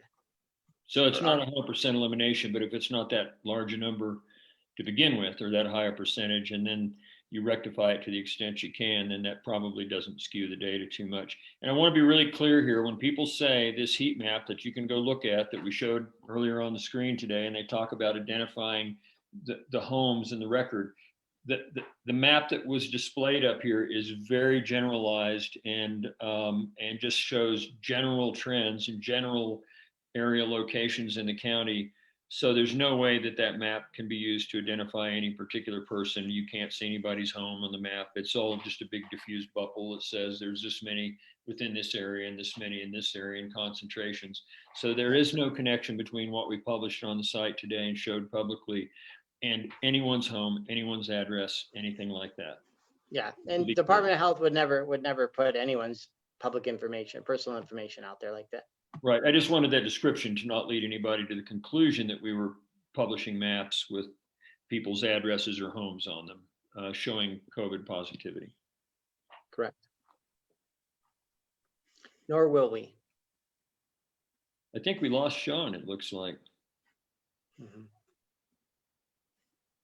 I think you're right.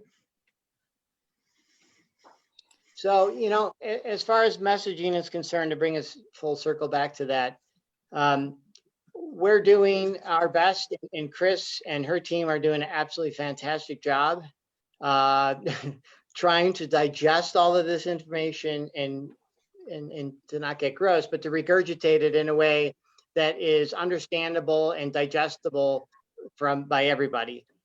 We're trying to do it in as many formats as possible, Facebook and the town hall and our website and endless publications that we're putting out, memos, et cetera, weekly. And trying to answer as well. We get a lot of questions via email and otherwise, trying to answer those as quickly as possible about this specific activity or that activity, and trying to get to those as quickly as possible, usually within a day or so. And trying to give people enough heads up that they are making decisions now based on should we have this activity or not. So trying to be really respectful of their time in terms of timeline, and trying to get that out. We've been mostly focusing on obviously best guidance and best practices, but also trying to provide just some general understanding and guidelines and context around everything that's going on. And provide that in as many formats as I said. So I'm not sure what more we, i.e. Chris and her team, can do to inform the public if there's additional questions out there or people are confused about something. We're also trying to have as many people read these things before we put them out so that we make sure that everybody can understand it and it isn't just me writing something or Chris writing something and be like, okay, I get it. we're trying to make sure that a number of people read it beforehand to make sure that, okay, it's clear, it's to the point, it's what we want to say. But if there are any suggestions, we're more than willing to entertain them in terms of how we might better educate or inform the public about things. We've been not really gangbusters on the vaccination thing, primarily because we're waiting for the sheets to come from the drug companies. There's really no point of us inventing a wheel that's already been invented by the people who invented it. And so we're waiting. It's going to be a bit challenged because of the different vaccines. It's not like the flu where there's one vaccine. We now have potentially 4 vaccines arriving within the next several months, and they're very different, a number of things about them. So we've been holding back on that until we have some concrete information that we can get out to the public that's easily digestible, that's relevant to them in terms of what it might mean for them as an individual or a business, and move forward on that. So we're always open to suggestions or clarifications in how we might better serve the public in informing and educating them on what's going on. And with that, Your Honor, I rest my case.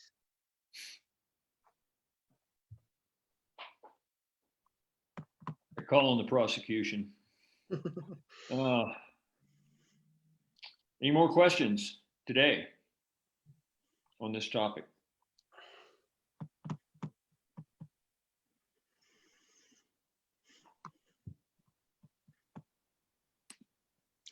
I don't think so. Chris, if you have a question, go ahead. Oh, no, I was just going to remind everyone that the Clear Creek County Public Health Department is going to be featured in tomorrow's lifestyles insert in the local newspapers. If anyone still subscribes to newspapers, that is another way that we are communicating with the Clear Creek community. Given our demographics, we have determined that the hard copy newspaper is still a valid way to communicate with a lot of people in Clear Creek. So that said, they were looking for organizations to do articles and ads in this health-based insert that's coming out tomorrow. So be on the lookout for that for more information about what Clear Creek County has been doing for the last 9 months and what our plan is for the future.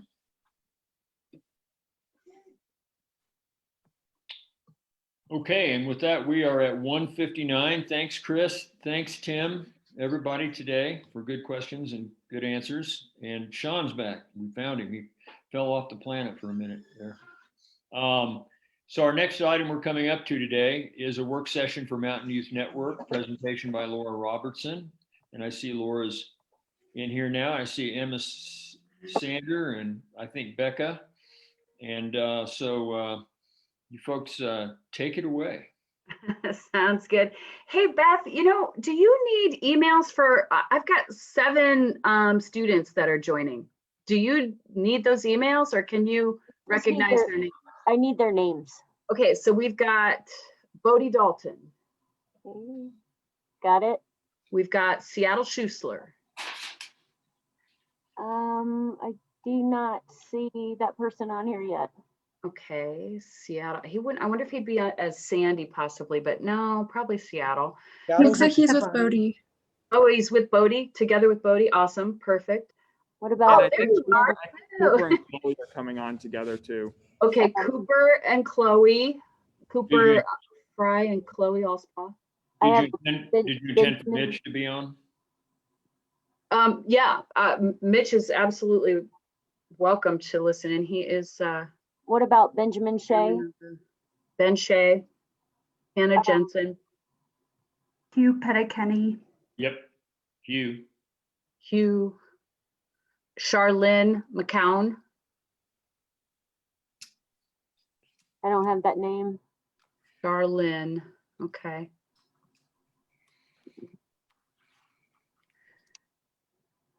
Those are, I recognize, well, most of the other ones I recognize. I think they'll reach out to one of us if they have not, if they're on and they haven't been let in. Okay. We can. I'll keep an eye on it too. So if I see somebody come. Yeah, so they would probably be coming with the clearcreek.school email. It just shows me their names. It doesn't show me okay. their email. So that's okay. I'll keep an eye out for you though.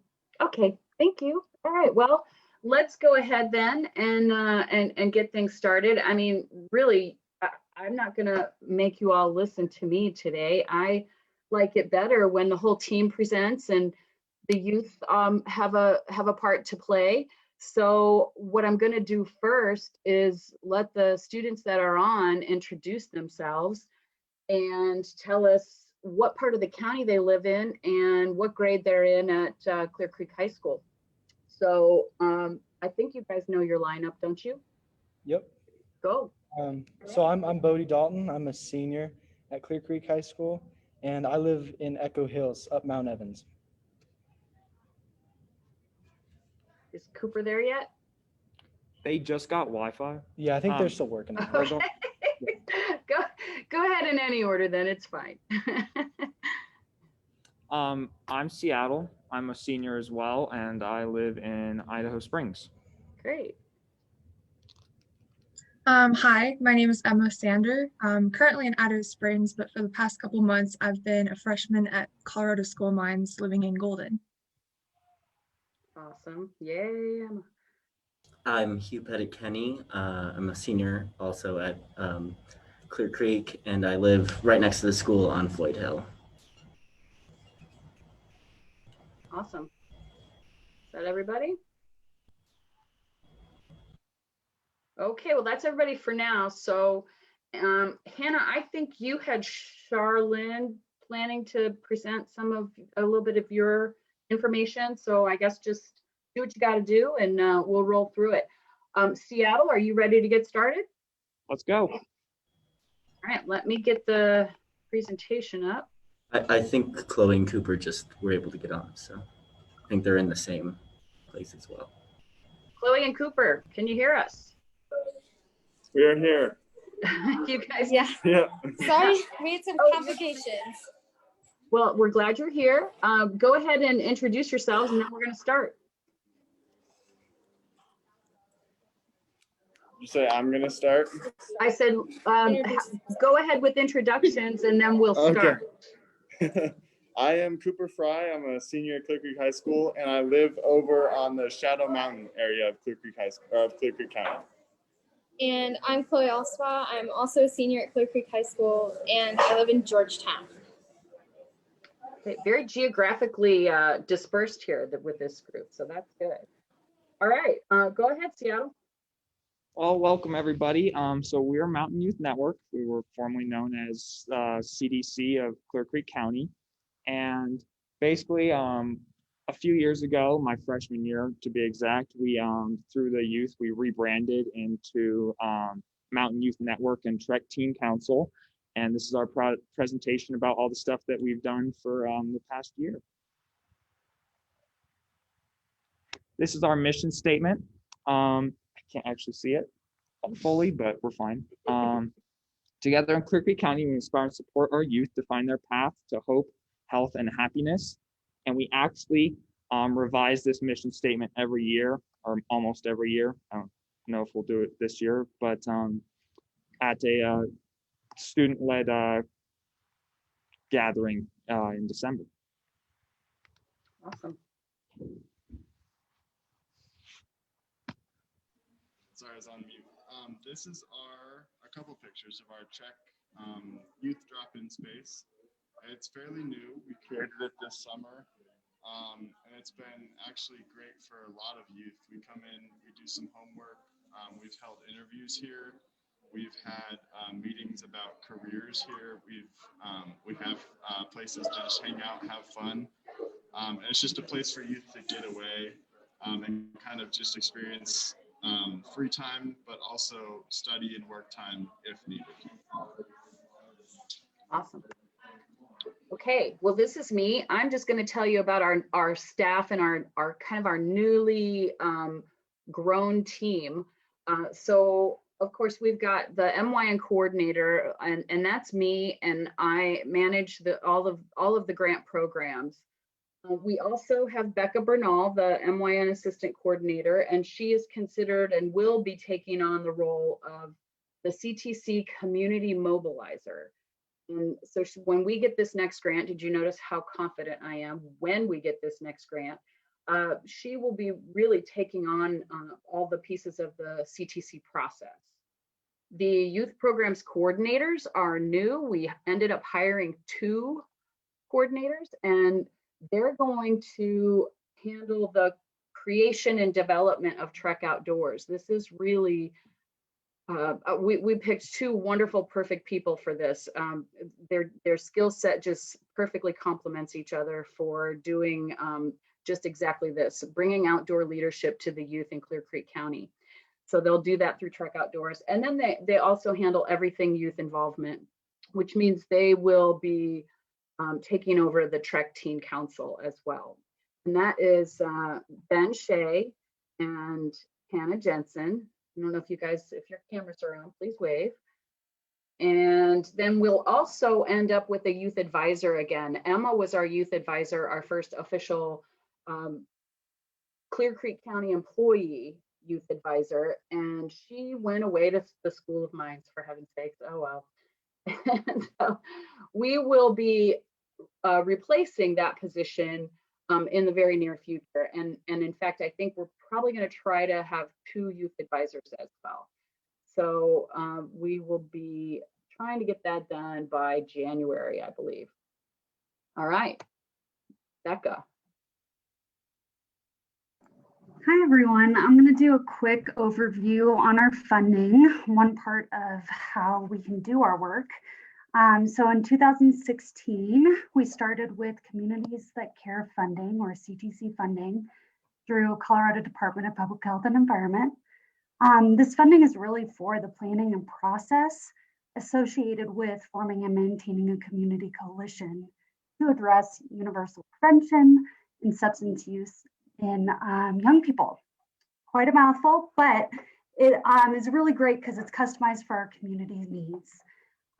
Due to the momentum in our work, we gained additional funding from the Office of Behavioral Health, OBH, and LPMAR funding, which goes towards programming. So the OBH funding supports our youth-friendly space on Highway 103, the Trek Outdoors program, and also the implementation of life skills program that we will be doing in Clear Creek Middle School this January to do more social emotional learning.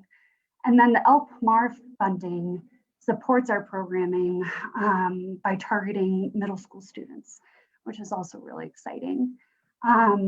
So as Laura referenced, we applied for our second round of CTC funding, which would begin in this summer for an additional 5 years. So we wanted to share with you our video that we created for that application that kind of captures the work that we do.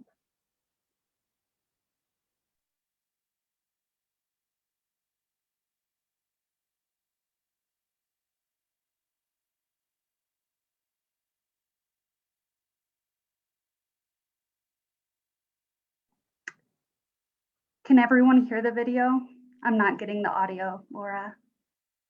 I cannot hear it.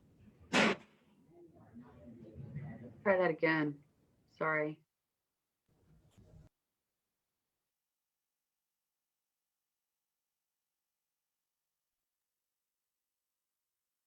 The reason I got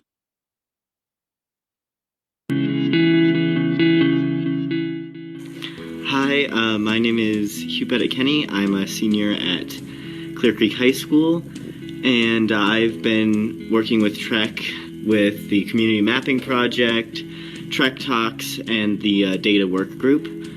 The reason I got into Trek was because they're just really integrated into the community. They were always around at the school, giving presentations and just offering new opportunities for the youth. And so I joined, and I've stayed because they really value our voices. They are always asking their youth questions and really seem to incorporate our answers into whatever they're working on. building these collaborations with Eco School, seeing the collaborations in the community, with the library, with public law enforcement, with all sorts of organizations, and really having that be driven by what the youth are looking for. All were things that resonated with me. Another round of funding will really help Mountain Youth Network and TREC build, strengthen, broaden, and deepen their collaborations and connections within the community, and really help us build a sustainable effort going forward. My name is Andrew Wolf. I'm a community member and a member of the Mountain Youth Network strategy team. Mountain Youth Network has given me the opportunity to connect with like-minded community members and to offer my time and experience in service of the youth in our community. I'm really excited that Mountain Youth Network is filling a void in our community and providing youth with all sorts of opportunities and helping them find their path. Hi, I'm Kimberly Knox, and I was involved with Mountain Youth Network with my guided snowshoe and hiking business this summer. I also have 2 teenage daughters that participate in the program. I think it's great involving youth in the community, and I love that Community That Cares provides the framework. I've seen an amazing skill building happen, especially with my daughter's public speaking, but many skills. The teens feel valued and cherished, and it brings us all together. I'm excited to involve more people in the community, businesses, partners, as well as involve more kids. I think it builds a stronger, more connected community. I'm Chloe, and this is Ella. We're students at Clear Creek High School. I'm a freshman, and I'm a senior this year. Personally, it has impacted me by creating relationships other than my teachers and parents. It led to more adult relationships and friendships. And I've been given opportunities to grow in skills like presenting and things like that that I normally would not have had. Same thing with building my resume. It's really given me lots of great opportunities for that. As a senior, I will miss a lot of the opportunities I've been given, but I'm excited to see the growth and see it through my sister's eyes. My name is Emma Sander. I grew up in Clear Creek County and was involved with Mountain Youth Network and Trek Teen Council pretty much since the beginning. So Mountain Youth Network has really impacted my community through so many positive ways. And that has just truly been by providing youth with so many more opportunities within the community, and that's really been by giving youth a voice in our community. There's nothing that can stop Mountain Youth Network. There's no project that we haven't been able to overcome. There's no challenge that's been too big. There's no rock that's been too big to move.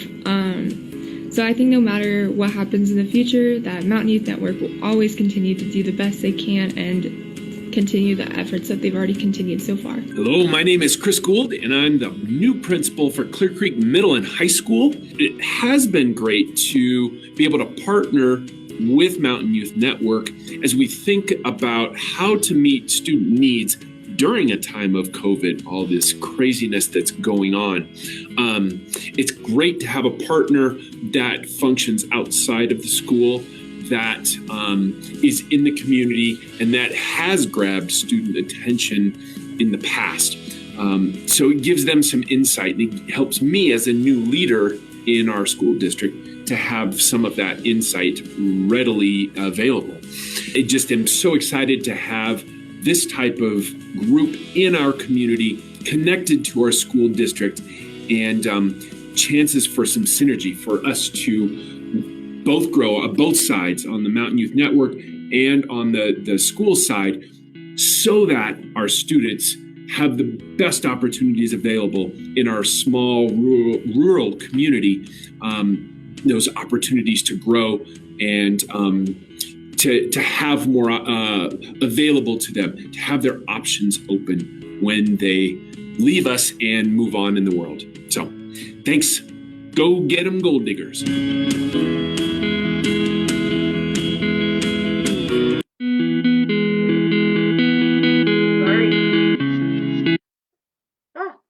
There we go. Yeah, that was nice. I hope that helps us get that funding.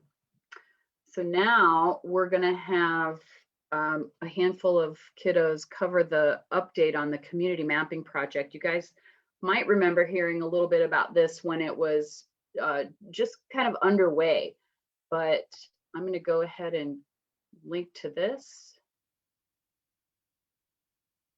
And Emma, are you ready? Yes, let's see. Do I need to do the request remote control? Can you switch presentation? No, I think I have to keep it, Emma. I'll just go ahead and follow along. Okay, sounds good. Okay, so hi everyone. This is our community mapping project, as you guys, may have remembered from the beginning. So pretty much our goals for this project were to identify the safe spaces for youth in Clear Creek County, increase the number of those spaces in the county, and improve those places in the county for young people to thrive. So who participated? We had a lot of people in the Clear Creek School District from grades 6 through 12. Emma, can you guys hear her? Awesome. So next we have the community mapping location assessment survey. So this is a survey that we had students take. So on the right-hand side, you'll see that has a little drop-down menu where students could choose from the location in the county. You'll probably recognize some familiar ones like the libraries, the parks, Two Brothers Deli, stuff like that, where a lot of teens and people usually hang out. So once they choose a location, they would scroll down and choose if it was very comfortable for youth, if it was with changes could be comfortable, or if it was, kind of uncomfortable for youth. And once they selected an option, a little drop box would pop up below and it would prompt for more feedback. So it wasn't just, multiple choice, like we actually wanted to get valuable feedback from these youth. And then we also wanted to get the school just to see like the grade range as well. Anyways, so then, so just in June of 2018 was kind of like the launch of our project, kind of began. And then in August 2018, we had the youth help the survey, help develop it, modified it, and stuff like that. And then in February of 2019, we opened up the survey to the middle school and high school. In June of 2019, we had youth help analyze the data and present their findings. We did that at Mountain Youth Network meetings and stuff like that to help kids with their presentation skills. In November of 2019, we presented to the Idaho Springs City Council some of our findings. And now in July of 2020, we developed a story map presentation a little more, but because of COVID, we haven't really been able to do as much as we've liked, but this is where our project has been so far. Yeah, so as Emma said, there were 16 locations that received responses, and here is a list of all of them, and the number by the side of them is how many responses they each got.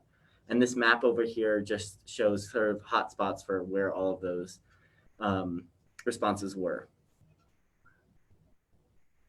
So one of them was that got the most responses was the rec center, and a majority of the responses were saying that it did make youth comfortable there, saying that they like the lobby, it made them feel safe, and they just really like all the activities that were there, and it just seemed like a good space for them to hang out and relax and have a space in the community where they can live.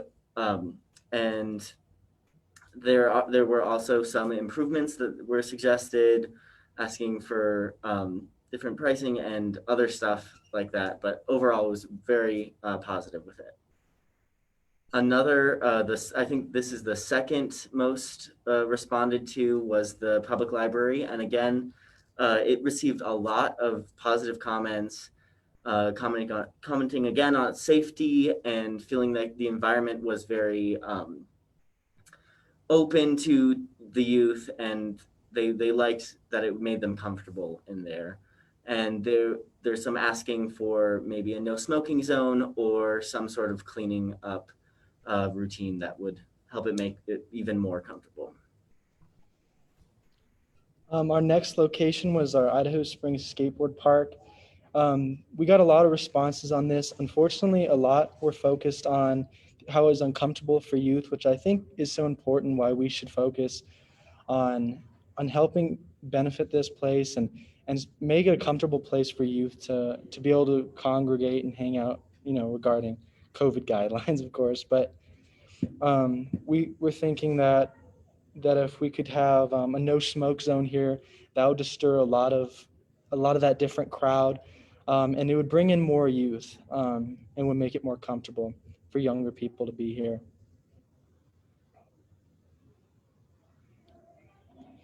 And the next is our Citizens Park.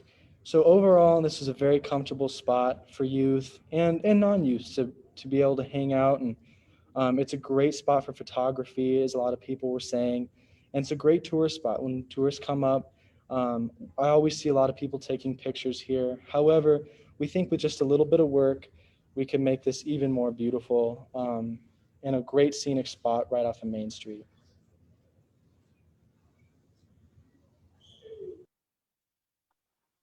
All right, so basically going off of what Hugh and Bodie said, this is the demographics for the top 4 locations that got the most responses.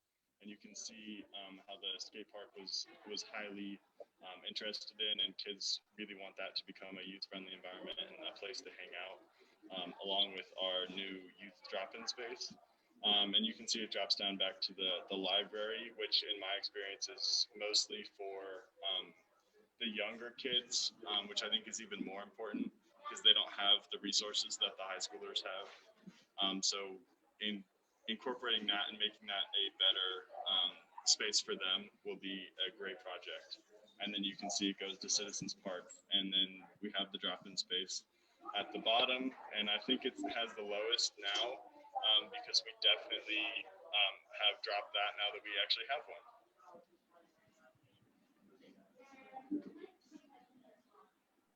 All right, so our next step, obviously, so like a local skate park would be ideal. These are photos from other places that maybe like what we could see for future potential in Idaho Springs or Clear Creek County. So a really nice local skate park.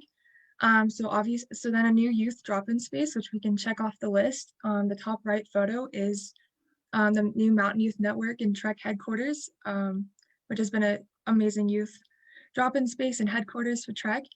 For the Idaho Springs Public Library, some landscaping work maybe, and a lot of youth have been interested in volunteering and partnering with the library to help beautify the outside. And then for Citizens Park, suggestions for a mural along that wall have been suggested, so maybe a little bit of the community. So those might be some next steps for our community. All right. Awesome. Thanks, you guys, for presenting that. That was awesome. Do we get Shar in here by chance, or did she not show? Apparently not. Guess not. All good. So Seattle can probably take it. Awesome. Okay, so this is our new Trek Outdoors, and it's what our new coordinators have been working on, and these are our goals. So we've got, we want to ensure that the outdoors are accessible to all, and not just accessible, we also want them to be a safe environment while we're having them accessible. And we really want to get these youth outdoors, and we've been partnering with people in order to ensure that we are able to try and get these people outdoors. We want to teach the youth how to take care of our planet, use outdoor equipment, and how to use leadership programs, be leaders in the outdoors. And then as we do that, as always, Trek and Mountain Youth Network, we use positive recognition for effort and what we do in our groups. And like we said, we want students to learn the in healthy risk taking and like how we can do that and what's too much and what is just the right amount of risk. And the overall goal is to get the whole entire county involved from all reaches, from Dumont to Georgetown to where my friend here is up in Echo Hills, all those types of students involved in this program. And so these are our units and activities. And personally, as a student who's starting to get involved in this, I really like the fact that we're going to be learning about backcountry cooking. I personally have never done that. I would love to learn how to use a Dutch oven. I've heard that Ben Shea knows how to make a mean lasagna. And I also really want to go rafting. And honestly, like that's something I've always wanted to do more, but it's just been hard access for me.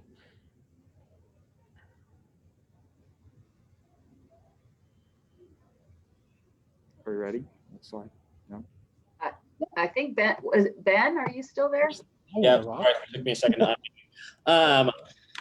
unmute. Bouncing around a little bit. So this is just kind of a quick splash at all of the activities that we hope to offer to youth within the county. We're really running this from a youth-led kind of perspective. And so all of these pieces here are things that youth within the county have expressed interest in, curiosity, or want to explore more, or even want to teach other youth. So this is the bare bones kind of list of what we could do. The list is truly endless as we start to grow this. I'm most excited to do some backcountry cooking as well. That's going to be a super fun unit. So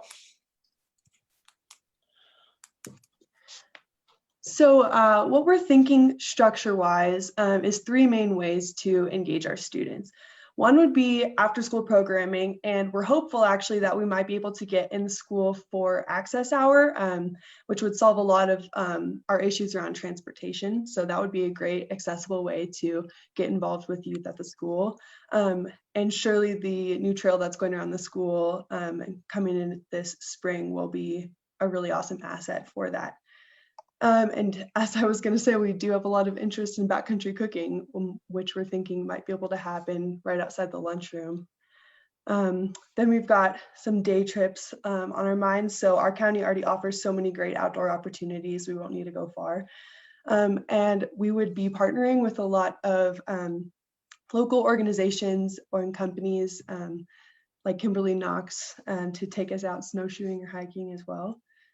And then with the multi-day trips, the way we've structured the program so far is within the after-school programming and the day trips, students will be learning different skills, gaining leadership capabilities so that they can use those capabilities on a multi-day trip. For example, learning how to build a snow structure, backcountry cooking in the winter would all culminate with an overnight snow shelter winter camping trip.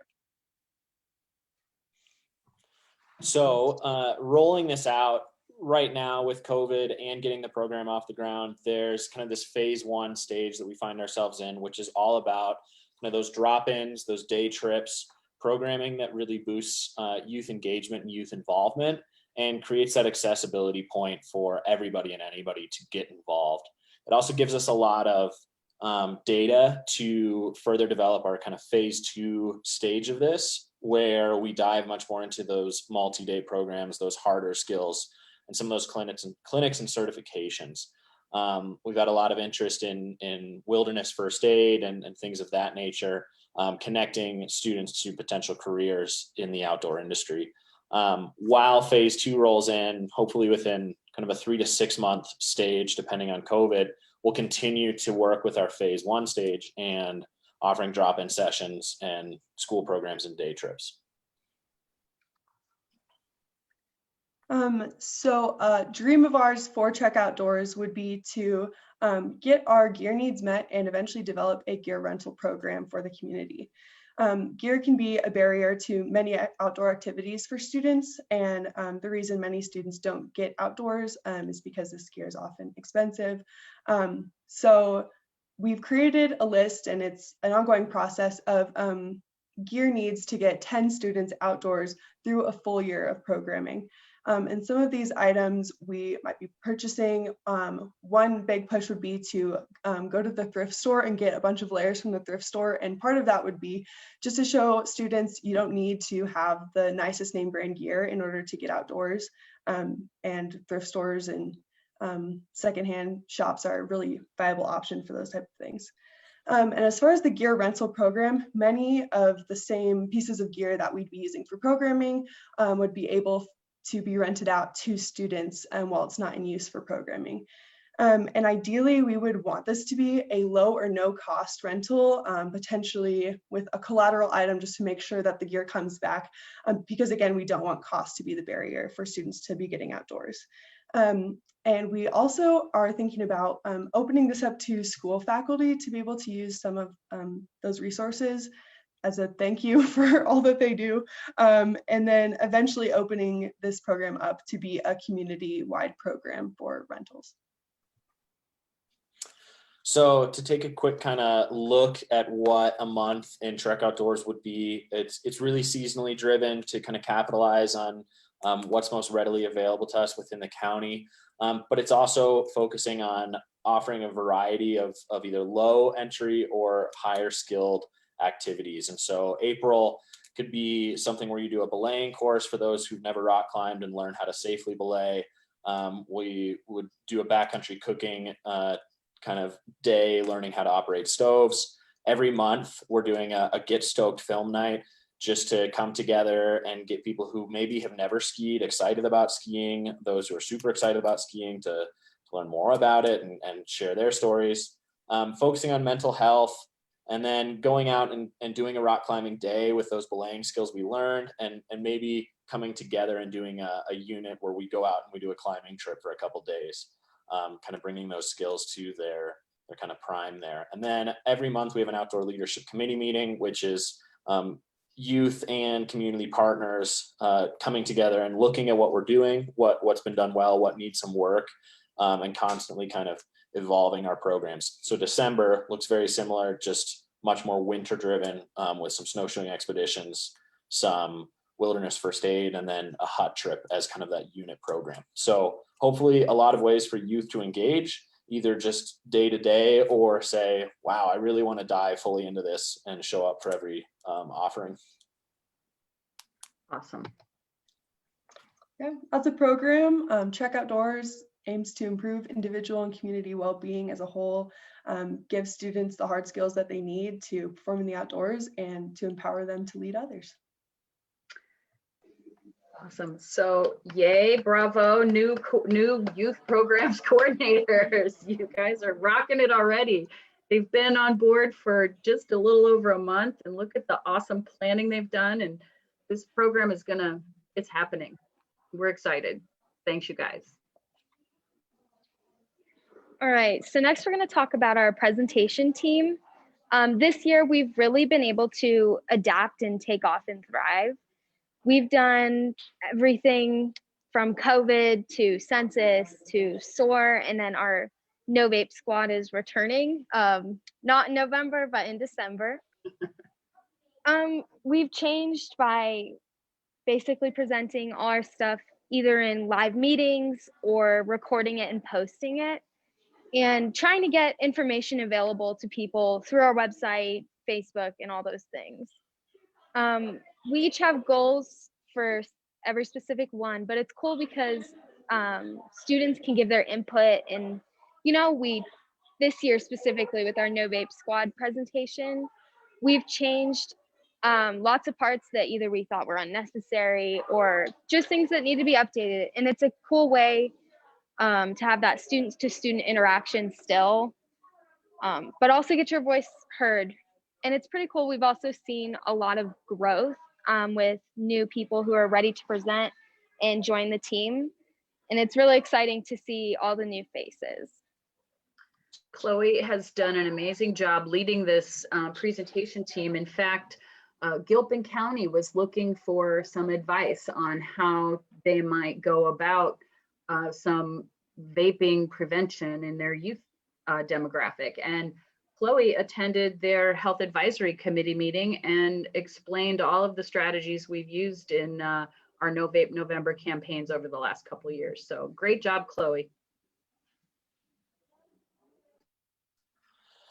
So there's a lot of excitement going on with some collaborative efforts and some partnerships here at Mountain Youth Network. The first of kind of that collaborative piece would be the Mountain Youth Petty Caps, which went through its kind of trial stage in the summer and had lots of great positive feedback.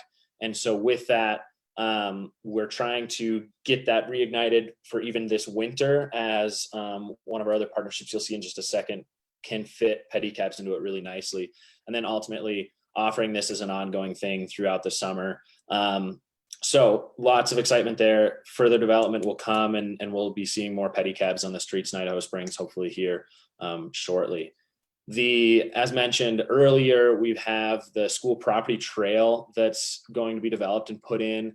That's a really big collaborative effort with Clear Creek Trails, Eco School, Mountain Youth Network, Project Bike Tech. There's a lot of voices at the table there, and everyone is very excited for it to be such a positive resource for not only organizations, but the youth within the county. The Frothy Fridays youth open mic nights are a great way for businesses and community members to come together and have a great night and just enjoy some kind of time together, which is a rare thing these days. So hopefully excited to get that back and going. And then the ice rink or glice rink, if you haven't heard, the rec center is installing a big ice rink on the old Diggers Field, and Mountain Youth Network is really excited to take advantage of that for some ice rink time with youth programming, but also we are working currently to develop a bit of a hockey tournament that's going out and will be a great way for a lot of the organizations within the county to come together. And then I think we have a great video on the school trail. One more video. It's only 30 seconds.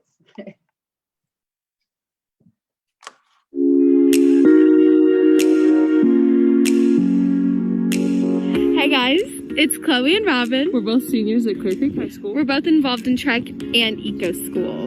Right behind us is where the trail will be. I think it's a very exciting opportunity to bring the community together as well as the students. And I think it'll be very cool to use and be able to see more of our natural habitat around our campus.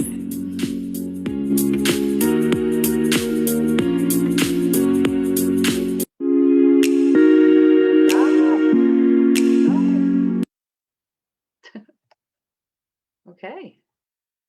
Well, I guess just if there's any questions, I think we have a few minutes.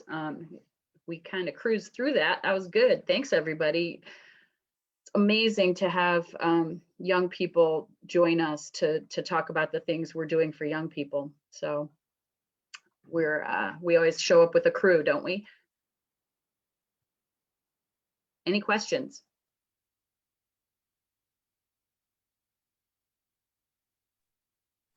How long is the trail around the school? What's the length? Does anybody know?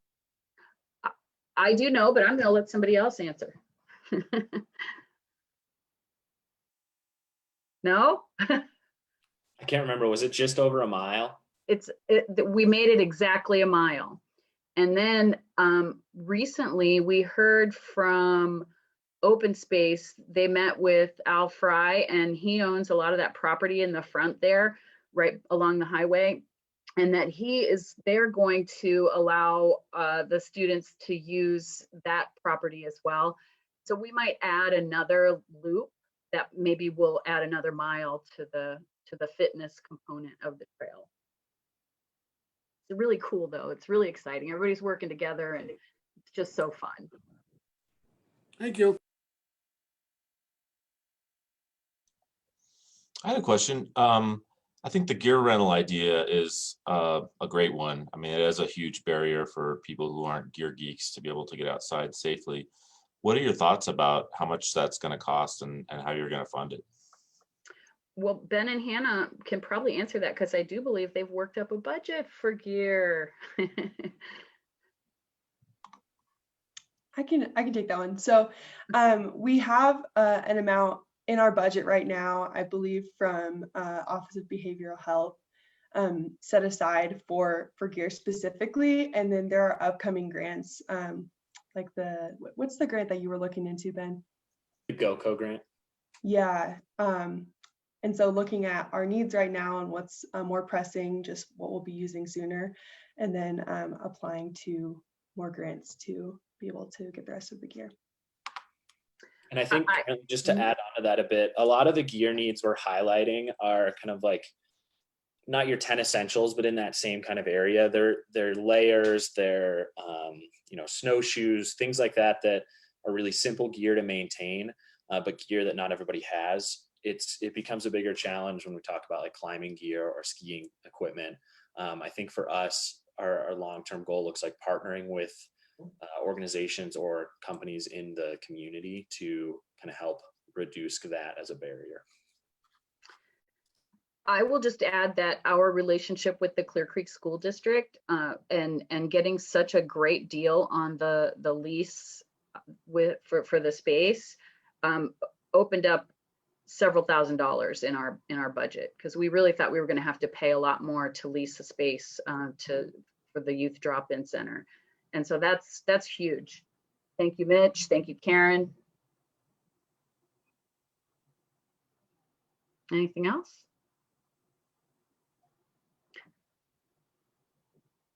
So I don't know, Hannah and Ben, have you taken kids around the trail again yet? I know we all went out on Hannah was our flag, what do you call that? Flag sticker inner extraordinaire. She was awesome.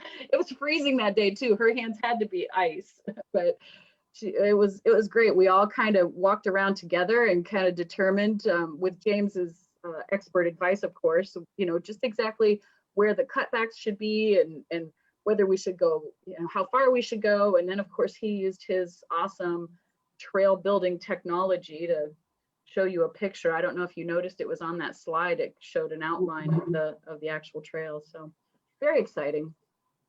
Yep, we're busy. Yeah, I know that Eco School at least did another track. We did a round of that as well. I think not too long after you guys did yours. And I wasn't able to go to the first one, but it was definitely really interesting to see the whole trail and interesting to see everything. So yeah, just and the kiddos are going to be involved in figuring out and planning the stations. They're going to create fitness stations and educational stations and mental wellness stations. So that's going to be a youth planning collaboration as well. So that should be really fun, and it'll be a good experience for our students.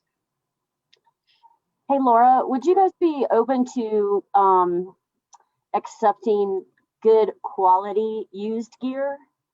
I am certainly not advocating, like junk that's been in the attic for 10 years.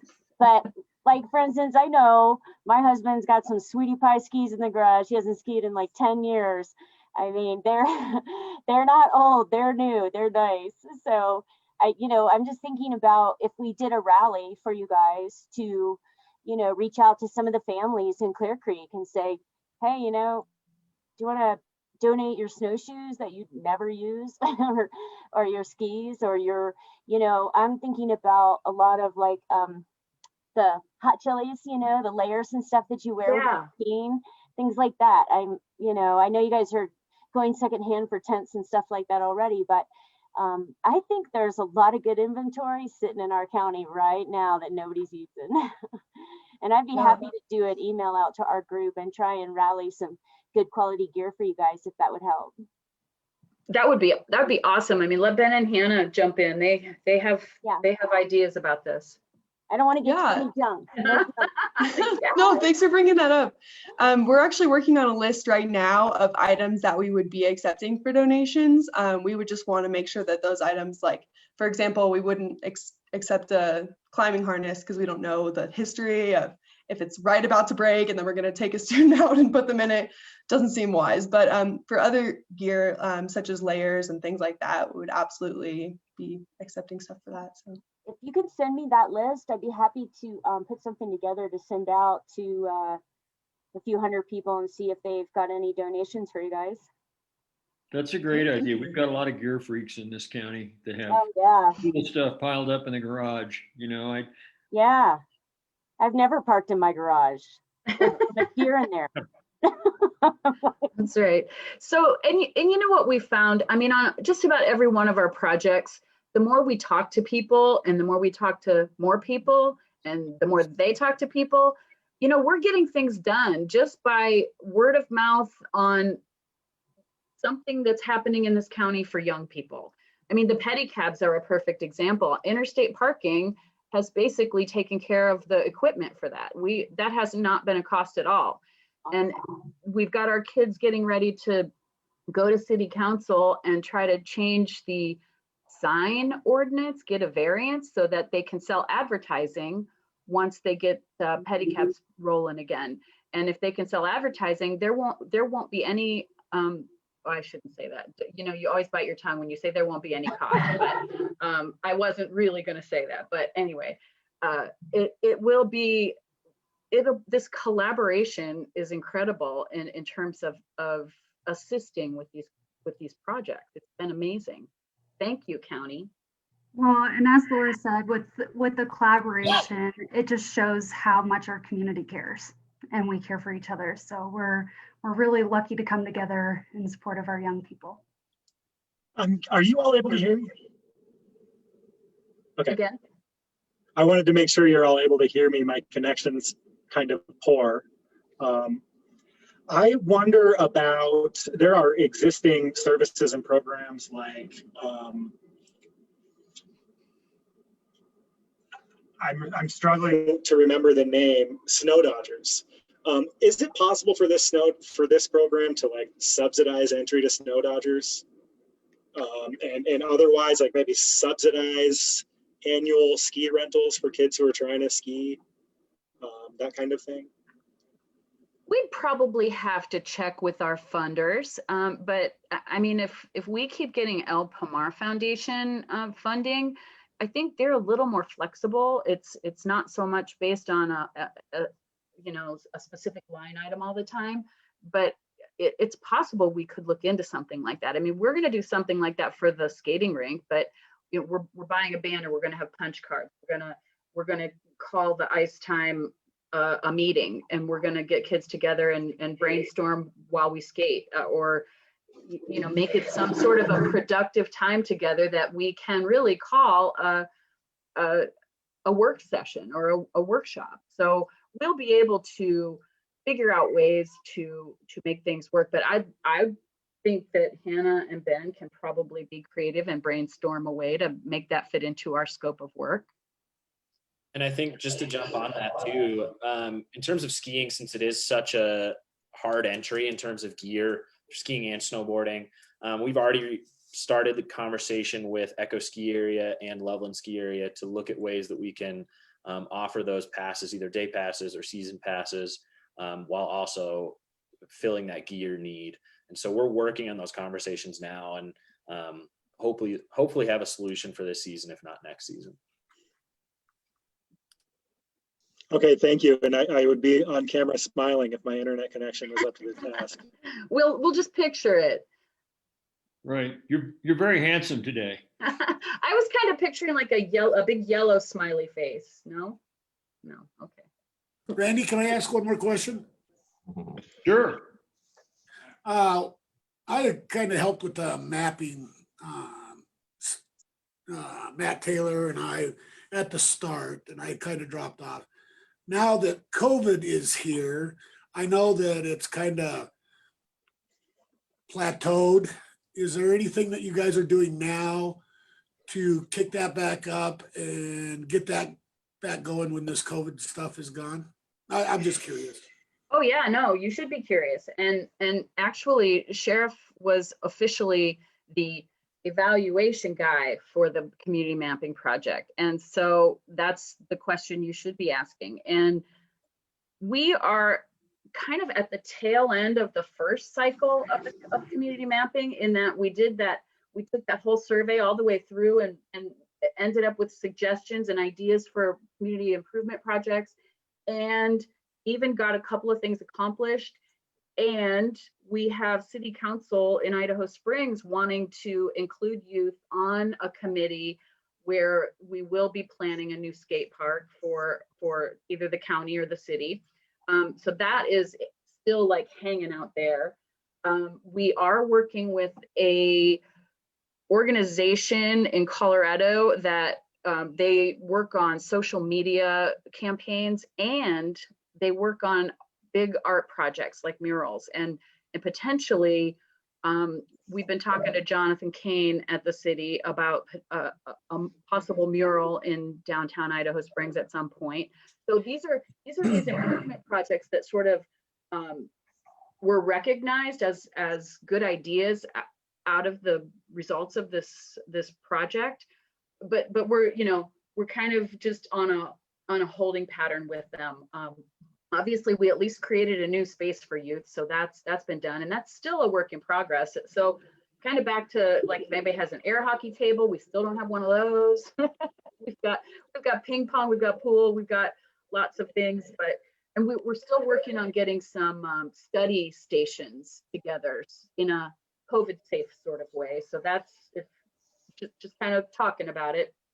And in terms of what we do next with community mapping, we will definitely still be trying to accomplish those community improvement projects, but we will probably move into a next cycle, maybe a different way to evaluate the community, something that the youth can do. And we're looking at maybe walkability assessments. I don't know, it's kind of something that we need to figure out our kind of the next cycle, but that is where we are, and we're definitely kind of stalled out a little bit right now. But thank you for all your help. Sheriff, we had so much fun going into the school to do that, didn't we? Yeah, it was fun. No, I just wanted to make sure that I figured downtime would be a good time to be a think tank and, come up with some good ideas on it. So thank you. Yeah, of course. And it does look like you're doing that. I mean, looking at today's presentation, that you're not wasting all your time or your downtime or anything. And but I think that's a good point. Anything else that you can think of that we can do to continue to help, as some have in the past, would be put on your thinking caps for that too. What can we do to keep some things going that may have stalled a little bit because of COVID world? Zoom world. Zoom world, yeah. So, well, I don't want to speak for the whole team, but I bet everybody will nod when I say your support means the world to us. And really, that's incredible. And I just had to say, I thought it was really funny a little while ago when Beth said that, she's never put a car inside her garage. And there was actually a time that came for me. We've got so much gear in this county that we can contribute. There was a time for me about 12 to 15 years ago when I finally pulled a Jeep in my garage in about the 8th place I'd lived since I came to Clear Creek, or 6th or something like that. And I pulled it in and closed the garage door and looked at it, and my jaw dropped. And I recognized that I'd lived here at that time for about 35 to 40 years. And that was the first time I'd ever actually pulled a vehicle I owned into a garage where I lived, because it was always full of tools and gear. But I mean, what are you going to do? It's not like you're going to leave your snowshoes outside in the snow. You got to keep them inside and take care of them. Exactly. I had a quick question. What's that? Laura, go ahead, Sean. I'm sorry. Real quick question. Thanks, Sheriff, about Warren Tech. I know historically there were a lot of Clear Creek kids who were involved with Warren Tech, which is an outdoor leadership program. It's part of Jeffco's public school. Is that still the case? And is there any opportunity or plans to kind of coordinate what we're doing here with the kids who are from Clear Creek who are involved in Warren Tech? Let me start, and then I'm going to let you finish. I'm going to start by saying, we're working really closely on the Homegrown Talent Initiative. So that is a big, solid partnership between MYN and the school district. And that really has encouraged a lot of youth to participate in Warren Tech. And Hugh is one of those students. And maybe you could talk a little bit about what you know about how many kids went to Warren Tech this year, and which areas they are studying. Yeah, so I'm doing a game development program at Warren Tech. So I am not very involved with the more outdoors group, and I know that there have been some people who are actually going to the facilities at Warren Tech. My group is not, because it's a mainly computer focused group anyway. So I haven't been able to work a lot in that in their facilities, but I have a couple of friends. I think I know 2 people who are in the engineering course at Clear Creek. I know a person who's in the welding course. And I know there are plenty more that I don't personally know. Warren Tech has been very good this year, just communicating and making sure to let everyone know what's going on. I think they had to quarantine a couple of times, just like our school has, just to make sure that everyone is kept safe as possible. But they're definitely putting in a lot of work to continue to offer their services to all these kids and be there for everyone. And Emma, she's at Mines now, and tell us about your experience with Warren Tech.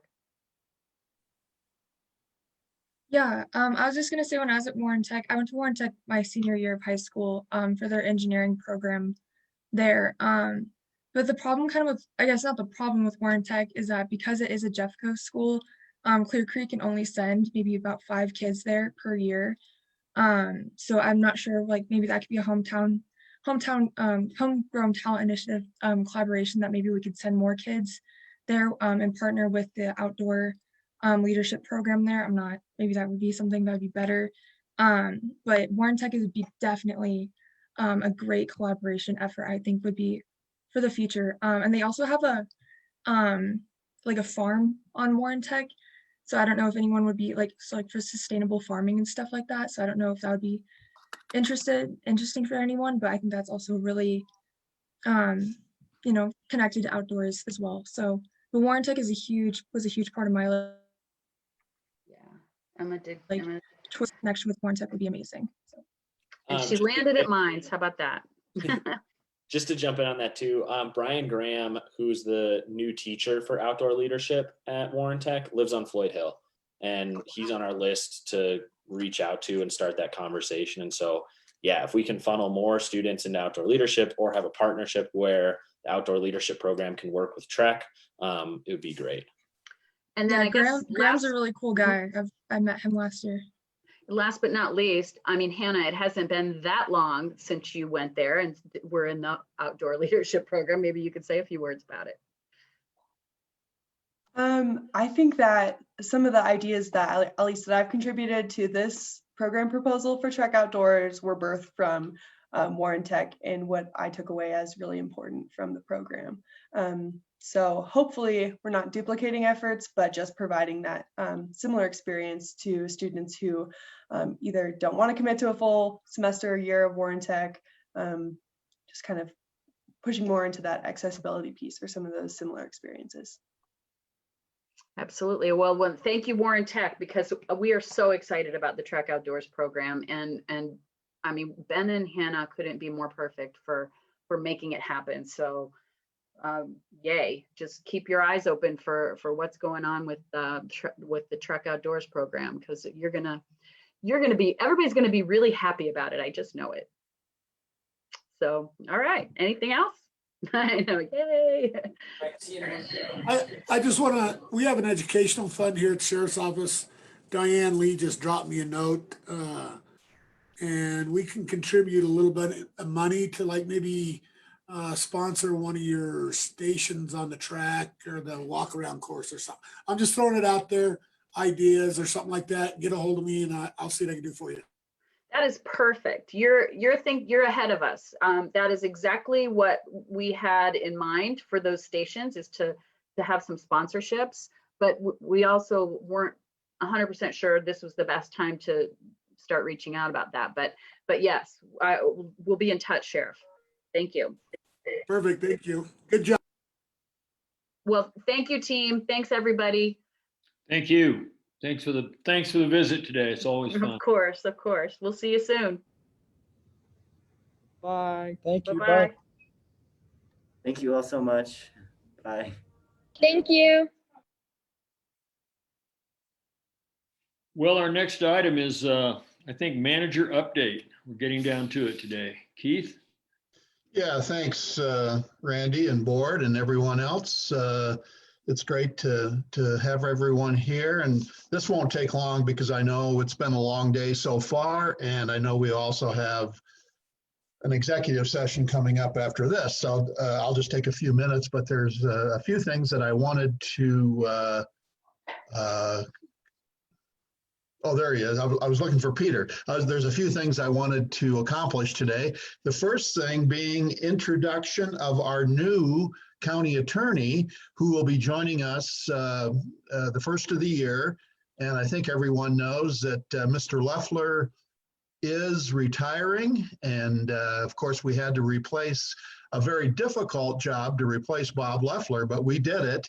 And Peter Lickman, who is joining us this afternoon, is the new county attorney. And I know Peter joined us yesterday on our leadership team, so I introduced him to all of the division directors and other electeds on leadership team. But this is an opportunity to introduce Peter to the entire universe, since we're streaming out to the universe.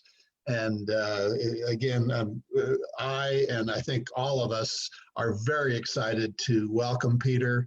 And he's going to just say a few words about his background and why he is coming to Clear Creek County. And he's going to share with us all of the things that he will accomplish in the next 10 years. Peter, I'm going to turn it over to you. So I didn't write that part down, but some of you heard me yesterday give a little bit about my background. First of all, I want to thank the commissioners, Keith and everyone, for giving me, honestly, I know this sounds a bit Pollyannish, but the honor of being the next county attorney for Clear Creek County. I'm very excited about it. I'm beyond excited about it.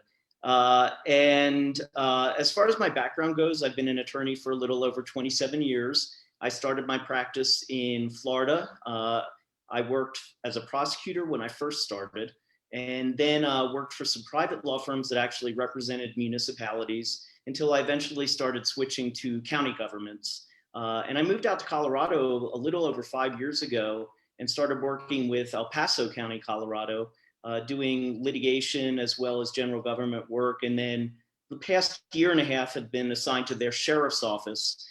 So I have a background in police legal advising as well. I'm looking forward to meeting the sheriff as well as his command staff down the road.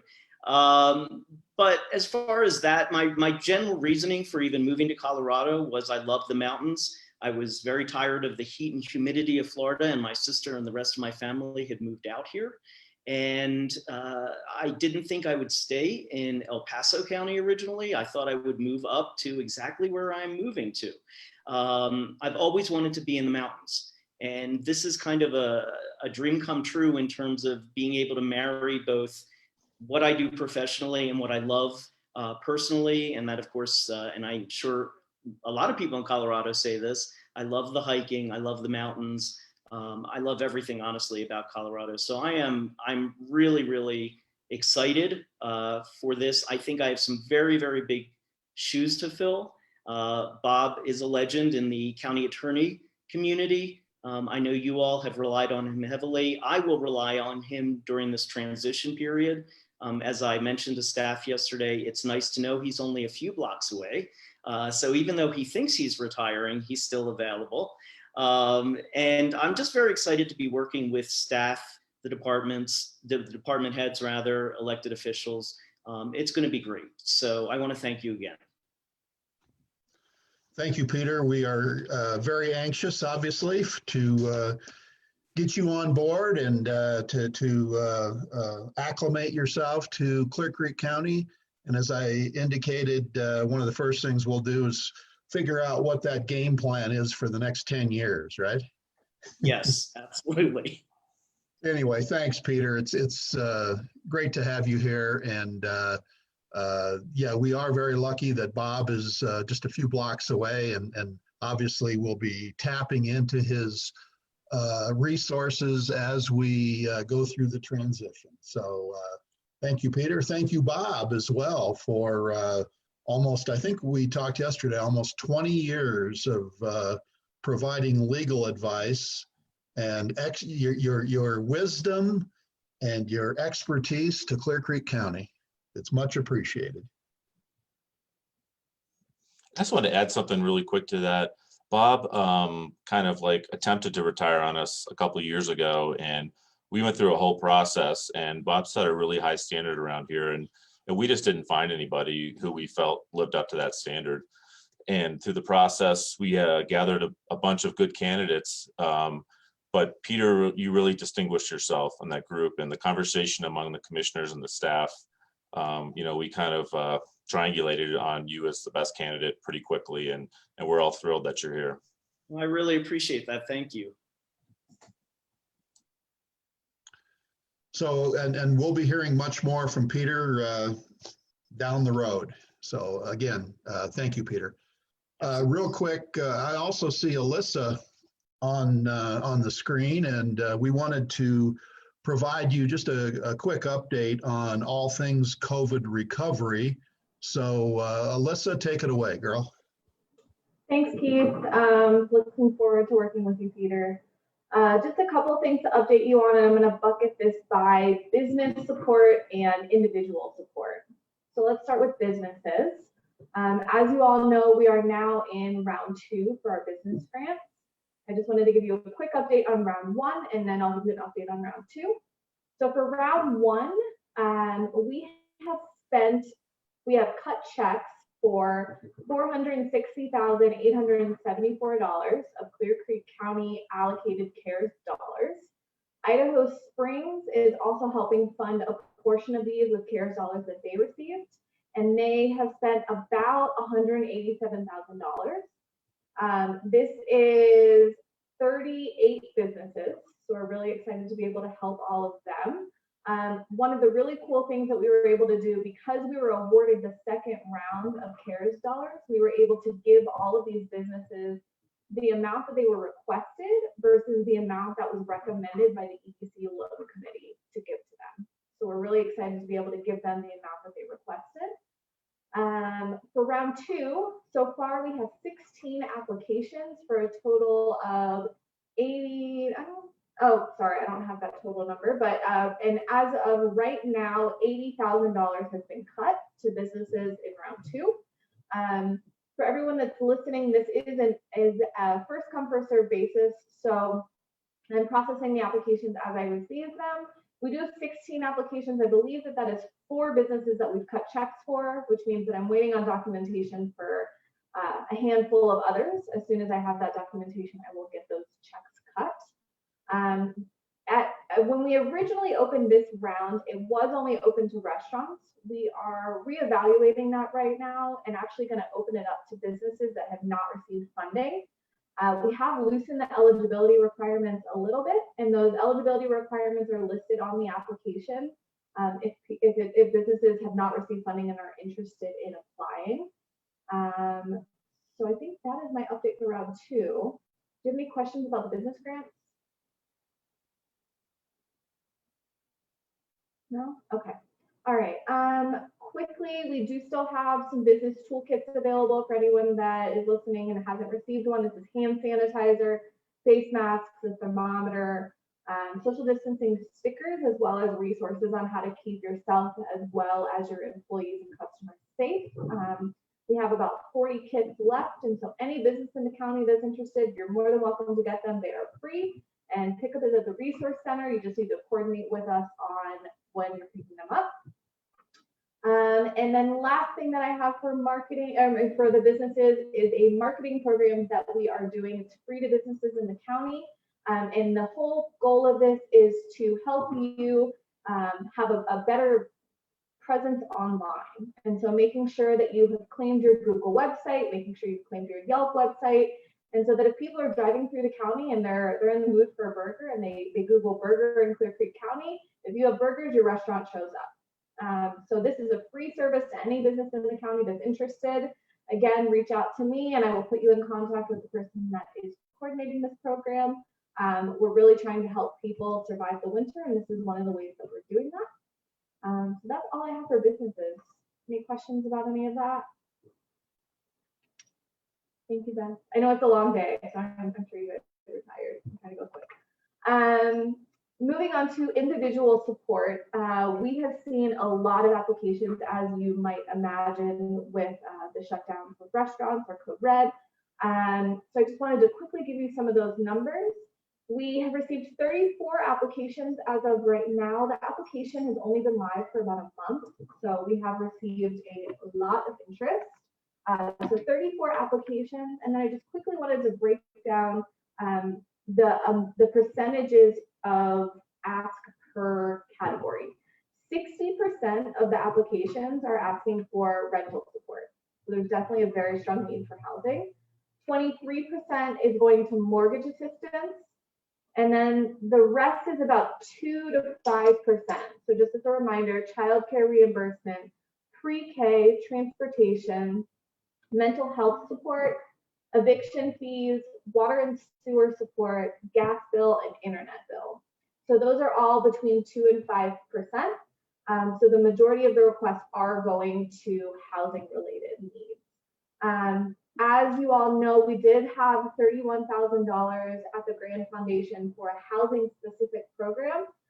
The last I heard, there's $1,500 left of that program.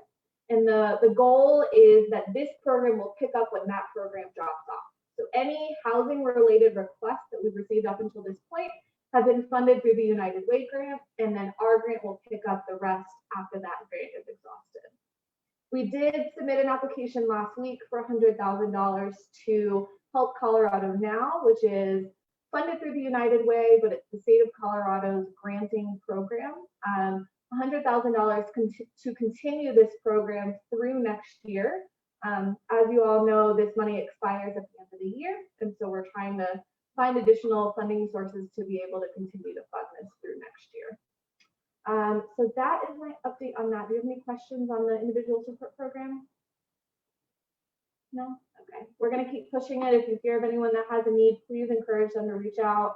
We know a lot of people are getting furloughed and laid off right now, and we want to make sure that we're using this program to support them. Similar to the business toolkits, we also have individual support toolkits, face masks, hand sanitizer, a roll of toilet paper, a roll of paper towels. I'm sure I'm missing something that is in there, but these are free for anybody that wants them in the county. Just have them reach out to me. I believe we'll have all of the supplies tomorrow, and the kits will be put together next week, and they'll be ready for pickup. So if anybody wants them, they feel like they need masks, please feel free to reach out, free to anybody that wants them. Hey, yeah. Is this the link for these access to the individual support programs? It's on the COVID resources, COVID local resources page. So the grants are the toolkits. It's more of just so you have to email me and we'll schedule a time for you to pick them up. And I need to check and make sure that that is on there. I believe that it is. I see Chris Krause is on our call right now. Chris, do you know if it's on there? Yeah, we don't have it on there yet because we're getting some lists together through Joni Albers and the Advocates Santa Shop program to get specific families that we know are in need so that we can get the kits directly to delivered directly to families. So we're working with them. We're working with Meals on Wheels and a couple other local service organizations to get specific families and individuals lined up. And then once we have all those distributed, then we will probably have about 30 kits left, and then we can work through these individual asks for the kits. So if anyone knows of specific families in need, you can let Alyssa know, you can let me know, and we can make sure that we get those delivered to those people specifically. Thanks, Chris. Mm-hmm. I just say I'm really happy to get 5,000 rolls of toilet paper out of my car. Multiple trips to Costco. So I think that is pretty much all I have to report on. There's a lot of other things going on that we're working through. And yeah, where there is talk that there is going to be an extension of CARES dollars, it is not confirmed. But there's definitely wins that at least it's going to be talked at the federal level. And so I'm sure we will not find out about that until the very last minute when all of our dollars are already spent. But who knows? Thanks, Alyssa. Did you want to say anything about housing assistance? I think I Or covered it. Amy, maybe you would. One of the two of you. I think Alyssa covered it. Oh, you did. I'm sorry. That's what I get for multitasking here. I'm sorry. Thank you, Alyssa. Much appreciated. And I think we need to extend our thanks to Alyssa and the entire team that's working on recovery. My gosh, endless hours, endless meetings, endless discussions on all of these programs. And while it might sound simple on the surface, there's a lot of intricacies and requirements and protocol that have to be followed in order to ensure that we're going to be reimbursed for these CARES dollars. So an awful lot of effort and time has gone into all of these recovery efforts. So thanks to the entire team who's been working on that. Yeah, thanks, Steve. It's definitely the hardest money that I've ever had to spend. Well worth it though. Yeah, there's other, really quick, I just wanted to let everybody know for people that are listening, there are 2 postcards that are going to be hitting your mail pretty soon. And I just want to make sure that people are looking out for those. One is specifically about mental health, just options for mental health in the community. If you're feeling like you're stressed or your anxiety levels are high or you're depressed, we want to be there to support you. And so there's going to be a postcard that has information on where to find support. So that's one of the postcards. The other postcard is all about communication, how to stay in touch with the county on everything COVID related, and what those outlets are. And so, yeah, those are our 2 postcards that are going to be hitting the mail very soon. Thanks, Alyssa. And thanks to Chris for all the assistance that she's been giving on the communication side of things as well. There's been an awful lot of communication that has transpired over the entire COVID pandemic issue or situation. And Chris is behind a lot of that. So thanks, Chris. We appreciate it. Next item is more of just a protocol thing that I need to do. You heard Dr. Ryan mention this morning the acquisition of an immunization trailer. Well, we utilized some grant dollars in order to purchase that trailer. And I think it was somewhere around $48,000 to obtain a trailer and some of the support functions of that trailer. And one of the things in our purchasing policy, it talks about actually acquiring 3 different bids whenever we buy something of that magnitude. Well, in this case, while we reached out to 3 different companies, we actually only received 2 bids. We obtained 2 bids. So I just need, and I still went ahead and authorized the purchase of that trailer. But in our guidelines, it says at the next county commissioner meeting, I need to report to you that we actually made that purchase. So that's all I'm doing now, just letting you know that we did spend $48,000 in grant funding to purchase an immunization trailer.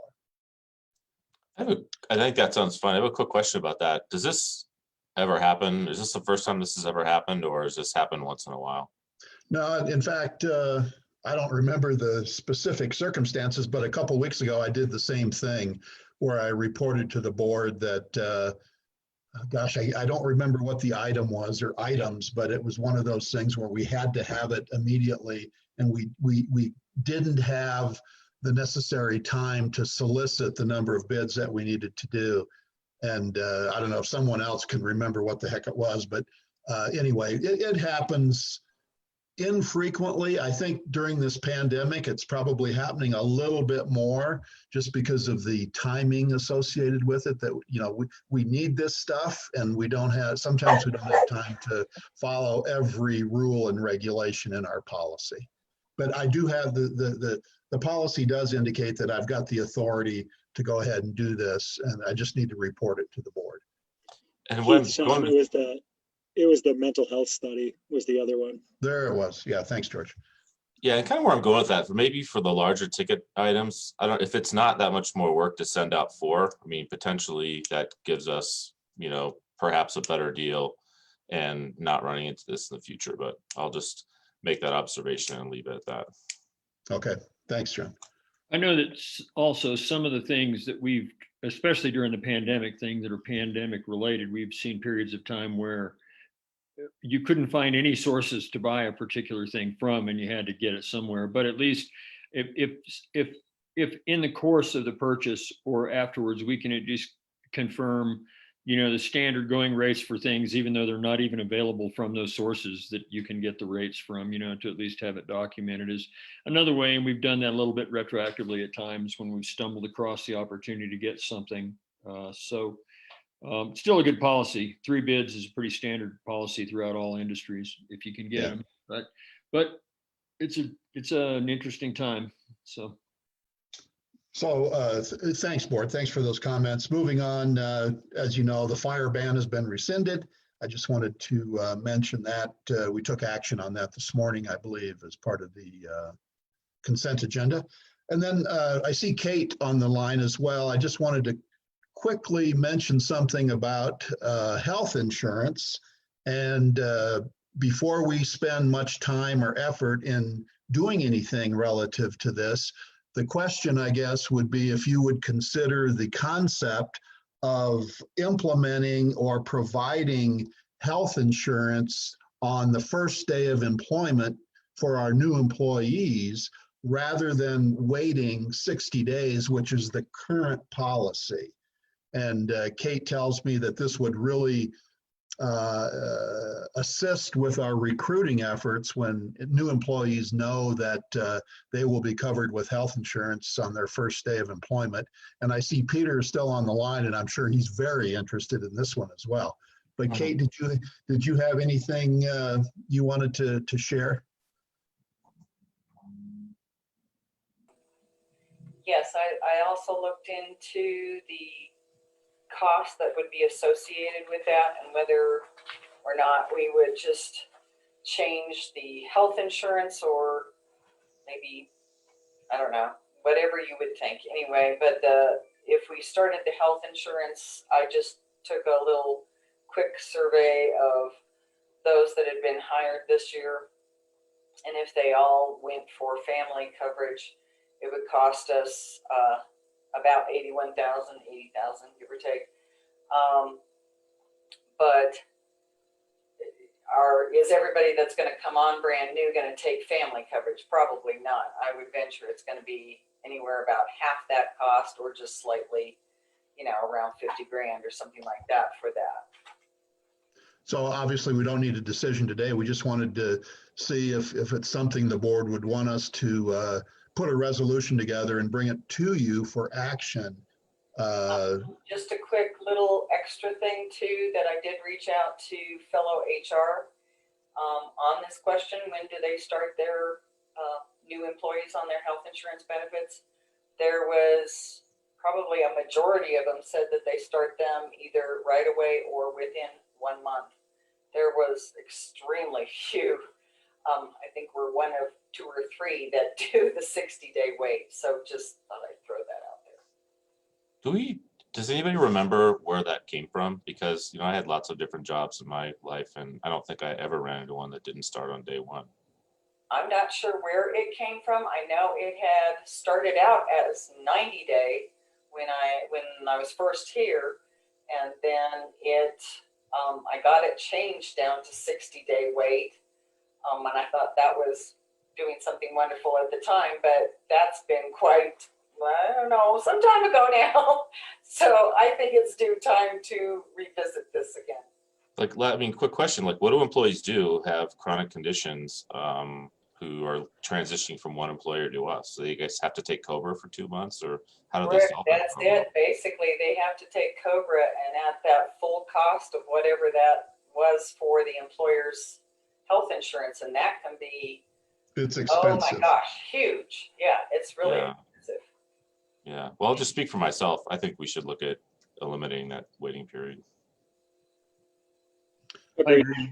I agree. I think to facilitate, it's, look what a big topic healthcare in general is, and being able to provide it, people being able to get it, and to provide a seamless transition that avoids cost to the new employee.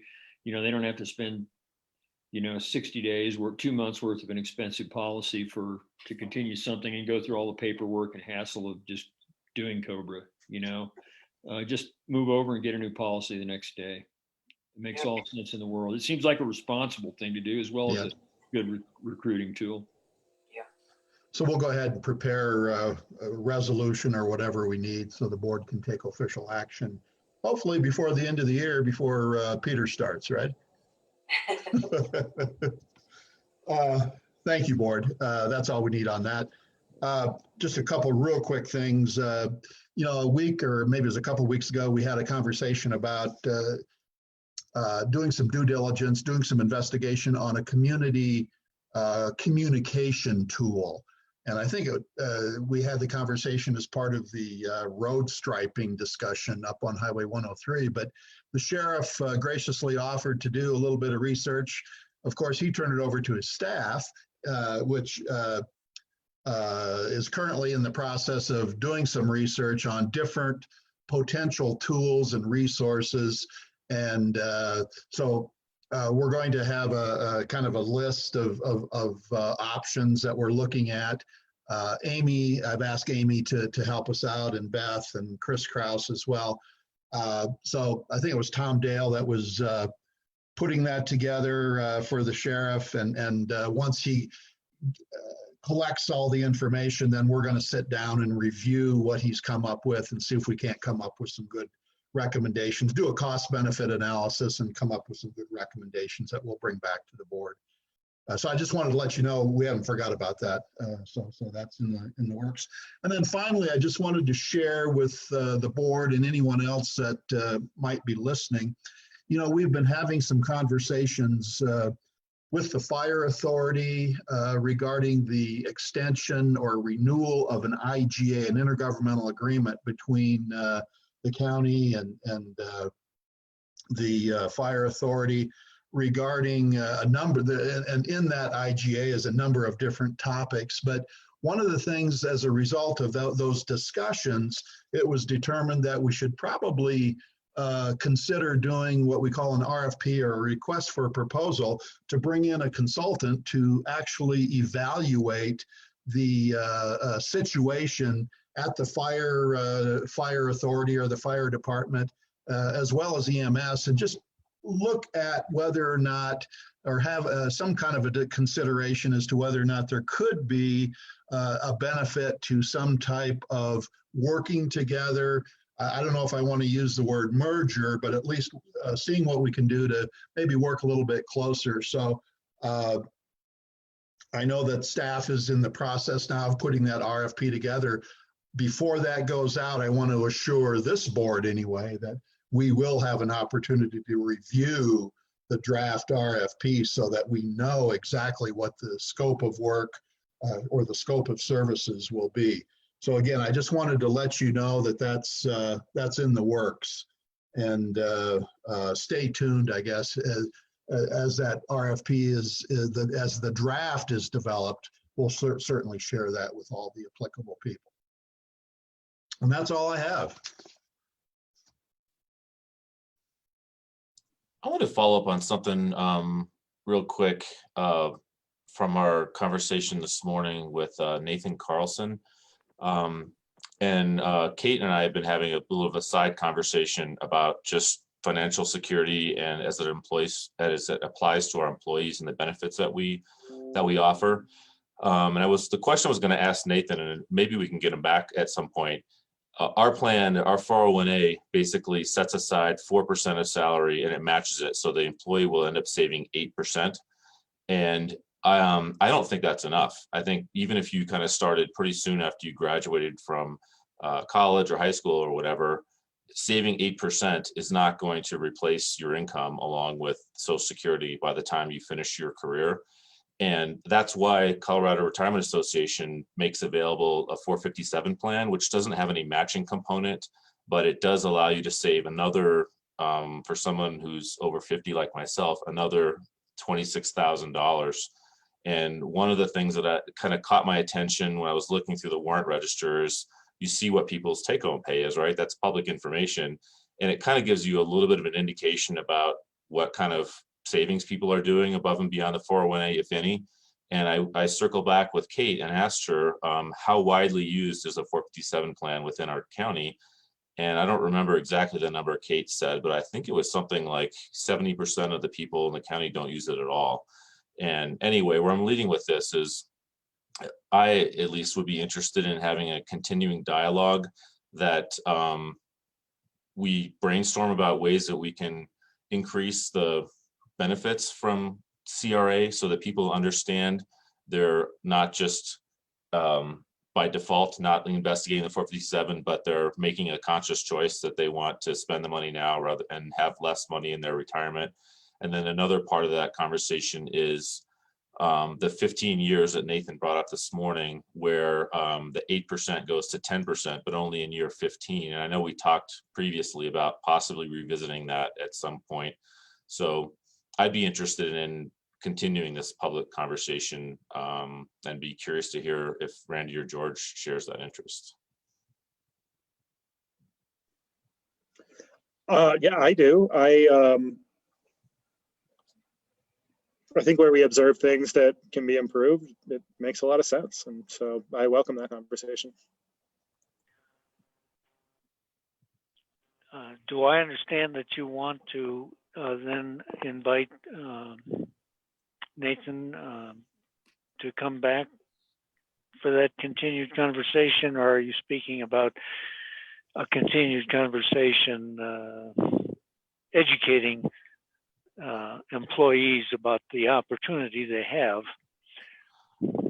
Well, I like the fact that Nathan is a renowned expert and is helping us out of the goodness of his heart. And if he's willing to help us, I think that would be fantastic. I think where that path probably leads is for us to work more closely with CRA to find out what resources they have to be able to perhaps better support us with the educational campaign. Like I said, just so people are making fully informed decisions about what they're doing with what they're spending now versus what they're saving for later. Well, I don't think he did or you did finish all the things that he gave you a lot to think about. So that was maybe a rushed ending.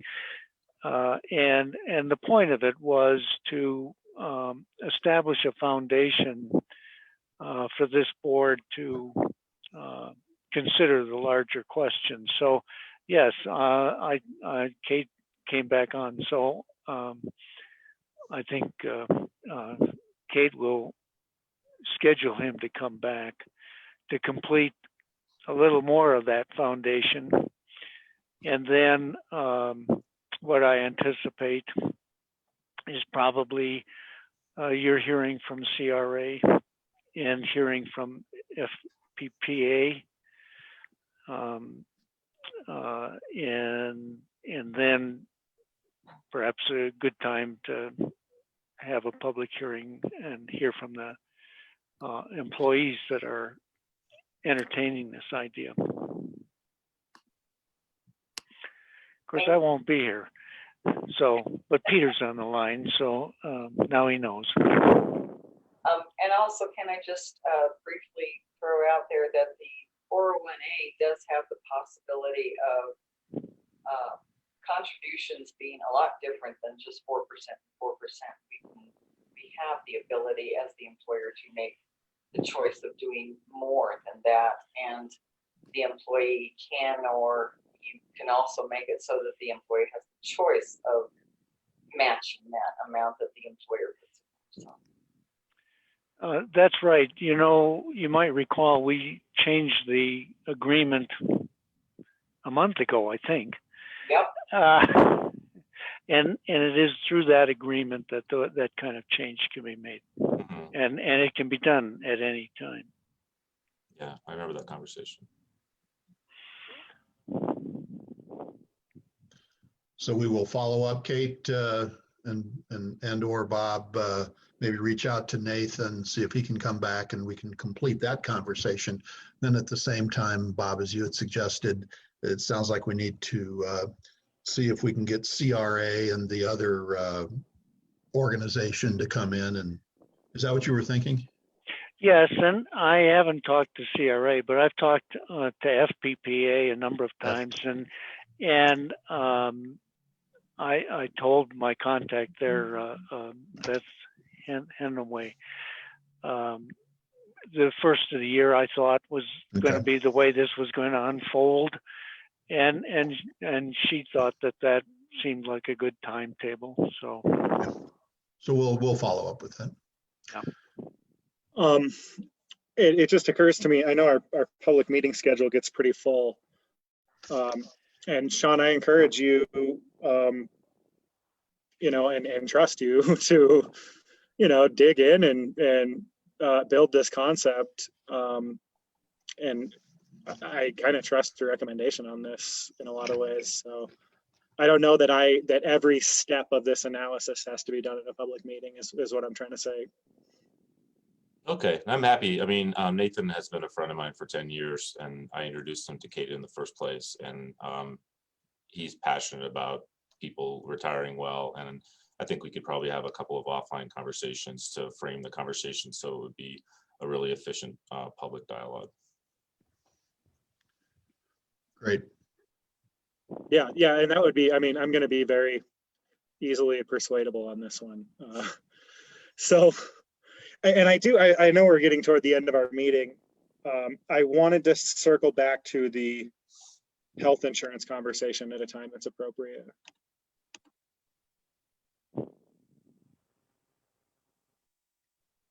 Seems like that time might be now. So I've got somebody is texting me on the side who's witnessing this. Mitch Houston, thanks for pointing this out.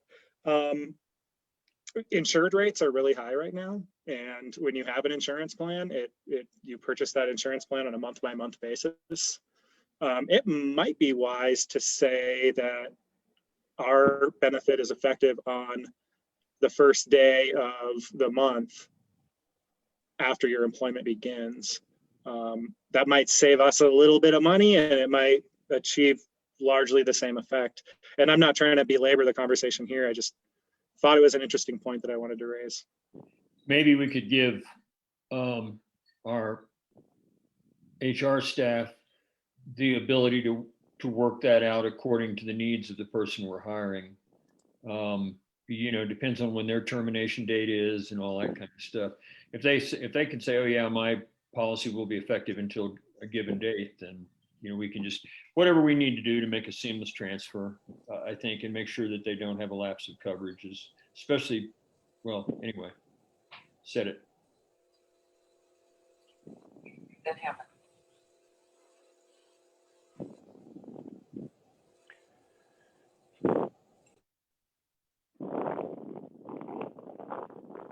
So do we just give instruction and make that a policy? No, no, we're not asking for that. Kate is going to consult with the our benefits people and pursue the thing.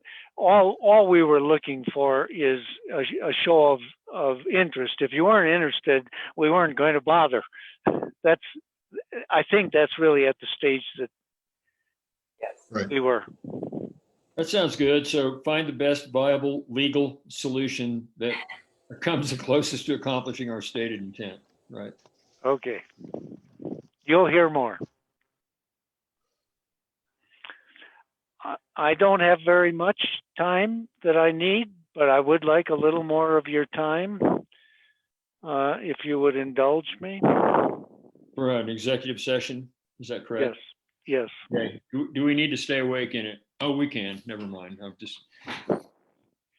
Well, this one's going to be exciting. Oh, yeah. You'll stay awake.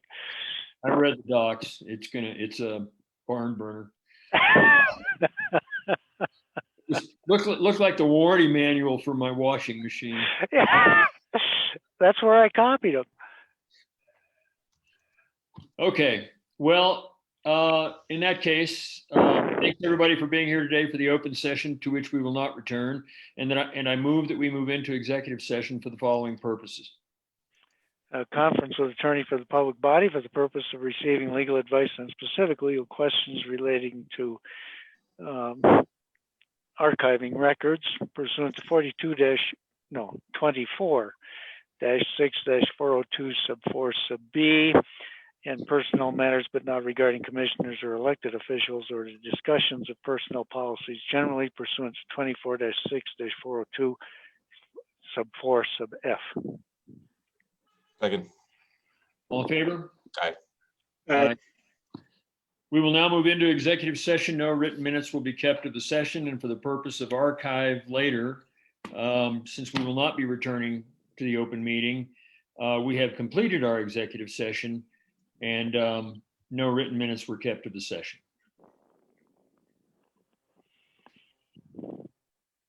Bob, you're going to send us out a new link? Yep.